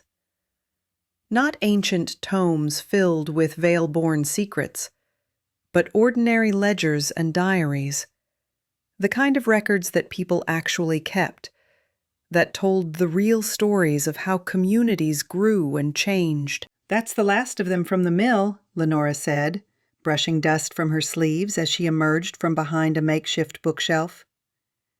Henrik's grandmother kept detailed records of grain harvests going back 40 years. Did you know there was a blight in 1998 that nearly wiped out the wheat crop? No, but I'm not surprised. Theron opened one of the newer journals, scanning the careful handwriting inside. Real history is full of practical problems and practical solutions. Much more useful than legends about heroes who never existed. The room around them bore little resemblance to the library where he'd spent countless hours researching veil-born mysteries. Gone were the shelves of cryptic artifacts and scrolls written in languages that hurt to read. In their place, tables covered with maps of the local area, charts showing trade routes between villages, and stacks of letters from people eager to share their knowledge. "I still can't believe how many responses we've gotten," Lenora said, settling into the chair across from his desk. "When we sent out those notices asking for teachers, 37 replies so far," Theron confirmed, pulling out a folder thick with correspondence. "A retired soldier who wants to teach basic engineering, a woman from Millhaven who knows 6 different languages, even a former court musician who's willing to travel here twice a month to give lessons." He'd spent the morning organizing the letters, trying to match potential teachers with the subjects they'd identified as most needed. Reading, writing, and basic mathematics formed the core, but people had requested everything from accounting to animal husbandry to the proper way to preserve food without magical charms. "What about Master Eldrin?" Lenora asked, indicating a letter written on expensive paper in flowing script. He's offering to teach advanced scholarly methods. Theron considered the letter, then set it aside. Too formal. The whole point is to teach people skills they can actually use, not to create more scholars locked away in powers. Through the window, he could see the inn's courtyard, where Jill had set up her first practical workshop. A dozen village children clustered around her as she demonstrated how to build a simple pulley system using nothing but rope and wooden wheels. Their laughter carried clearly through the glass, punctuated by the occasional crash of something falling over. "She's going to hurt herself one of these days," Lenora said, following his gaze. "She's going to teach those kids that failure isn't fatal," Theron corrected. "Look at them. They're not afraid to try things, even when they don't work the first time." That had been the hardest part of transitioning from magical to mundane education. When everything could be solved with the right spell or charm, failure was often catastrophic. A mispronounced incantation could level a building. But without magic, mistakes became learning opportunities rather than disasters. A knock at the door interrupted his thoughts. "Come in," he called, not looking up from the application he was reading. "Theron?" Draven's voice carried a note of concern. "We need to talk." The scholar looked up to find the innkeeper standing in the doorway, his expression troubled. Behind him, a woman Theron didn't recognize waited in the hallway, middle-aged, wearing travel clothes that had seen hard use, with the kind of watchful eyes that suggested she was accustomed to evaluating potential threats. "This is Marta Clearwater," Draven said, stepping aside to let the woman enter. "She's from the capital." "The Ministry of Magical Education," Marta added, her tone polite but firm. "I've come to discuss your school." Theron felt his stomach sink. They'd known this was a possibility, that word of their unofficial academy would eventually reach the wrong ears, but he'd hoped they'd have more time to establish themselves before the bureaucrats arrived. "What can we do for you?" he asked, gesturing for her to take a seat. Marta pulled out a leather portfolio and extracted several official-looking documents. "There have been reports of unlicensed educational activities in this region. Teaching without proper credentials, accepting students without magical aptitude testing, failure to register with the appropriate authorities." "We're not teaching magic," Lenora said quickly, "just practical skills, reading, writing, basic crafts. Nevertheless, any organized instruction falls under ministry oversight." Marta spread the documents across the table, their wax seals gleaming red in the afternoon light. "I'm authorized to shut down this operation immediately, unless you can demonstrate compliance with educational standards." Theron scanned the papers, his heart sinking as he read the requirements. "Certified instructors with approved credentials. Standardized curricula approved by ministry boards. Regular inspections and testing protocols." It would take months to navigate the bureaucracy, assuming they could afford the fees. "How long do we have?" he asked. "I'm required to file my report within 3 days," Marta said. "If you can't provide evidence of compliance by then—" "We understand," Draven said, his voice carefully neutral. "Thank you for the warning." After Marta left, the three of them sat in heavy silence. Outside, Jill's workshop continued, the children's enthusiasm undimmed by the bureaucratic sword now hanging over their heads. "We could try to comply," Lenora suggested half-heartedly. "Find certified teachers, register properly." "With what money?" Theron asked. "The application fees alone would cost more than the inn makes in a month, and that's assuming they'd approve us at all. Most of their certified instructors come from the magical academies." "So what do we do?" Draven asked. Theron looked out at the courtyard, where a boy who couldn't have been more than 8 years old was carefully explaining to his friend how leverage worked. Neither child could read yet, but they understood mechanical principles that most court-trained scholars never grasped. "We choose," he said finally. "Same choice we made when we ended the Veilborn magic. Do we preserve the official way of doing things, or do we build something better? He stood and moved to the window, watching Jill help a girl untangle a rope that had gotten twisted around the pulley wheel. The child's face lit up when she finally got it working, her delighted laughter making several adults stop their own work to smile. "Look at them," he continued. "They're learning. Really learning. Not just memorizing what they're told. They're figuring out how things work, how to solve problems, how to help each other when something goes wrong." But if the ministry shuts us down, then we don't call it a school. Theron turned back to his friends, an idea beginning to form. "We call it something else. A community center. A place where neighbors help neighbors learn useful skills." Lenora's eyes widened as she caught on. Like a craftsman's guild? But for everyone? Lists. Exactly. No formal classes, no official curriculum, just people sharing what they know with people who want to learn. He gestured to the letters covering his desk. Half these applicants aren't certified teachers anyway.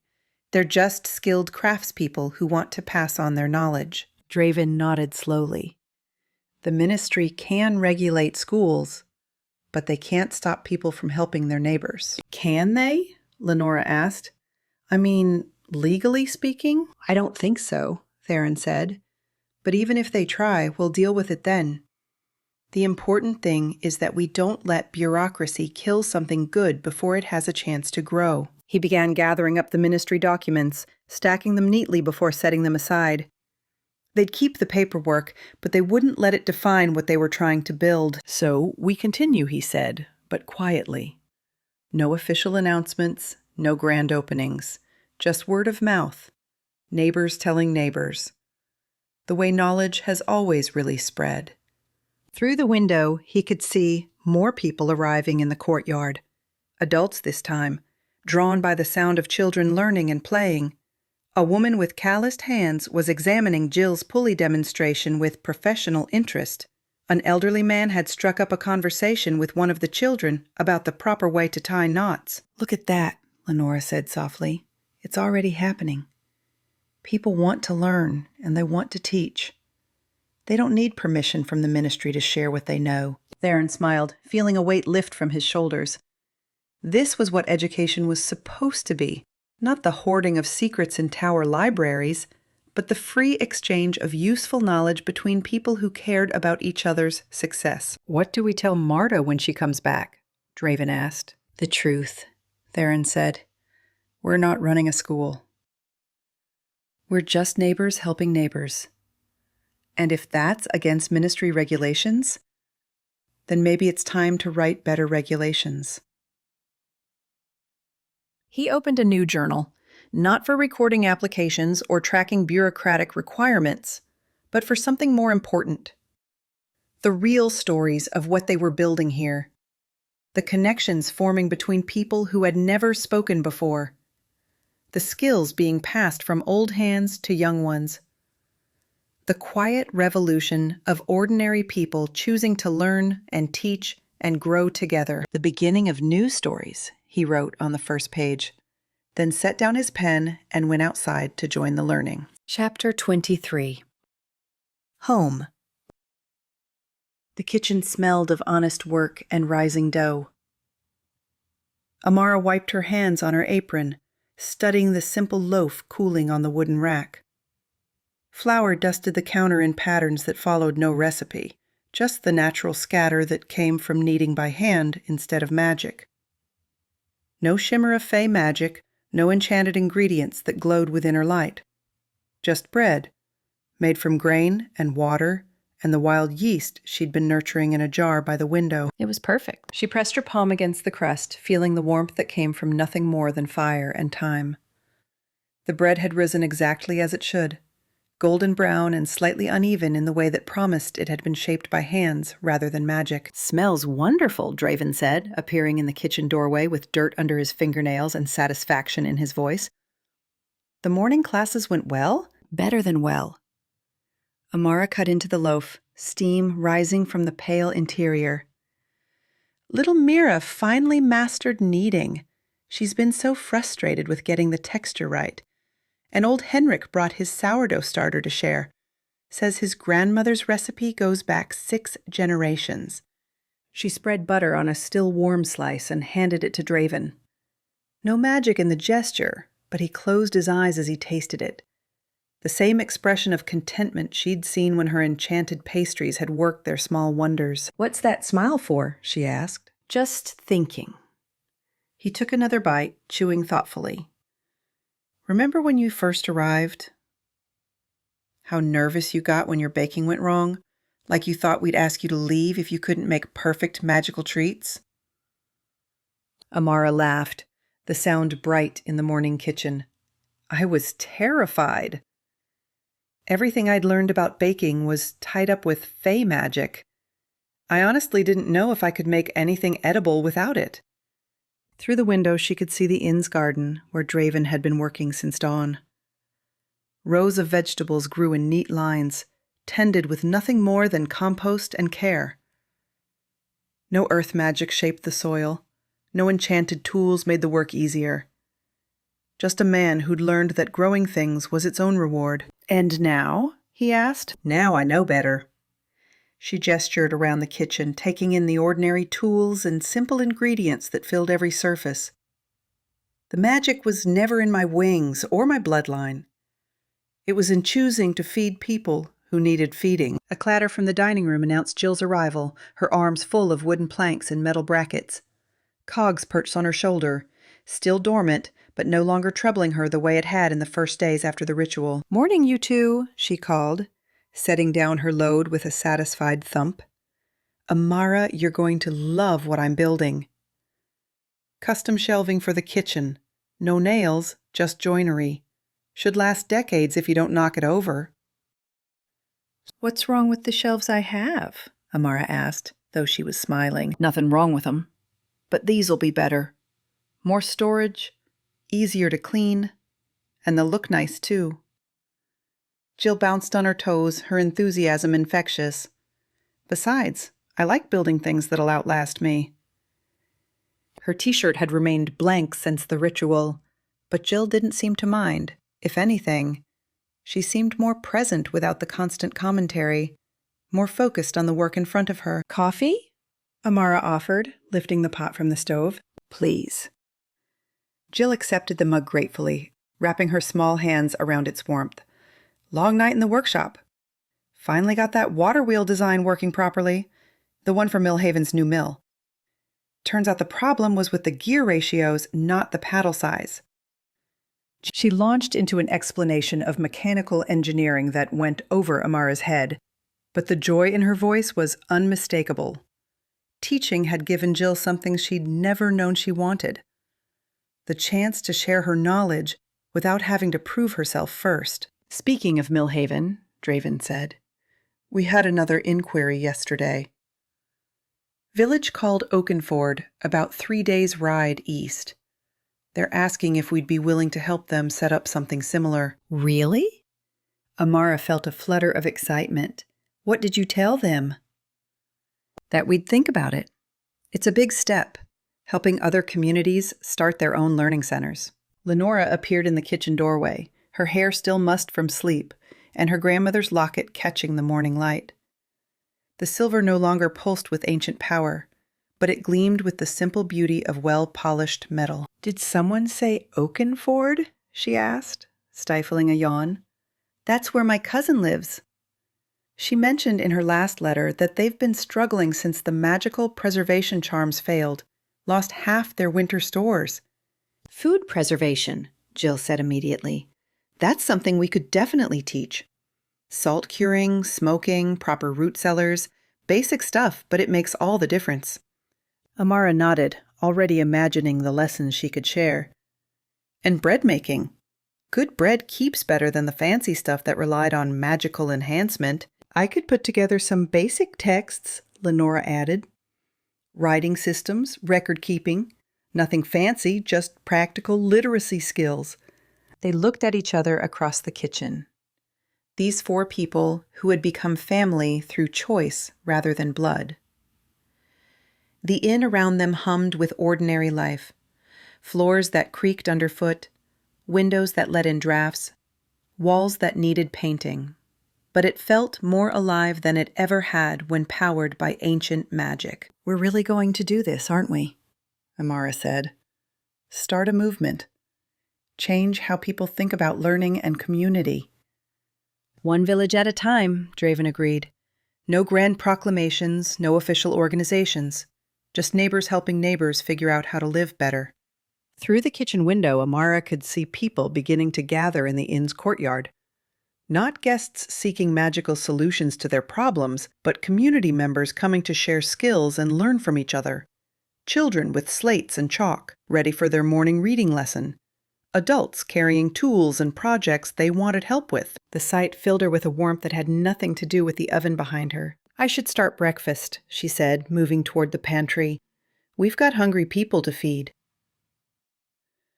"I'll help," Lenora offered, tying an apron around her waist. "What are we making?" "Something simple, something good." Amara pulled out eggs and flour, butter and salt. The same ingredients bakers had used for centuries before anyone thought to enhance them with magic. Something that tastes like home. As she worked, measuring by feel rather than precise enchantment, Amara found herself humming. Not a fey melody designed to influence the bread's rising, but a simple tune she'd learned from her mother. A song about morning light and the satisfaction of work well done. Outside, the first students of the day were arriving. Inside, her chosen family moved around the kitchen with easy familiarity, each finding their own way to help. Draven arranged plates on the serving table. Jill organized utensils with mechanical precision. Lenora sliced fruit with careful attention to uniformity. No magic guided their movements. No ancient purpose gave weight to their actions. They worked together simply because they chose to, because caring for others had become as natural as breathing. The bread in the oven filled the kitchen with its honest scent, promising sustenance without spectacle. When it was done, Amara would pull it from the heat and slice it warm, spreading it with butter churned by village hands and honey gathered from ordinary bees. She would feed people who had come seeking knowledge, not magic. She would nourish bodies and spirits with ingredients that demanded nothing more than skill and care. And in doing so, she would practice the only magic that had ever truly mattered: the choice to create rather than consume, to give rather than take, to build something worth preserving through the simple act of loving well. The inn settled around them with a sound like contentment, its ordinary walls holding extraordinary warmth.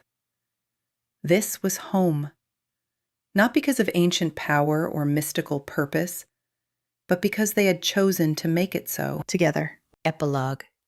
Ever after. Amara. Dawn light slanted through the kitchen windows as Amara stood at the counter, making ordinary coffee without enchantments. The beans ground between her fingers released their familiar scent, earthy, rich, carrying no magic except the kind that came from careful roasting and patient brewing. Through the window she watched Draven tend his garden, not with earth magic, but with his hands and heart, kneeling in the dirt to check the progress of seedlings that would grow at their own pace. His weathered fingers tested the soil's moisture, and she could see the contentment in his shoulders as he worked. She poured the coffee into 2 chipped mugs, the same ones they'd used for months, no longer glowing with preserved warmth, but holding heat just fine from the simple act of being filled with something freshly made. The coffee tasted perfect. She understood now that the real magic had always been the choosing to care for each other, the decision to create rather than preserve, to build rather than hoard. Outside, Draven looked up from his garden and caught her watching. He smiled, dirt on his cheeks and satisfaction in his eyes, and she felt her heart expand with the kind of warmth that needed no enhancement to be real. Lenora. The village square buzzed with morning activity as Lenora sat on the old stone bench watching a group of children work through their letters. Not ancient runes that carried magical power, but simple alphabet marks that would help them write their own stories someday. "Miss Lenora," called 8-year-old Tom, waving his slate proudly. "I wrote my name all by myself." She examined his careful work, crooked letters pressed deep into the slate surface but unmistakably spelling out his identity. "That's wonderful, Tom. What would you like to write next?" "Can I write about my dad's workshop? He's teaching me to fix cartwheels." "Of course you can." She handed him a fresh piece of chalk, watching as he bent over his slate with determined concentration. "Remember, the stories that matter most are the ones about real people doing real things." Her locket lay quiet against her chest, no longer pulsing with inherited purpose, but it caught the morning sunlight in a way that seemed more beautiful than any ancient glow.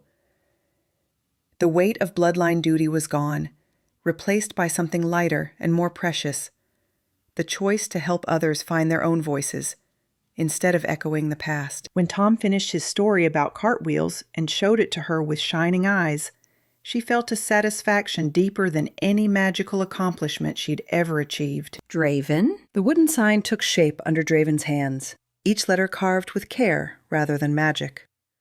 "All welcome," it would read when finished. No runes, no magical compulsions, just an invitation that meant exactly what it said. His tools were ordinary now. Sharp steel that held its edge through proper maintenance, wooden handles worn smooth by honest use. No earth magic guided his movements, but his hands knew their work through years of practice and the simple satisfaction of making something useful. A sound made him look up from his carving. Down the village road, a wagon approached. Travel-stained wheels, tired horses, and the unmistakable posture of people who'd been on the road too long. Strangers, maybe, or folks from the next valley over who'd heard about the inn's new purpose. He set down his carving knife and walked to meet them. No magical senses telling him their intentions. No earthstone warnings about potential threats. Just a man approaching other people with the assumption that they meant no harm until proven otherwise. "Mornin'," he called as the wagon drew near. "You folks look like you could use a hot meal and a place to rest." The driver, a woman with calloused hands and worry lines around her eyes, pulled up beside him. "We heard there might be someone here who could teach my daughter to read.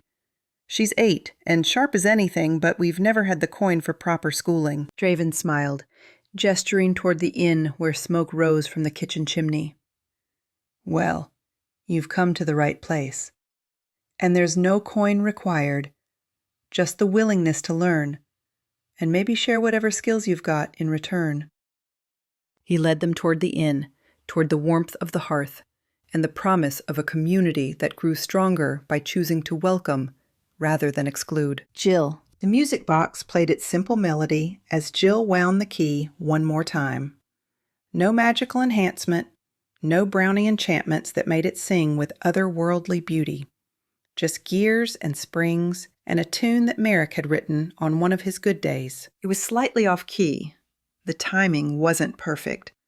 One of the notes stuck, just a little, making the melody hiccup in a way that should have been irritating. Instead, it was the most beautiful thing she'd ever created. Cogs sat on her workbench, still and silent, his crystalline eyes dark.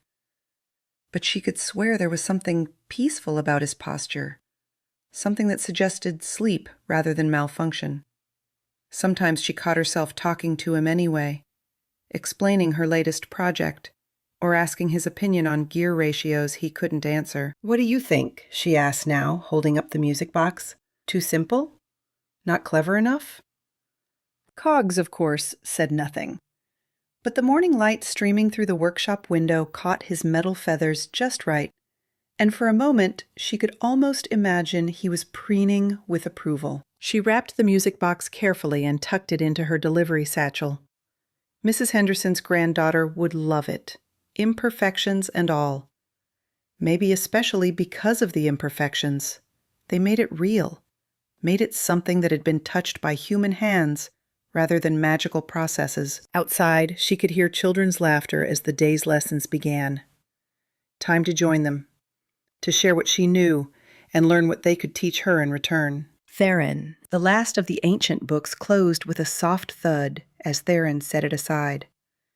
Centuries of accumulated knowledge, most of it useless for the lives people actually lived. He'd kept a few volumes, the ones that dealt with practical history, with real events that had shaped the world in ways people could understand. The rest would go to other scholars, other libraries, other places where the hoarding of secret knowledge was still considered wisdom rather than selfishness. On his desk, a fresh journal lay open to its first page. Clean parchment, unmarked by prophecy or ancient script. He picked up his pen and wrote the date at the top, then paused, considering what came next. Outside his window, he could hear voices from the inn's common room. Not the hushed tones of reverent students studying mysteries, but the lively chatter of neighbors sharing what they knew. A blacksmith explaining to a baker why her oven draft wasn't working properly. Children reading aloud from stories they'd written themselves. Laughter that had nothing to do with magical enhancement and everything to do with the simple pleasure of human connection. He smiled and began to write. Today we began something new. Not the preservation of what was, but the creation of what could be.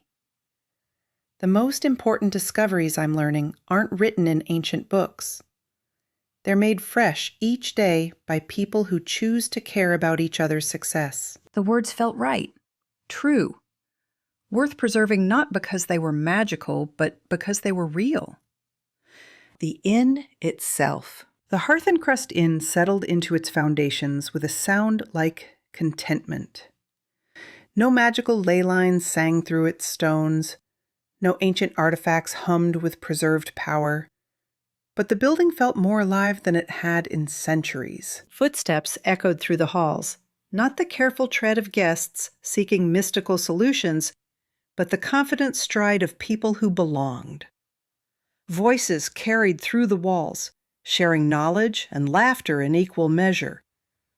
The kitchen hearth crackled, with ordinary fire that warmed ordinary food, made with extraordinary care. In the guest book, new entries appeared each day. Not magical messages or cryptic prophecies, but simple signatures from people who'd found what they were looking for.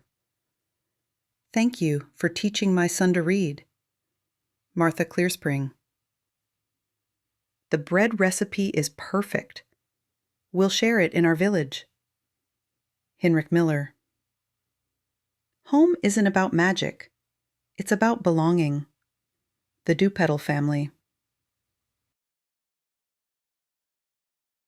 On the final page, in handwriting that seemed to shift and change when no one was looking, appeared one last entry. Every ending is a beginning. Every goodbye is hello. Welcome home. Dot. The inn's magic had always been the simplest and most powerful kind. The choice to open doors to anyone who needed shelter, to offer warmth to those who carried cold in their hearts, to prove that love was the only enchantment that truly lasted. That magic lived on, stronger than ever, in every meal shared, every lesson taught, every stranger welcomed as family. The inn had found its purpose at last, not as a keeper of ancient secrets, but as a place where people could discover their own magic, the magic of choosing to build rather than hoard, to connect rather than control, to love rather than fear. And in every room, in every corner, in every stone of its foundation, the building hummed with the quiet satisfaction of a job well done. Home. Not because of what it had been, but because of what it had chosen to become. Afterward.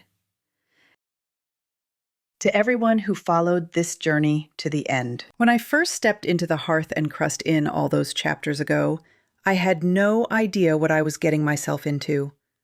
I thought I was just writing a cozy little story about magical baking and found family.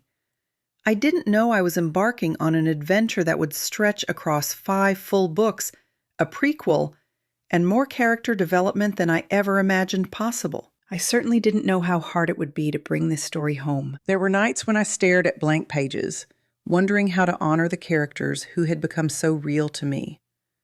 There were moments when the weight of crafting a satisfying ending felt impossible. How do you conclude something that has grown beyond what you originally planned? How do you say goodbye to people who feel like family? But you stayed with me. Through Amara's nervous wing fluttering and Draven's quiet strength. Through Jill's chaotic inventions and Lenora's journey of self-discovery. Through Merrick's mischief and all the others who made the inn feel alive.